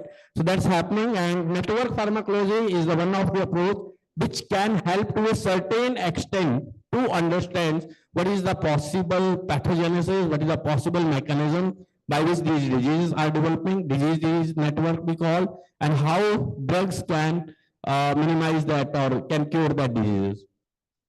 So this is a disease network. Network pharmacology is devoted to understand pharmacological approaches, and network pharmacology is an emerging discipline useful in drug discovery. which combine genomic technology, system biology, chemistry through high throughput techniques. So it's a new frontier discipline of systematic drugs in the area of AI. Ma'am has already explained what is the role of AI, machine learning, and so on. So this is another area. And globally, network pharmacology is regarded as a next generation's medicine research mode. So again, when you are planning to use network pharmacology in your research area, suppose some of you are working on cancer, someone on diabetes, so first go through their intracellular signaling pathway very careful before using the network pharmacological approaches. Otherwise, you will not understand what you are getting the output from the software. So like in our lab, we have understand some mechanism of the one molecule, how it going to induce apoptogenic signaling pathways, how the mitochondria will alter, what kind of proteins will be expressed. So you can see there is a BAD, BAX, and BCL2, then cytochrome C, APAP, apoptogen, then caspase-3 act on the DNA and do the DNA fragmentations. I'm not going in detail, but I would say that whatever your area is, just read about that area, about what is the possible mechanism of that disease. So like that, this also we have explored. And one of the important aspect when you are going for a network pharmacology understands your immune signaling pathway, because immune and nervous system is the one of the system which is involved, connected with each and every organs. Immune system is everywhere, right? If you talk about CNS, there is astrocyte, there is a glial cells. If you talk about peripheral nervous system, so you have a WBCs. So you have to understand about the innate immune signaling pathway, what is the role of toll-like receptors, node-like receptors, what is the pathogen-associated molecular pattern, and so on. And when your innate immune system is unable to handle that particular exogenous substances, so how this particular exogenous substance is presented to the adaptive immune system. And T and B cells play a major role in the adaptive immune system, right? And in T cells also there is a helper T cell, cytotoxic T cell, regulatory T cells. So there is a MHC molecule. How many of you know about MHC? I heard that someone of you from biotechnology background as well. MSC is major histocompatibility complex. There are two, MSC1 and MSC2. If your foreign molecule is catched by MSC2, then that antigen will be presented to helper T cells. If it's catched by the MSC1, it's going to present to the cytotoxic T cells. And after that, there is a process of clonal expansions by release of interleukin, particularly interleukin 2, that we call autocrine signaling, right? In your human anatomy and physiology first semesters, there is a autocrine signaling as well. So what I mean to say, read about nervous system signaling and immune signaling pathway in detail before planning to network pharmacology. Now, next thing is where you can use these network pharmacological approaches, in which area you can use. Suppose someone of you say that I am not a medicinal chemist, I am not synthesizing a new chemical entity or designing new chemical entities. Apart from that, where I can use the network pharmacological approaches. So as I said, there is a lot of scope to understand the potential drug mechanism, and particularly herbals. We know herbals are effective, but we don't know what is the possible mechanism behind it. And we are always criticized at the international platform. Okay, you are saying this curcumin is anti-cancer, antioxidant, this and that. What is the scientific evidence behind it? So scientific evidence you can generate by using these network pharmacological approaches. So, you know, if you go through the literature, you will find that a lot of literature is published by the Chinese researcher. Because reason why? Because in China, they are using TCM. What is TCM? Traditional Chinese medicines. It's just like a herbal molecule. And that is a drug of choice in the China. And they are using these approaches to generate some scientific evidence, to provide scientific evidence to their traditional Chinese medicine. So why not us? Why not India? Right, so you can use these network pharmacological approaches to understand the possible drug-drug interactions, possible mechanism of adverse drug reaction also. We are also working in our lab on this part where we are identifying the novel signals which are not already known. I hope many of you knows about what is signals with respect to post-marketing surveillance. We are doing the data mining of FERS or Udra Vigilance or JADR database. And from that, we are identifying the novel signal because it's a new, which is not already known. So of course, their possible mechanism is also known. So we are coupling that part with the network pharmacology. And then after network pharmacology, we are using molecular docking and dynamics and then experimental approaches. So popularity of network pharmacology, you just type in a PubMed, network pharmacology. You will find that how much literature, research article year by year with respect to network pharmacology has been published. So you can find that these are many articles, and most of the articles, as I said, are published by the Chinese researcher. So always, if you go through little bit much more detail, why Chinese researcher are using these network pharmacological approaches and where they are using, you will find that they are using it in the traditional Chinese medicines. And what are traditional Chinese medicine? If you go through their compositions, you will find that these are just a herbal molecule. So now next is why not India? Why India is not using these? We are using it, but very few researchers across our country are using these network pharmacological approaches in their research. There is very few. So why not India? We have a herbal, rich of herbal molecule, Ayurveda, Unani, Siddha, and so on. And we have a good number of scientists as well. And always always say that Indians are very good in the programming. Indians are very good in computers like things, right? And basically MNC, the companies outside India, they are hiring the Indians to do these kind of works, right? And another one is infrastructure. So what is required to do such kind of studies? You should have only the computer systems and laptop, that's it, and good internet connections. So we have, I think in every institute, every academic institute have this basic facility. So why not we are using these techniques to explore the mechanism of herbals or to identify the drug repurposing candidate or to identify the possible mechanism of new chemical entities. So to do that, first you have to understand what is simple network. So networking, what do you mean by networking? If someone have a good network, that means that person have a lot of connections with each other. So same thing applies here. So you can see in a simple network, you will find there is a circles and there are a line which is connecting these circles. And these circles in network pharmacology, we call it a node. And node can be your gene, protein, metabolite, depending upon what kind of network pharmacology you are planning to do. If you are going to do gene network, so your circle will represent the gene. If you are doing the protein, then protein, the circle will represent the proteins. If it's metabolite, then metabolite. And the line connecting these nodes is called edges. And it tells you about the relationship between these two nodes. This is just a simple network, but when you will do it with the help of computer system, you will find very complex structures. So you have to analyze it. Important terms, another terms important in network pharmacology is you will find in the research studies, they are talking about hub, they are talking about degree, betweenness, shortest path. So these are different terms which we are using and when we are analyzing the network. I am not going in detail due to lack of time, but you can see this is a module, this is the hub, a node with a higher degree, and what is the degree, the number of degree edges connecting to a node, what is shortest path, minimum path between any two nodes in the network. So this is about network pharmacology, is based on theory of network pharmacology, biology, biological balance, and thus provide a new idea for the drug discovery as well as understanding the mechanism of actions of the drugs. Type of network, as I said, there are different types of network which you can work on: gene regulation network, protein, single transductions, metabolic network. So common databases which we are using in the network pharmacology, and I have just added the databases which are freely available, which any one of you can access. Just type in a Google name of the database, you can access the data from it. So first step in the network pharmacology, we have to identify the targets of the compounds. Compound can be your herbal molecules, compound can be your new chemical entities, compound can be anything. So what is the first step? You have to identify the target of compounds, and to identify the target of compounds, there are different databases are available: Swiss Target Predictor, C-Stage, Drug Binding Database.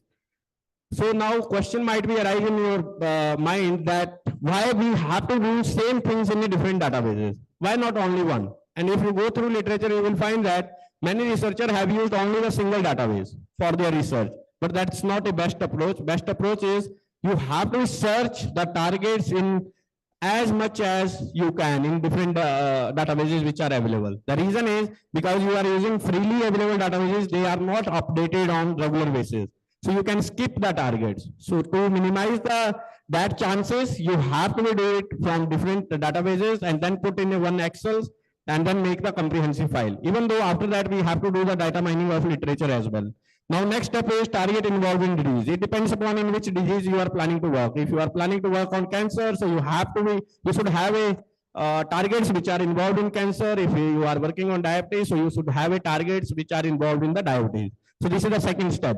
So in that one, we are databases which are available: DigiNet, GeneCard, OMIM, HPO, Malacard. So these are the different databases where you can get the targets which are involved in that particular disease. Right, and these all databases are freely available. The next step is Common targets. So how to identify the common target?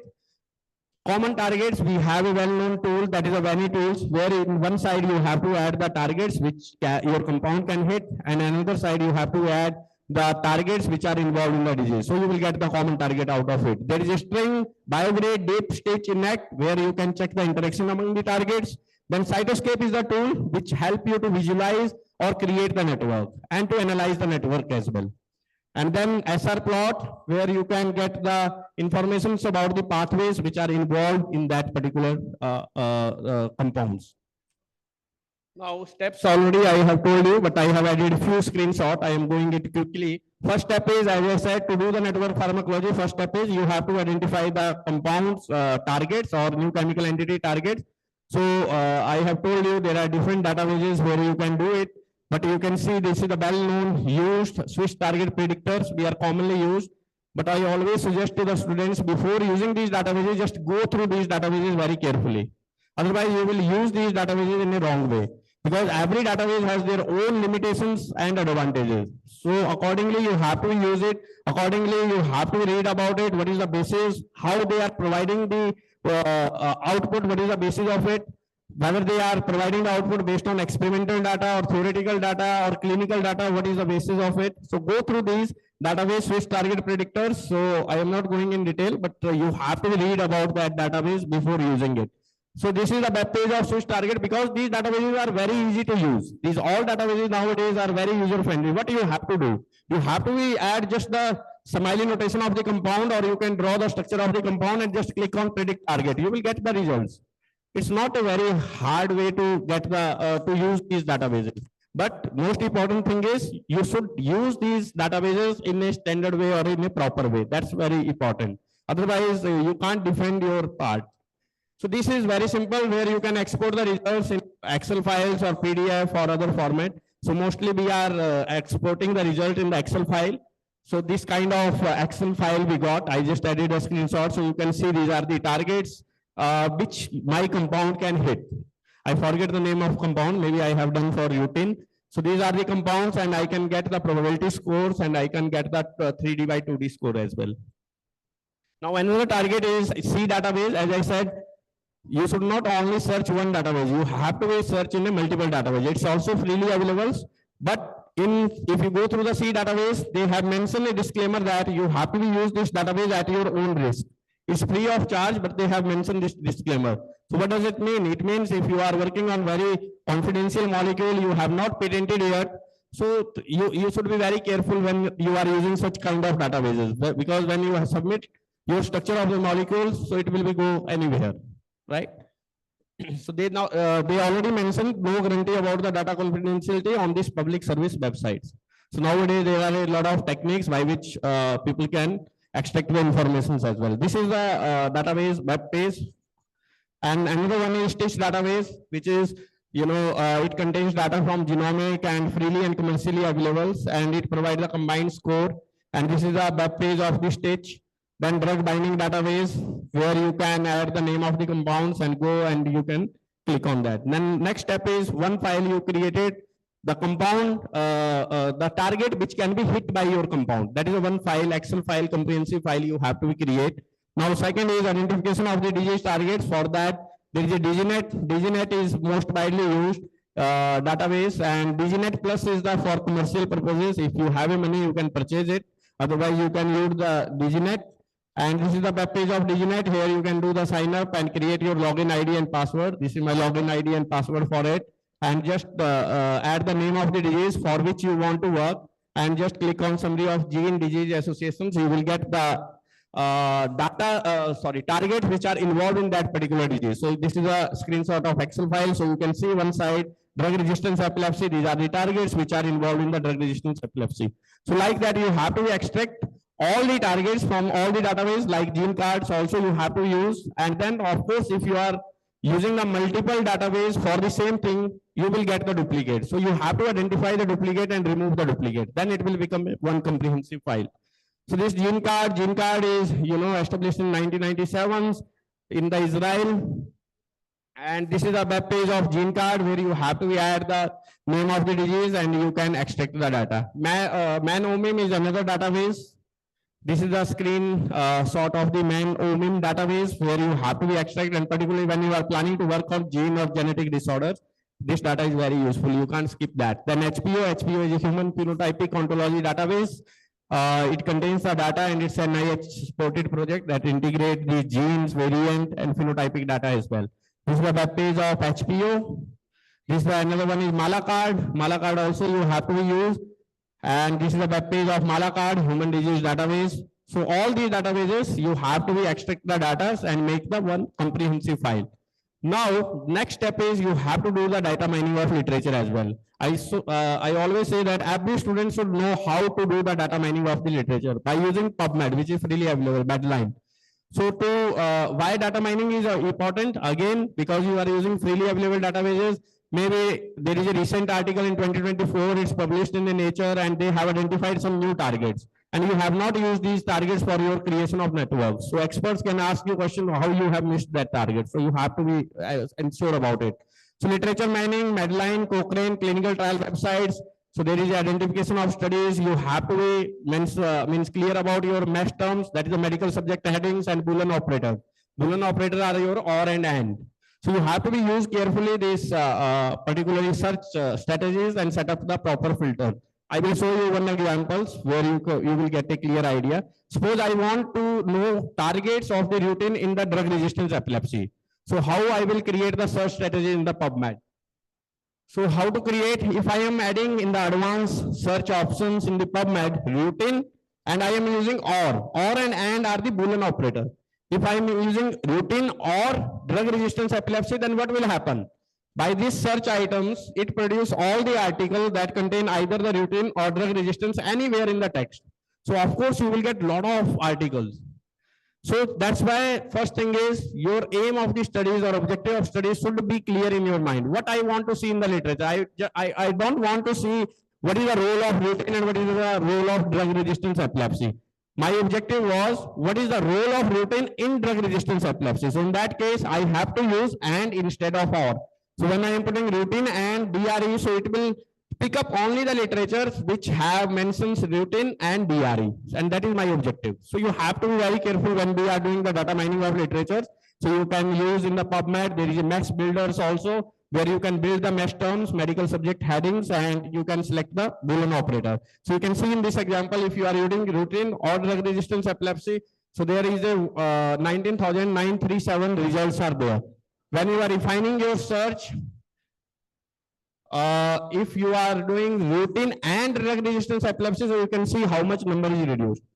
And that is your objective. Your objective was you want to see role of routine in drug resistance epilepsy. So your number will be reduced. Just interchanging or and that are the Boolean terms. So you have to be very careful. And of course, 4,000 article is not possible to go through full text of all 4,000 articles. So you have to go through the next step. Next step is you have to be just read the title of the studies. And according, if your aim and objective is clear in your mind, so by reading the title of the studies, you can feel that whether it is important or not without looking the abstract of the article. So you can see here is a boxes where if you suppose, for example, you are feeling that second article is important, but first is not important as per my aim and objective. So you just click on that and just select that second article. Like that, you have to do the screening of all the literatures. And finally, you can create the abstract of the articles which you have selected on the basis of title. So automatically abstract of those articles will be created by the PubMed which you have selected based on the title. So that literature mining you have to do. Now we have a AI-based tool as well. This is a very good tool, Rian, which help you to do the review of the literature or systematic review. It's an AI-based tool. It's very helpful if you are planning for SLR or meta-analysis. You just create login ID and password. By that one, faculty can give same work to the two students. I hope many of you knows about Prisma guidelines because we have to do as per the Prisma. So in the Prisma, it mentions if you are planning for a SLR, so two independent authors should screen the literature.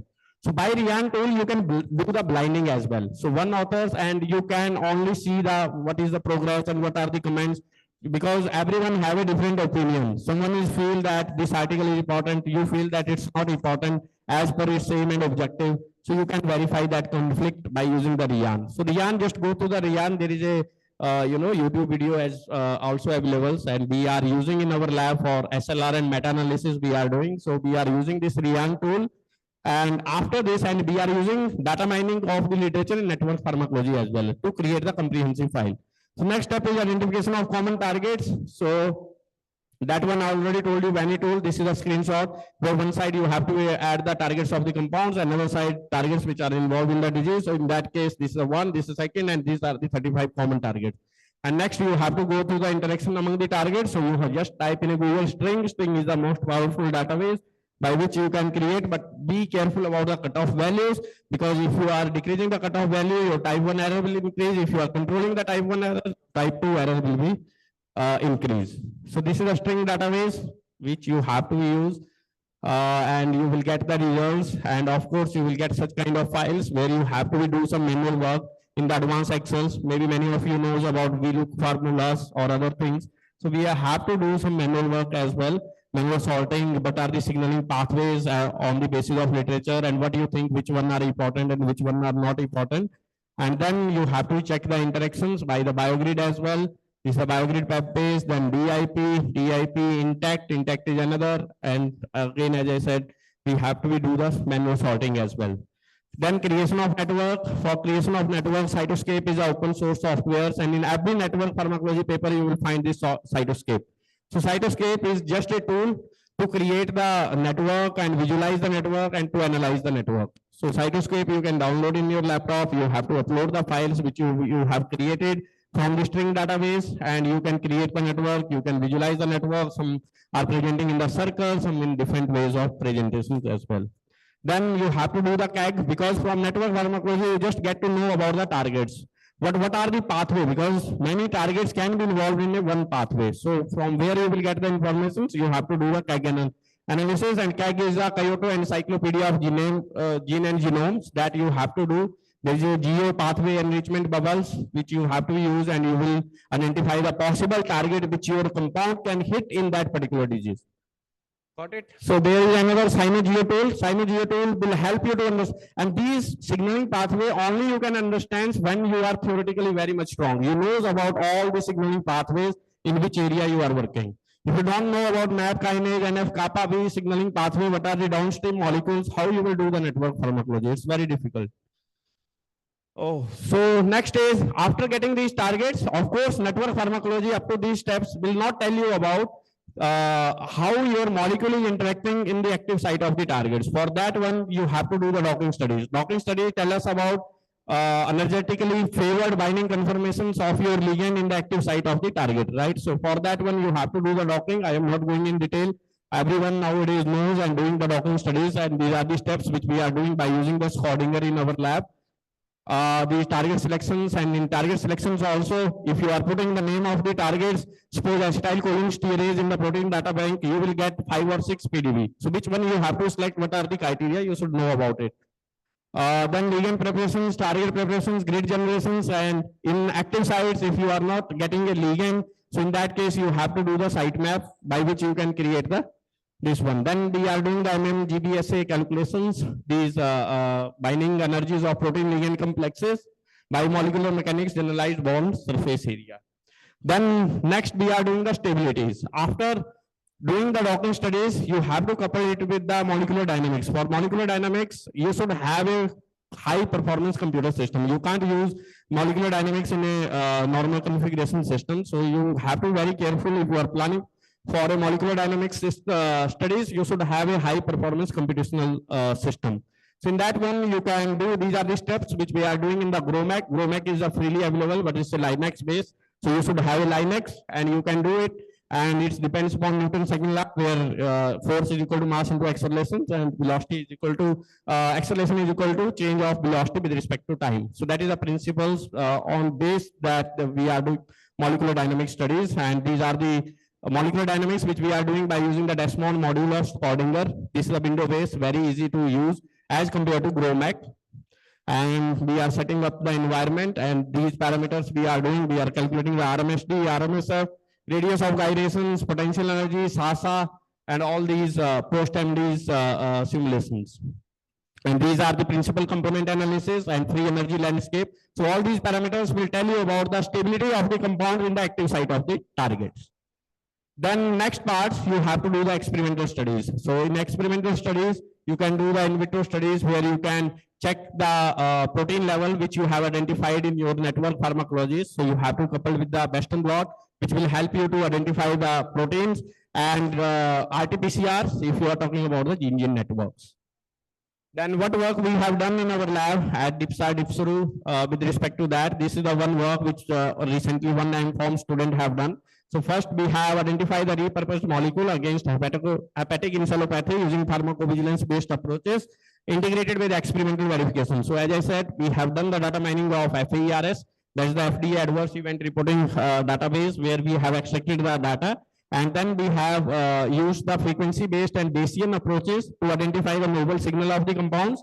Then we have done the subgroup analysis to identify the strength of the signal in different gender, different age group, different locations. And then we have done the sensitivity analysis to check the effect of the concomitant drugs on the outcome, because patient is not using only one medicine. So they are on multiple medications. So you have to see that part as well. Then we have coupled with the network pharmacologists. And then we have done the one experimental studies where we have identified the proposed molecule for the hepatic encephalopathy. This is the pathway which we have identified by these experiments, and these two drugs which we have identified for the hepatoencephalopathy, repurposing amlodipine and carvedilol. Then another where we have used the network pharmacology in the herbal molecules. As I said, you can use for the herbal. So we have selected natural compounds against the drug resistance epilepsies, and we have done finally the drug resistance epilepsy mice model we have developed in our lab and validated, and we have tested the molecules which we have identified. We have measured the level of neurotransmitter as well, histopathology as well. Then another drug which we have done is mechanistic of the galactose. This is the herbal galactose where we have identified phenyl, fenugreek and strawberry along with the experimental animal studies. I am not going in detail, and this is another part where we have used in the vaccination approach, how we can use network pharmacology integrated with the experimental approaches. This is another, and these are the articles which are published with respect to that. And this is the one of the journals where I am associate editors, and we have asked the article for network pharmacology in traditional medicines, but last date is very near. So if anyone of you have a manuscript with respect to network pharmacology in traditional medicines, you all are invited to submit your articles. This is another one which I am guest editors with Dr. Divesh, role of network pharmacology integrated with experimental approaches. But in this issues, because impact factor is about 5.6, so we are not accepting the manuscript only based on computational, but if you have experimental parts, we are ready to.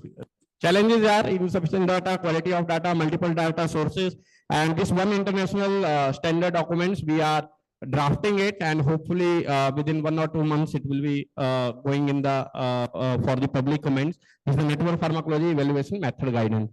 Conclusion is it's a next generation medicine research mode, but more in-depth analysis is required and rapid evolving field. So again, I always say that you should have a lot of intracellular signaling transductions mechanism knowledge before doing the network pharmacology. So acknowledgement, DST serve where I got 2 projects, DST, SRG and CRG. ICMR, 4 projects are ongoing, Sun Pharma where I have worked after my PhDs. IIT Delhi where I have used the supercomputer facilities of IIT Delhi. NIPER where I have earlier worked, BIT Misra where I did my PhD, HISTI, ISF Moga and my current organizations, DIPSRU, DIPSAR. So thank you again for everyone for your patience. Thank you so much. If you have any queries, you can ask.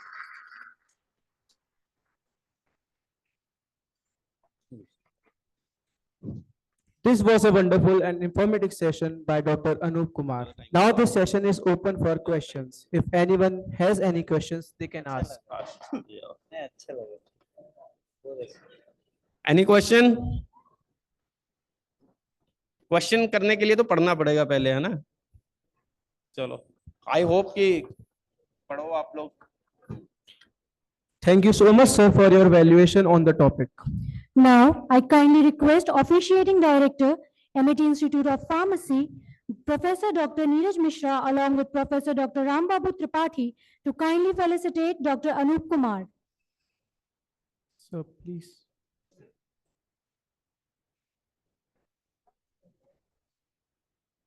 Sir, please. Anoop, sir.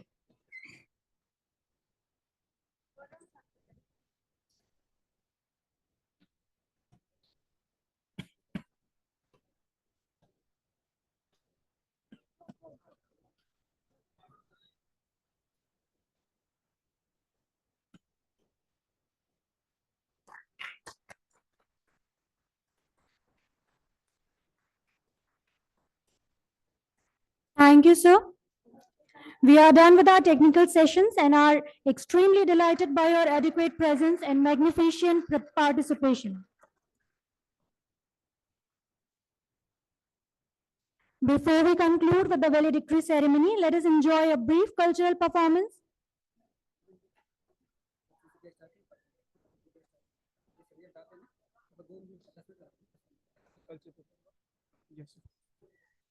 Before we conclude with the valedictory ceremony, let us enjoy a brief cultural performance for which I invite Palak and Mohit.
Hello, check. Hello, check. Hello.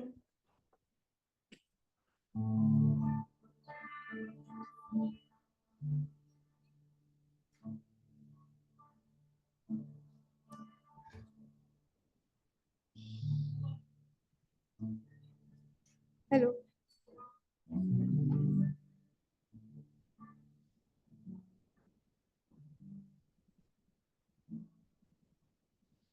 एक दिन मोहब्बत ओढ़ कर एक दिन गले के मोड़ पर तेरी हथेली पर लिखूं मेरा नाम तेरे नाम पर फिर तू तकल्लुफ छोड़ कर फिर तू झुका करके नजर रखना मेरे कांधे पे सर जिंदगी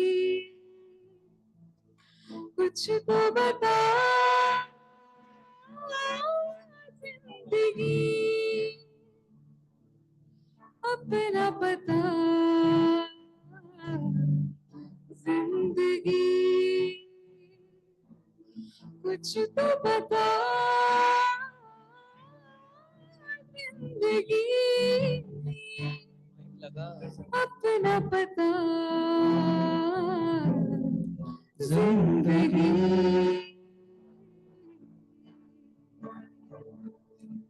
ठीक नेक्स्ट नीले नीले अंबर पर चाँद जब आए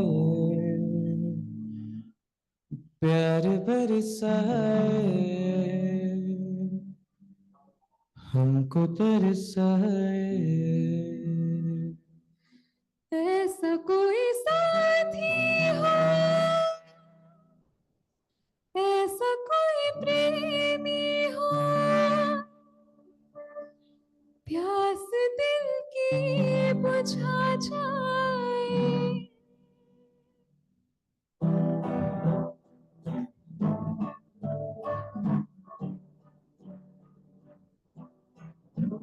नीले नीले अंबर पर चांद जब आए प्यार बरसाए हमको तरसाए ऐसा कोई साथी हो ऐसा कोई प्रेमी हो प्यास दिल की बुझा जाए नीले नीले अंबर पर चांद जब आए प्यार बरसाए हमको तरसाए हाँ ऊंचे ऊंचे पर्वत जब चूमते हैं अंबर को प्यासा प्यासा अंबर जब चूमता है सागर को ऊंचे ऊंचे पर्वत जब चूमते हैं अंबर को प्यासा प्यासा अंबर जब चूमता है सागर को प्यार से कसने को बाहों में बसने को दिल में जाए कोई तो आ जाए ऐसा कोई साथी हो ऐसा कोई प्रेमी हो प्यास दिल की बुझा जाए नीले नीले अंबर पर चांद जब आए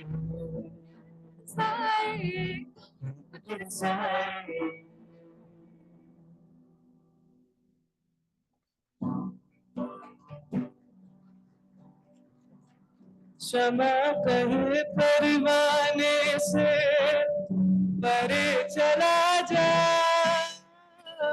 मेरी तरह जल जाएगा यहाँ नहीं आ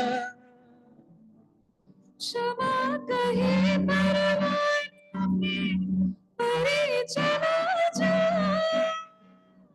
मेरी तरह जल जाएगा यहाँ नहीं आ नहीं सुनता है उसको चले जाना होता है हर खुशी से हर गम से बेगाना होता है प्यार दीवाना होता है मस्ताना होता है हर खुशी से हर गम से बेगाना होता है है तू मेरे पास आती रही वो तो ये प्यार नहीं ऐसा लगे जैसे कि तू उसके जरे कोई पिए जाए शाम मस्तानी मदहोश किए जाए मुझे कोई खींचे तेरी ओर लिए जाए ये शाम से पानी मदहोश किए जाए मुझे कोई खींचे तेरी ओर लिए जाए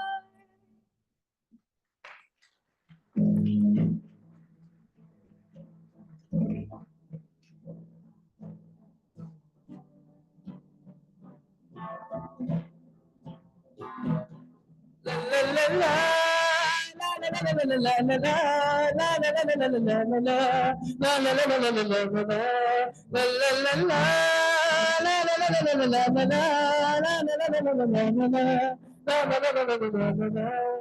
गुलाबी आंखें तो तेरी देखी शराबी ये दिल हो गया संभालो मुझको मेरे यारो संभलना मुश्किल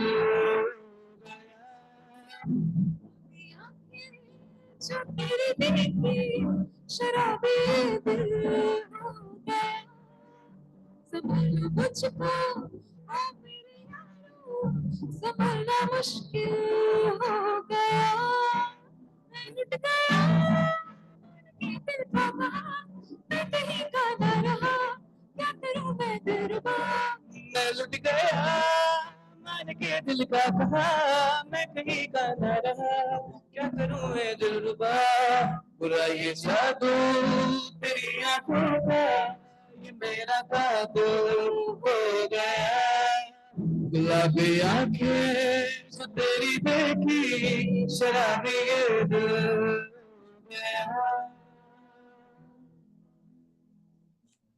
Thank you.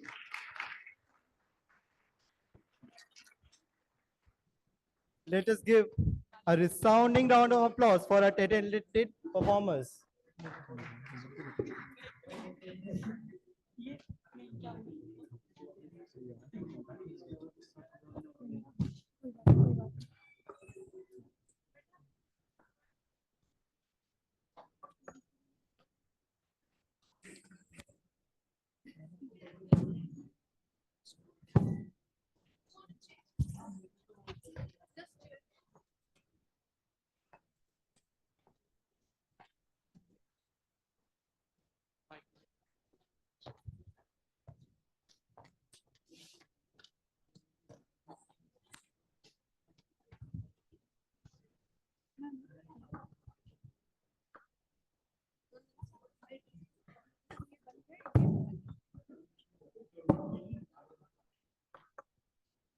बेटा वो प्लग इन करके आओ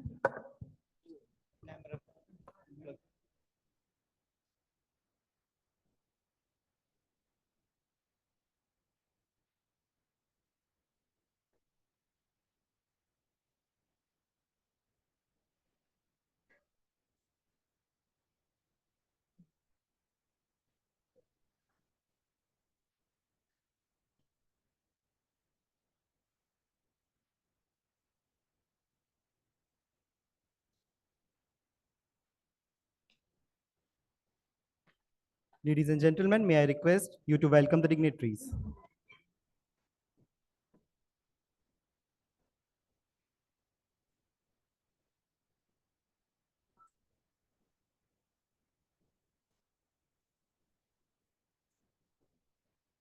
Thank you. You may please be seated. Come.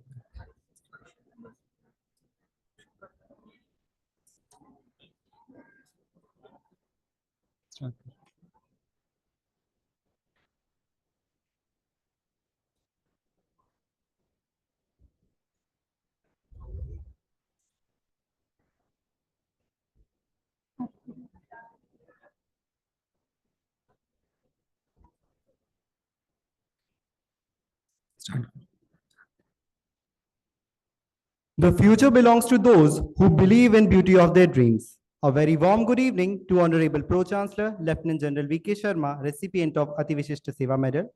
Our guest of honor, Dr. Shivakiran S. Makam, respected Vice Chancellor, Professor Dr. R.S. Tomar, Officiating Director, Amity Institute of Pharmacy. Professor Dr. Neeraj Mishra, respected dignitaries, Registrar, Deans, Director, Head of the Institute, Head of the Departments, faculty members, staff members, and our valued delegates and dear students. I, Arpit, and I, Shraddha, feel immense pride to stand here before all of you this evening. On behalf of Amity Institute of Pharmacy, Amity University, Madhya Pradesh, we are delighted to offer you all a gracious welcome to the valedictory ceremony of the International Conference on Drug Discovery and Development Pharmaceutical Approaches. I request our Honorable Pro-Chancellor to welcome the guest of honor, Dr. Shivakiran S. Makam. Sir, please.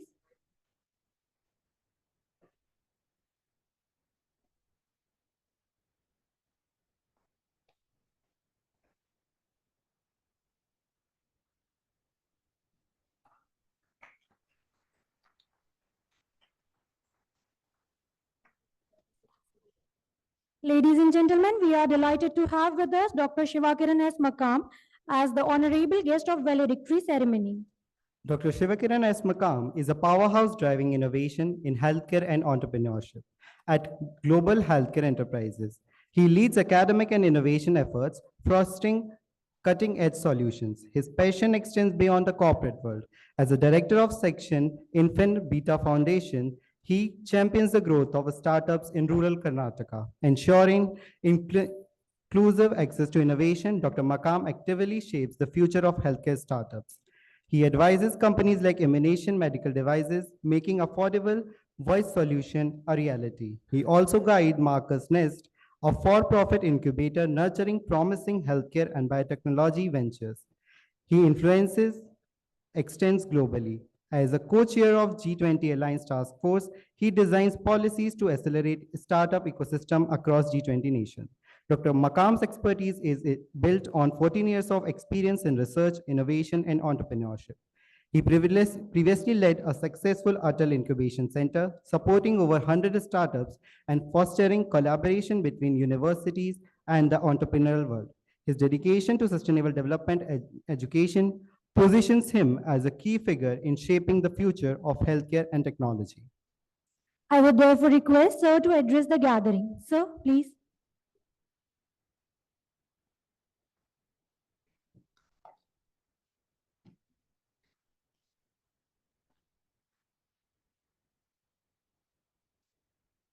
So I had attended many conferences. This is being a pharmaceutical conference, lot of drugs and other things we talk, which are very bitter in taste. But thank you very much for those two, one girl and the boy who made the session very sweet. Very sweet of you. Thank you. Otherwise, I would have gone to sleep. Again, effect of a drug. So, but let me tell you where I come from. I also came from, from biotechnology background and I happened to work in DRDO. I had an opportunity to work with something very, very interesting, which could be a topic for a good Hollywood movie, bioweapons. So that's my area of research, how to detect weapons in the event of COVID-like situation, which is man-made. There were a lot of hypothetical situations. What if something happens, outbreak? How do you detect? So this was my topic of PhD. And this inspired me, rather than going into publishing, can we make some products for the country? This was idea. And when we started, you all know PCR, it takes like 3 hours, 4 hours. And we moved from there. Now we demonstrated a kit to armed forces. Sir, a PCR kit here. This will identify if there is an anthrax weapon or a biological weapon in your food materials in the rations that come to your army. You have got here armed forces. What if the food is contaminated? Somebody purposefully want to do. That Jawan looked at my face and told, we know only shooting and marching. If you give me PCR and all, what you will do? Do I even understand this? Then I understood the complexity of science. We failed to make it simple. We failed to make science simple. And that became my life goal, how to make science simple. Today, as we are talking here, I come from Bangalore. I work in a cancer research, Asia's largest cancer hospital. We touch 5 lakh patients every year, 5 lakh cancer. Very complex disease. But can you detect cancer without cutting the body, without passing through PET scan, without touching your body? Can you do that? That is what startups are doing today. I just met one startup who takes a drop of saliva and tells whether a particular person is prone to breast cancer or not. Just a drop of saliva. You don't need any damn thing. I just need saliva, give me, and I'll tell you whether you have breast cancer or not. And these are all not biotechnology students, they're engineering students. This is what New India is all about, right? I funded one particular startup. They were just passed out of engineering, civil engineering students, by the way. They literally reinvented wheel. Can anybody imagine a bicycle without hub and spoke? There is a wheel, there are spokes. Can you imagine a wheel without spokes? The first wheel was invented in somewhere in 18th century. Even today, the wheel structure never changed. Wheel design never changed. These many millions are passing out from this country and other countries together. Has anybody defied the general norm that I can make a wheel without spokes?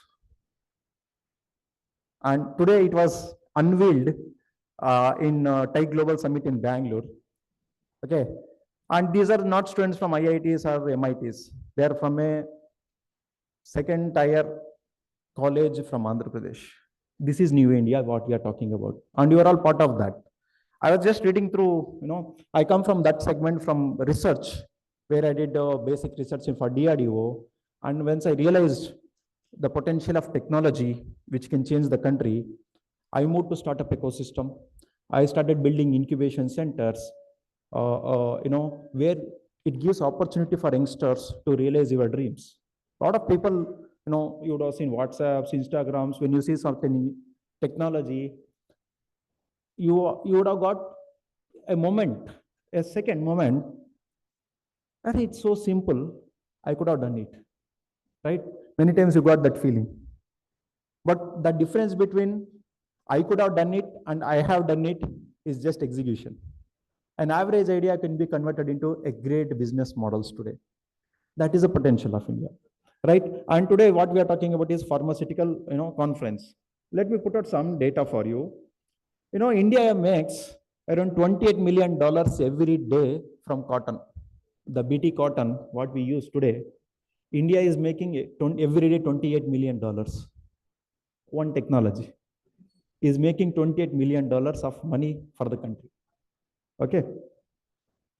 India is conducting 2 million tests every day, diagnostic kits, right? You're all from pharmacy background, diagnostic kits, molecules in it. Every day we conduct 2 million tests. During COVID, we became from importer to exporter of tests. Okay, I met one guy from Ahmedabad. His name is Vaibhav. He's a biotechnology student.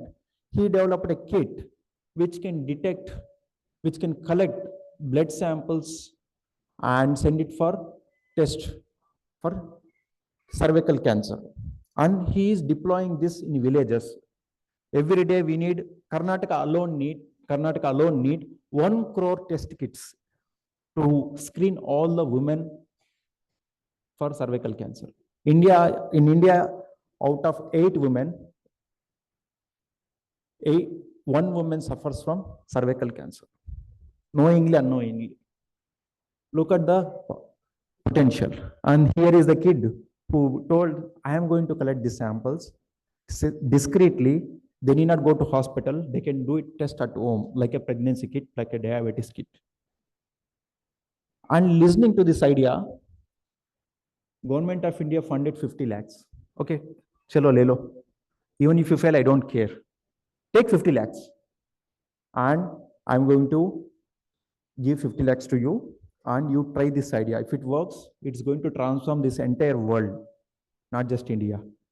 And that's the kind of kids today have transformed the landscape of COVID. You may not be knowing this. It is the 3,500 plus startups that actually brought you out of COVID, not just big companies. There is a startup in Telangana who delivered vaccines through drones. There is a startup in Karnataka who is screening people from their homes, right? There are social startups who are actually supplying foods and vegetables to your home. CoWIN app, which was built by India, is one of the greatest startup. So this is what we are doing today. And it is a mandatory slogan today, like the way you have national anthem in every conference. Talking about startups has become mandate everywhere. So much so that India is the first country to introduce Startup 20 in G20. Till now, we never thought that startup needs a representation in a world forum. Why? Because we are a house of 1.5 lakh startups. When it comes to biotechnology, we have 10,000 startups in India. Every day, 4 biotechnology startups are born in this country. Every day, 4. Once upon a time, we were having a very bad reputation of saying that, every 1 minute, 3 children are born in India. But today, the narration has changed. India gives birth to 4 biotechnology startups every day. And each of these startups are transforming the country, right? And just I was reading one report which says that medical devices alone makes $42 billion. $42 billion medical devices. No big medical devices. You don't need a CT scanning and all such things. I told you, using saliva. And Mr. Anand, who represents the world's largest innovation federation, it's called IFIA Bharat.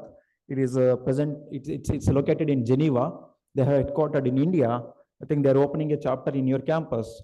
He told me one story about AI students developing a tool where if you feed the X-ray, the X-ray you get it, and you feed into this system, AI system, it can predict lung cancer, respiratory diseases in less than 10 seconds with more than 94% accuracy. A typical doctor's accuracy is 85%, which means out of 100 people they screen, they mistake 15. And here is a tool which mistakes only 6. That's what today biotechnology is all about. You don't need a biotechnology degree per se to contribute in biotechnology. Other segment of students are coming into your segment and doing a lot of work, right? So look at the opportunities we are having in this country. And we are talking about enzymes, right? Here, a lot of enzymes and enzymes, shapes, structures. I'm not getting into technical details, right? That's over. Now I'm talking about something very, very different. Bioethanol. Ethanol was a revenue generator for the country, tax generator, right? And today, bioethanol is fueling the country. Once upon a time, we were importing ethanol from China.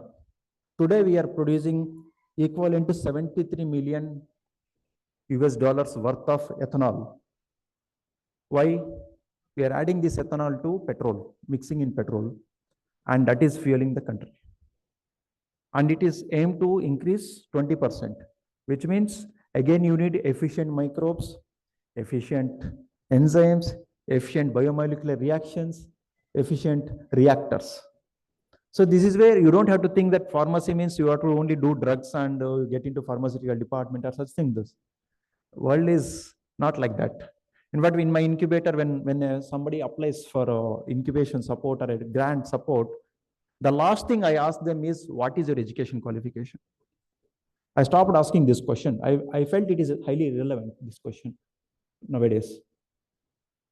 Okay, so I'll tell you one small anecdote where I happened to witness. ECE students developed world's first millet-based chocolate. What is the relation between chocolate skill and the ECE, right? And they learned the skill of making chocolates. They took the course in NPTEL on food technology, and they learned how to make chocolates because their idea was to reduce the malnourishment in the country. And chocolate is the best way to do it. Is there anyone who hates chocolate here? Okay, great. So which means everybody loves chocolate. Oh, there is one. Fine. So, but, oh, 2. Anyone else? Okay. So typically, you all know that chocolate is a happy hormone. When you eat chocolate, happy hormones come, isn't it? That's why you eat chocolates, obviously. But the problem with chocolate is it comes with sugar. That is a problem, right? So if you go to any international countries, or chocolates are born like of Swiss and all, you'll get dark chocolates. And people say that when you eat dark chocolate, happy enzymes will come, mood enhancers will come. That's why you eat chocolates. And when you eat chocolate, you always have a happy feeling, isn't it? So this was the idea that these kids came with. Why can't I extract sweeteners from millets and add to chocolates?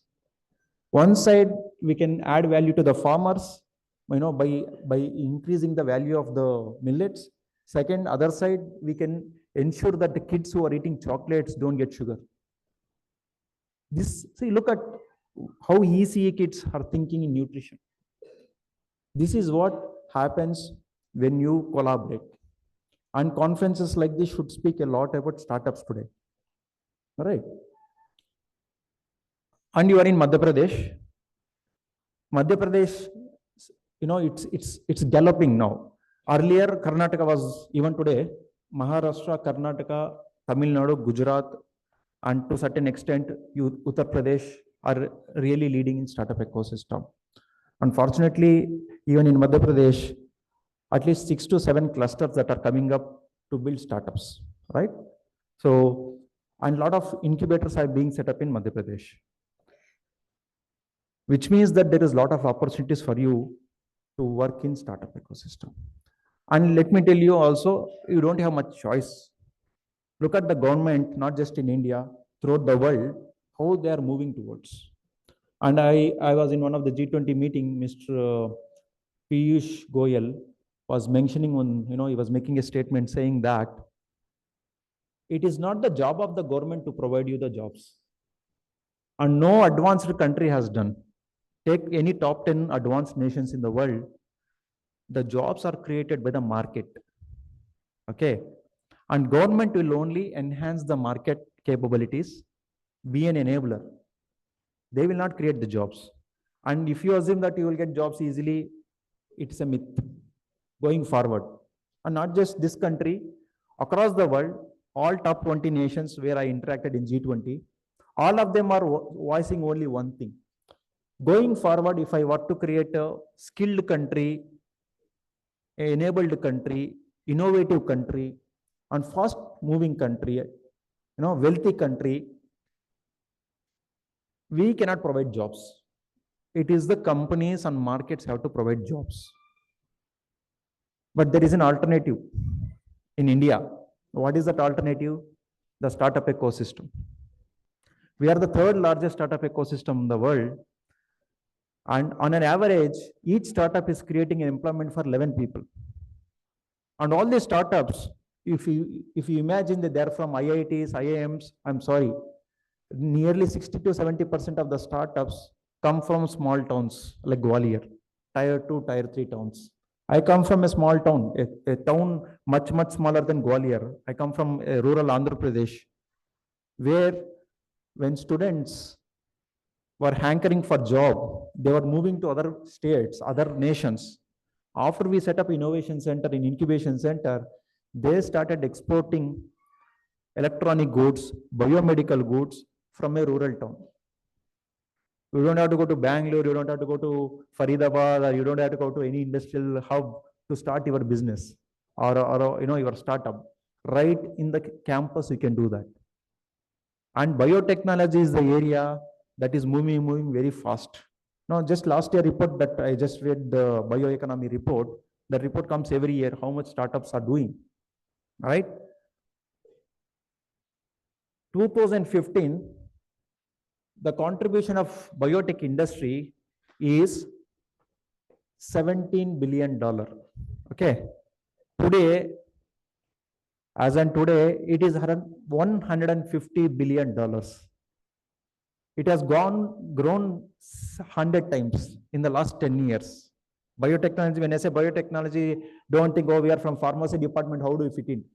It's all come together.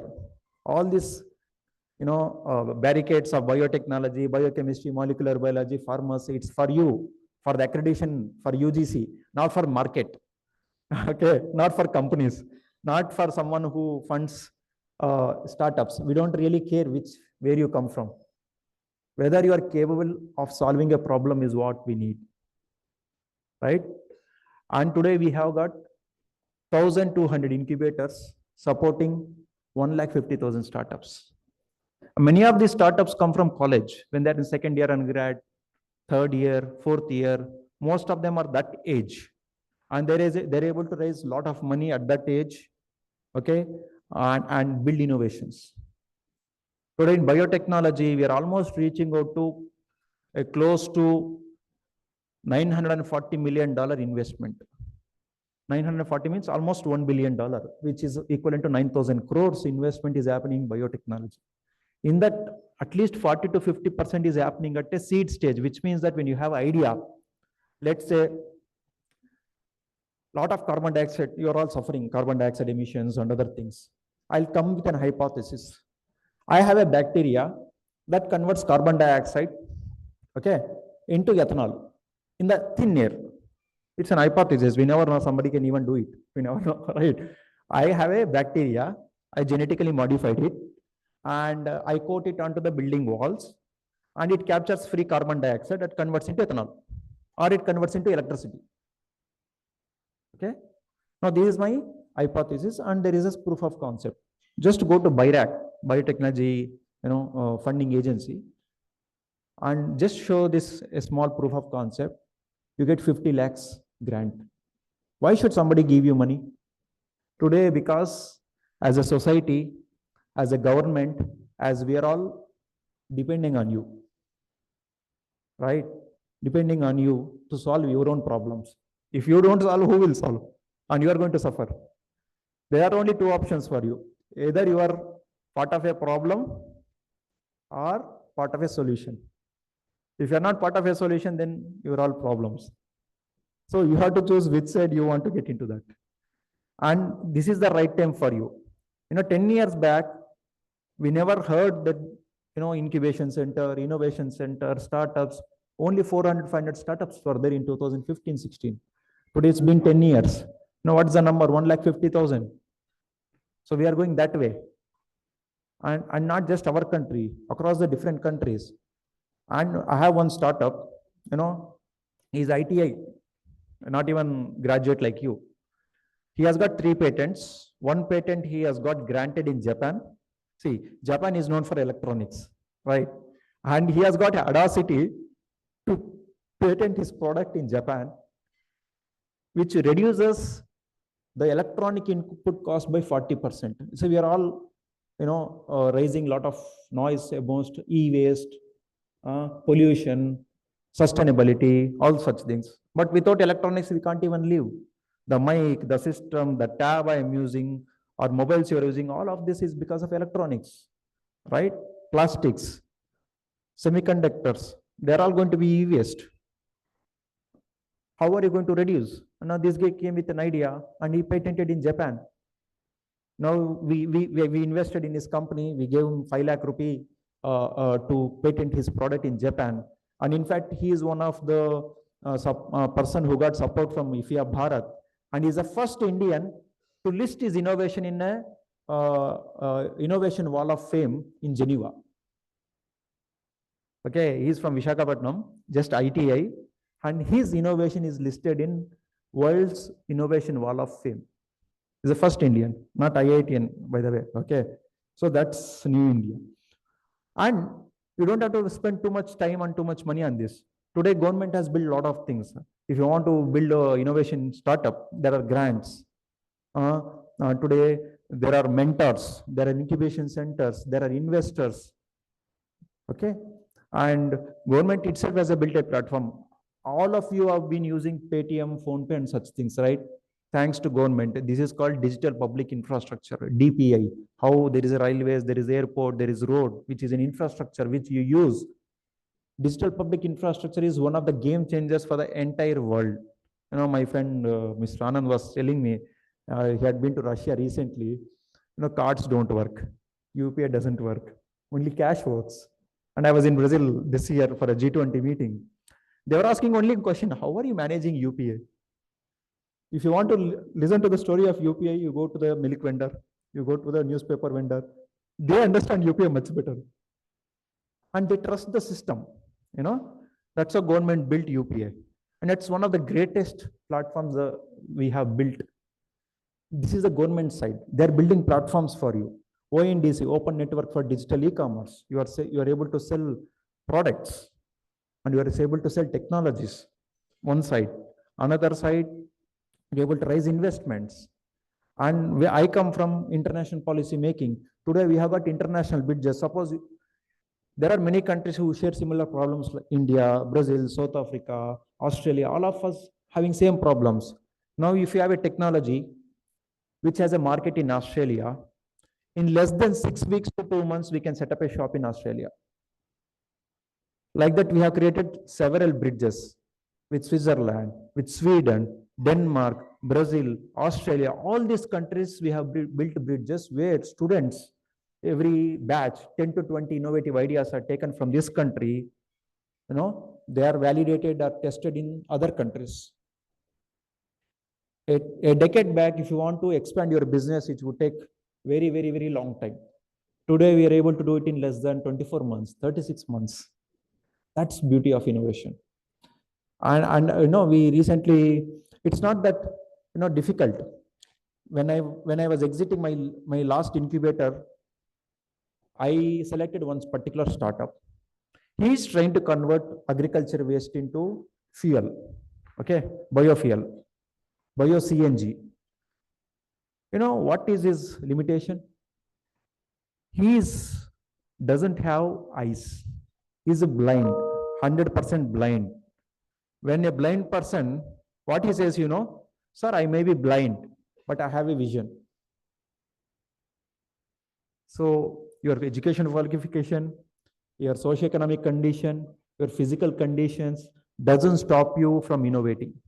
The only thing that will stop you from innovating is yourself. I have seen enough such startups. Maybe I would have mentored 200 plus startups, and I have built 11 incubators. All this is a story across India. And you have been blessed in a way that you are privileged to be in one of the biggest universities and most well-known universities in the country, Amity University, right? I have been to your Bangalore campus. It's also phenomenal. I've been to your Delhi campus. It almost looks like South Block for me. And your Gwalior campus, no less. It's such a beautiful place, and you have got a lot of facilities. Then what stops you, right? Now, when you come to these conferences, you just don't think the technical aspects of it. Think something beyond. Okay, fine, enzyme is there, structure is there, fine. Okay, can I make 10 rupees out of it? Can I solve a plastic problem? Right? Can I solve cancer? Or can I at least solve hair loss? People like me can be, your customers. Or something else, right? You come with your own idea, man. I don't really care. I just saw, just 2 weeks back, I saw another startup which makes a jacket, Royal Enfield jackets. So cool, right? With aristocratic, that cool factor comes with that. But it's leather. Right? It's a leather, very, very carbon intensive material. I saw one guy who made that exactly same jacket from cactus plant. So cool is it, right? And I asked, okay, it could be maybe 10,000 rupees. It's not affordable a person like me.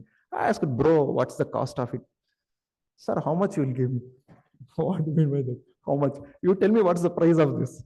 I said, sir, it's just 1,999. Seriously? I asked, are you not joking? Who will give me 1,999? If you tell 1,999, I won't even believe you that it's from cactus. Maybe you're bluffing it. No, sir. This is a test certificate. This is 100% vegan cactus jacket.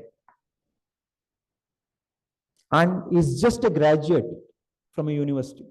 By the way, he is not from biotechnology. He is an engineering grad. So that's what Vikasit Bharat is all about. Okay. So that is a roadmap for all of you. And I'm very happy to share these things with you. And of course, I had a lot of reports here, but I felt it's 4:30 and above. Telling reports will make you sleep. So that I'll tell you some data points and tell you some story. What guys and girls like you in other parts of the country are doing. Now it's time for you to be in that bandwagon. Otherwise, you miss the bus. We already missed 40 years back. Okay. Now is the time. In the next 5, 6, maybe not 6, at least 10 years down the line, it's a golden period for India. And as a society, we trust youth. We trust youth. Okay, that's why the grants are given. My own incubator has given 7 crores grants to startups at student level. Cumulatively, not 1 crore for each of them, 10 lakhs, 15 lakhs, 2 lakhs like that. Right. Some of them are successful, some of them are not successful. I really never bothered whether they are successful or not. I only see that the capability of these kids. Okay. So with that trust, I am leaving this podium. Thanks for the opportunity and Jai Hind.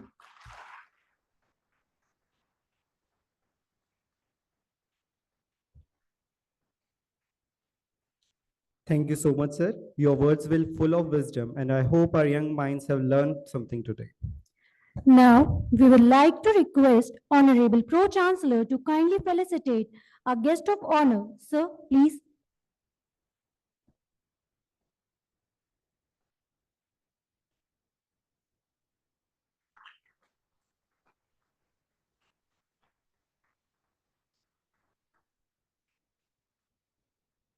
Now, I would like to invite Professor Dr. Ram Babu Tripathi, Department of Pharmaceutical. Now, I would like to invite Professor Dr. Ram Babu Tripathi, Department of Pharmaceutical Chemistry, MIT Institute of Pharmacy, to summarize the conference. Sir, please.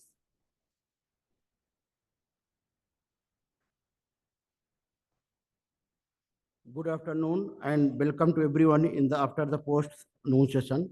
And on the behalf of organizing secretary of the International Conference, Drug Discovery and Development in Pharmaceutical Approach, I welcome to our Honorable Pro Chancellor Sir, Honorable VC Sirs, and our the chief guest.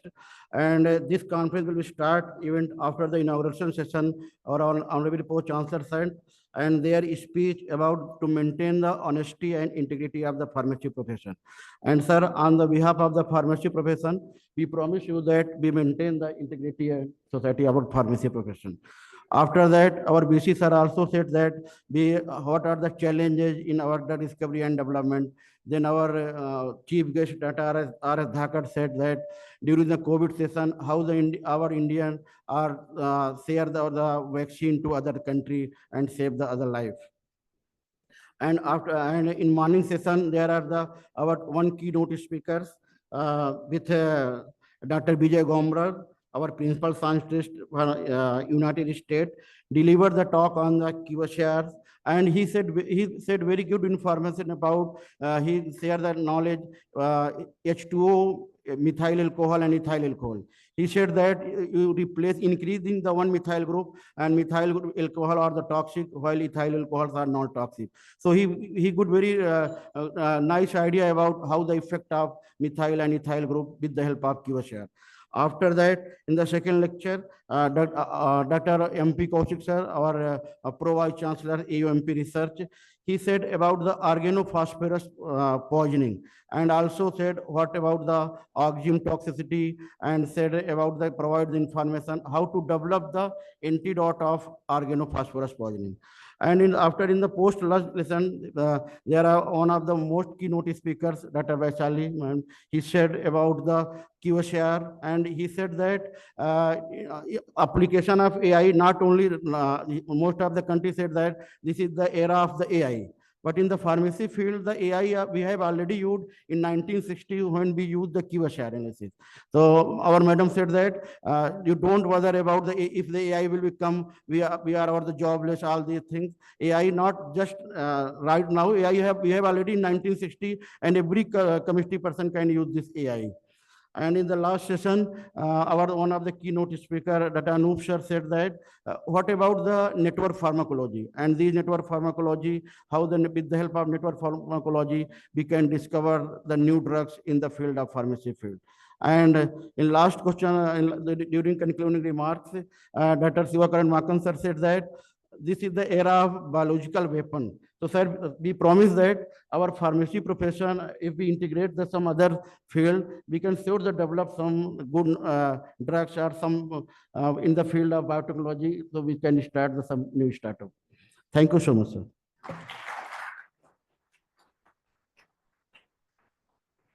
Thank you so much, sir.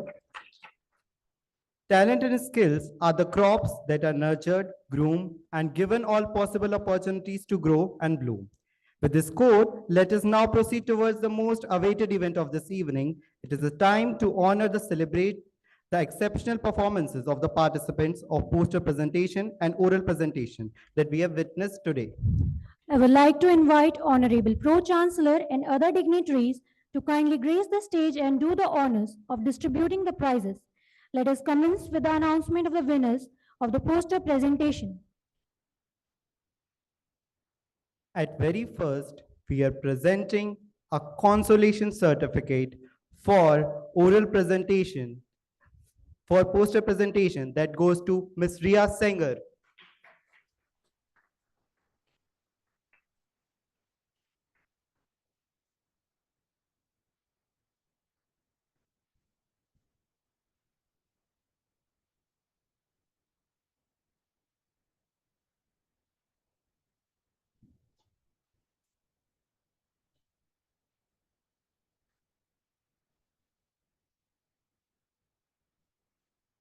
The third position for poster presentation is secured by Mr. Harshit.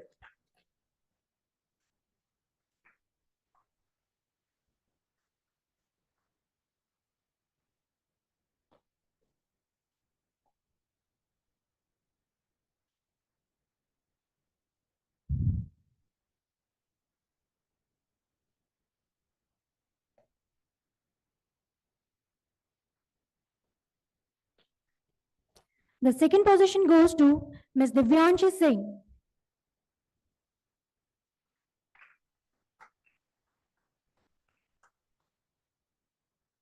I request Ms. Divyanshi to kindly come up on the stage.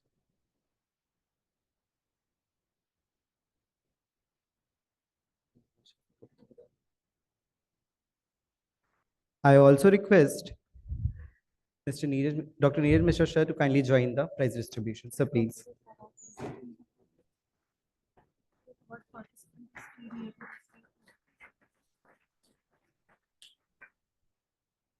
Now, the first position, that is the winner of poster presentation competition, is Mr. Aryan Pandey.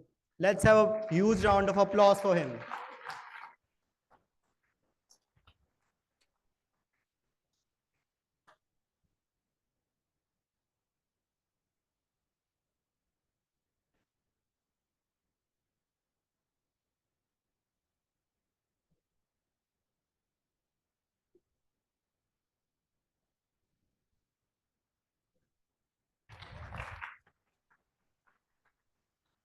Now, let us move towards the declaration of the winners of the oral presentation.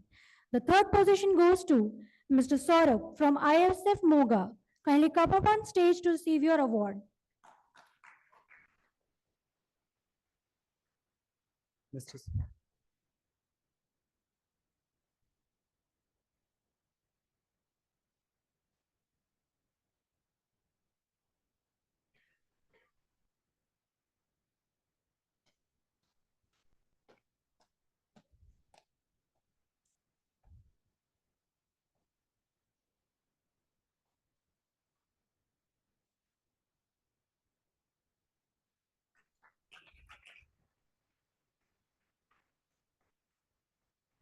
The second place is secured by PhD scholar Ms. Shivangi Sharma.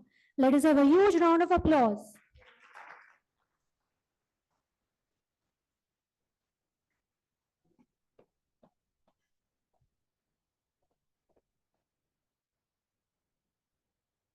Now, put your hands together for the first position, which is secured by Ms. Shivani Prajapati, Amity Institute of Pharmacy, Amity University, Madhya Pradesh.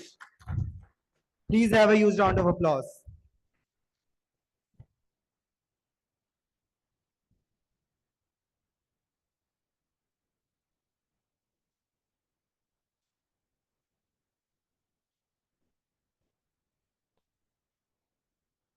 Now, the time to declare.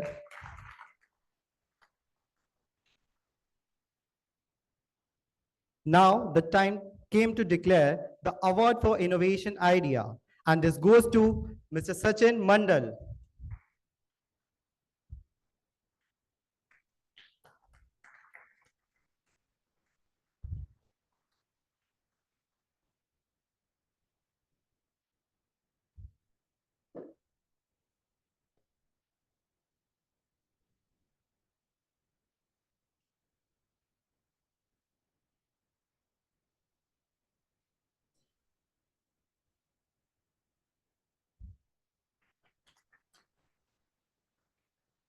The Best Research Excellence Award goes to Dr. Brajesh Sharma.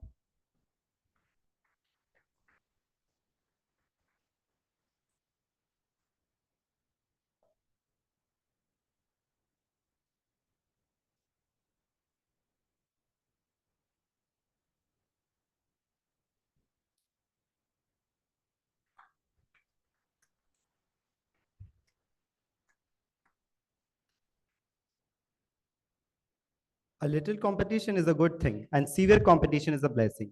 Thank God for competition. And I thanks judges who had judged the competition. It's time to felicitate our judges who had judged the poster and oral presentation today. First of all, I want to call upon the stage Dr. Vinay Jain, Principal, Sri Ram College of Pharmacy. Sir, please.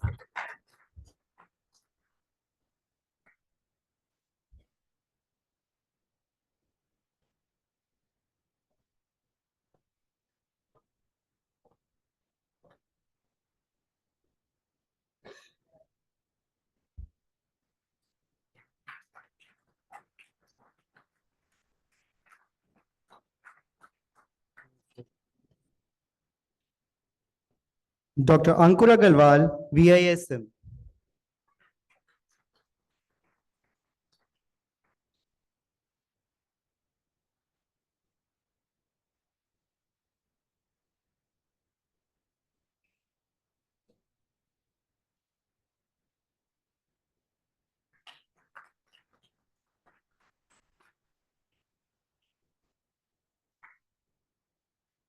Miss Aditi Chaudhary, Signa College of Pharmacy, Kanpur.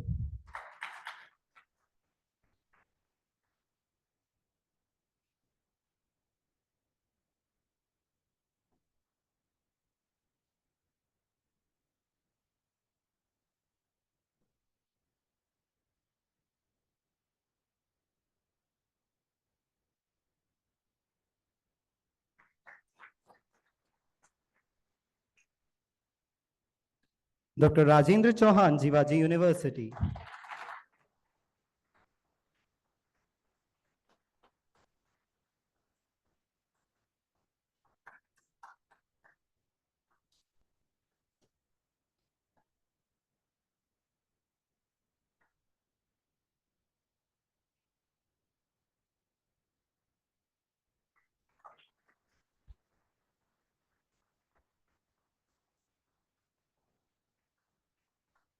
Ms. Fiza Farheen Siddiqui, Ansh College of Pharmacy.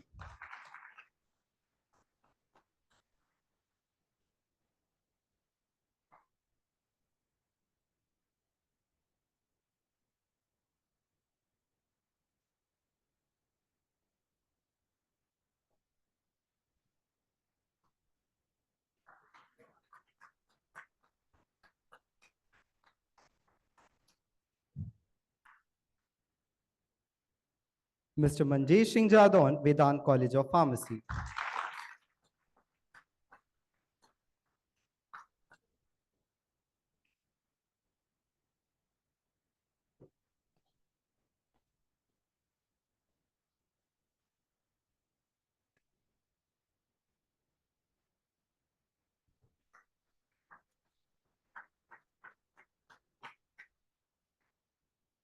It's my pleasure to request our Honorable Pro-Chancellor to bestow the Appreciation Shield upon the conference convener, Professor Dr. Neeraj Mishra, for his commendable work.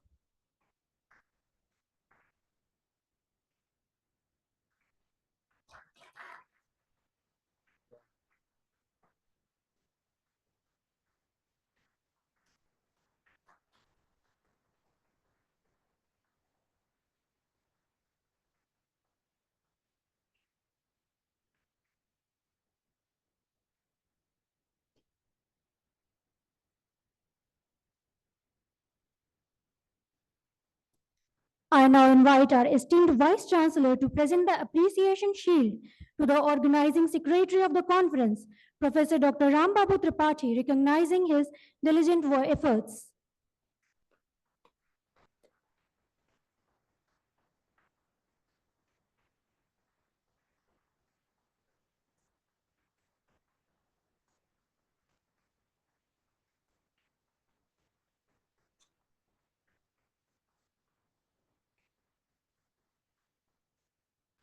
Now, we would like to invite the officiating director, MIT Institute of Pharmacy, Professor Dr. Neeraj Mishra sir, to propose a vote of thanks. Sir, please.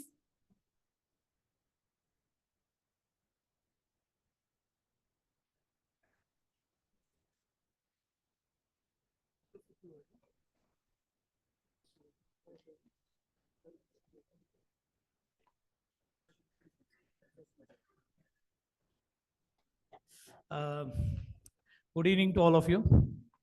Uh, I'm standing in between you and the vote of thanks for the next 5 minutes.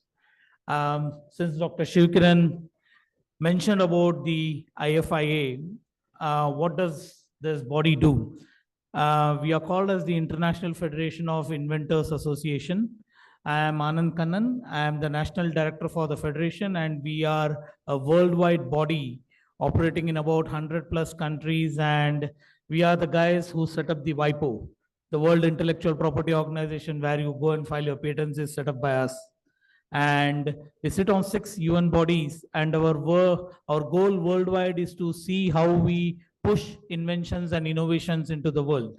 So we are headquartered in Geneva, and our other headquarters is placed strategically right inside Google in the United States. So what does Google do with all this? Google picks up all these ideas and converts that into a startup or acquires them. So what we at IFIA are doing is that this is the only body in the world, after you have done your research, after you have filed your patent, who recognizes you. Do you get any recognition after all that? Does anybody know that what you have done, you have invented something, you have innovated something? This is the only federation which confers the title of inventor. You put it against your name. You would have seen Dr. Shivkiran, his name has Dr. I.N.V. Shivkiran. He was the first recipient in India to get that. So in India, totally, we are the least, unfortunately, a country of 1.4 billion with so much of research, so much of innovation going on. We have only 6 innovators title for the country. And the youngest is also from India, who's just 23 years old, who bagged this title. And the person who Mr. Shivkiran, Dr. Shivkiran just mentioned, whose product is showcased in IFIS Hall of Fame, is also a person who's been conferred the title of inventor. Just to let you know how powerful that title of inventor is, when you apply for the Einstein visa in the United States, this is one step guaranteed closeness to get you that visa. It is that powerful.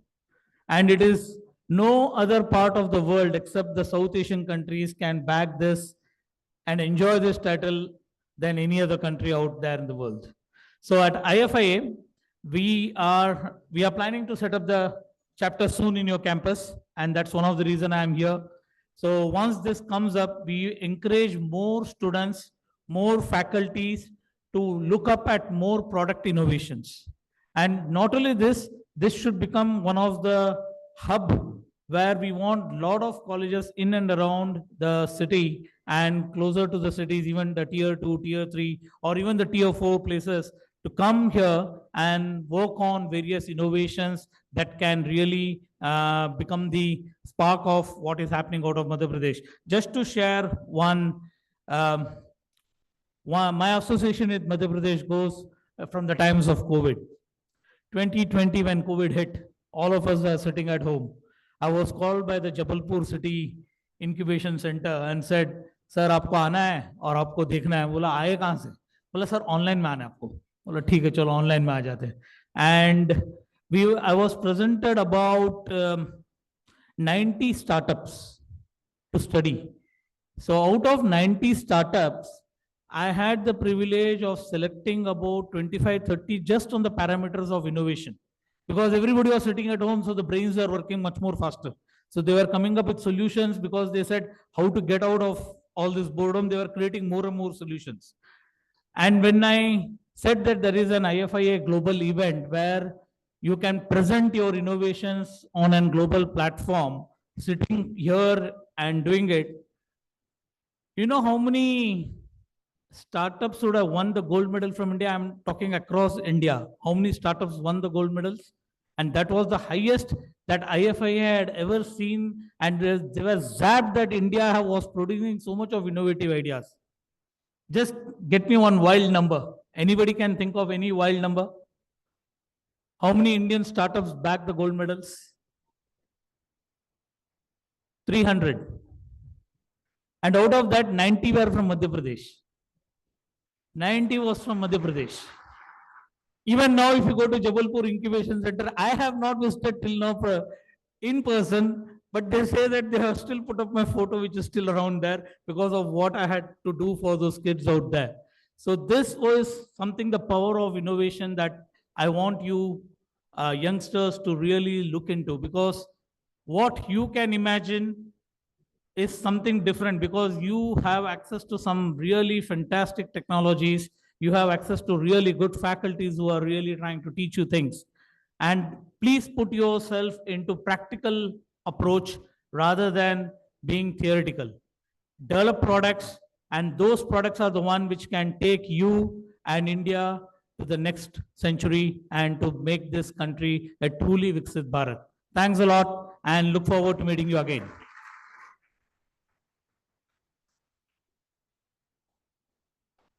Thank you, sir. Now, it's a special mention for the winners of oral presentation, which was held online. Mr. Mohammad Abubakar, Eknath Bikole, and Srajana Raikwar. These are the winners for the oral presentation, which was held online.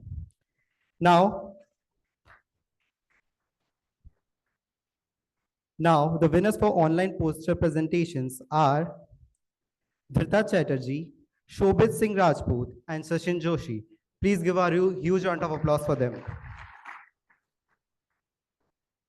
Now, we would like to invite Officiating Director, Amity Institute of Pharmacy, Professor Dr. Neeraj Mishra, to propose a vote of thanks. Sir, please.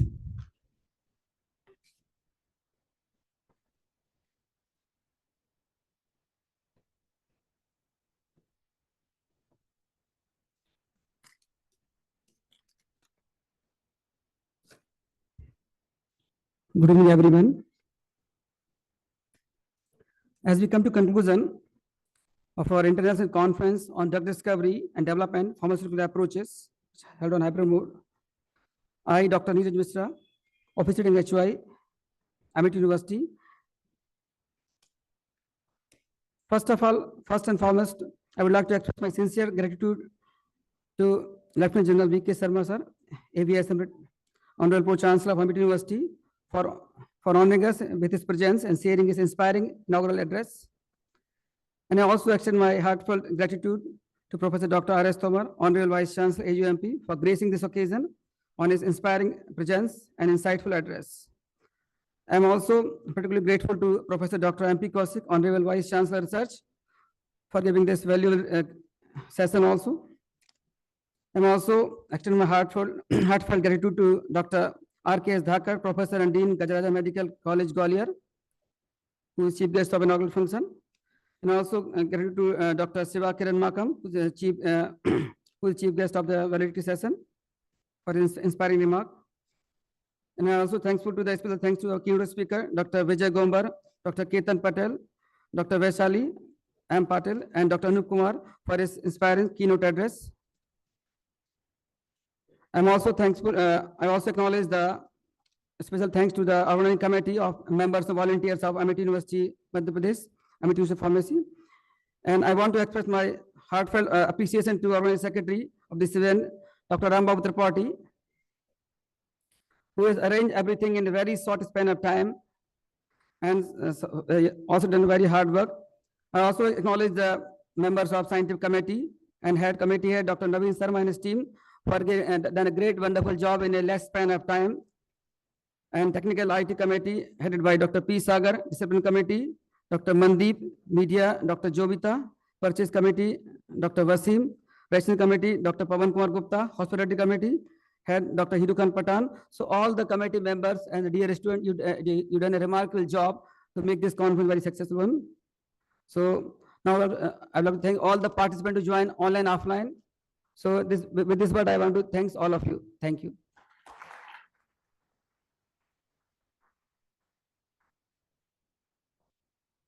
Thank you so much, sir. Now, I would like to thank our sponsors who have shown their keen interest in this international conference, paying special thanks to UV Scientifics, Hyderabad. Also, special thanks to Singla Scientific Industries, Ambala, Punjab, and Hype Club, Gwalior. We kindly request all the dignitaries, keynote speaker, faculty members, and winners to assemble at the stage for a group photograph.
I request all the winners to come up on the stage for a photograph. Winners for oral presentations and poster presentations. Winners.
Thank you, esteemed dignitaries.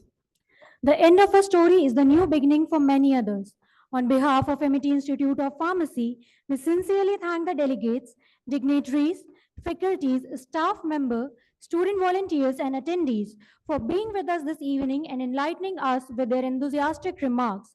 We also share our heartfelt gratitude to all the attendees at this event. I request the dignitaries to head towards the VIP lounge for high tea. Delegates are requested to move towards B block foyer for high tea. Thank you. Thank you.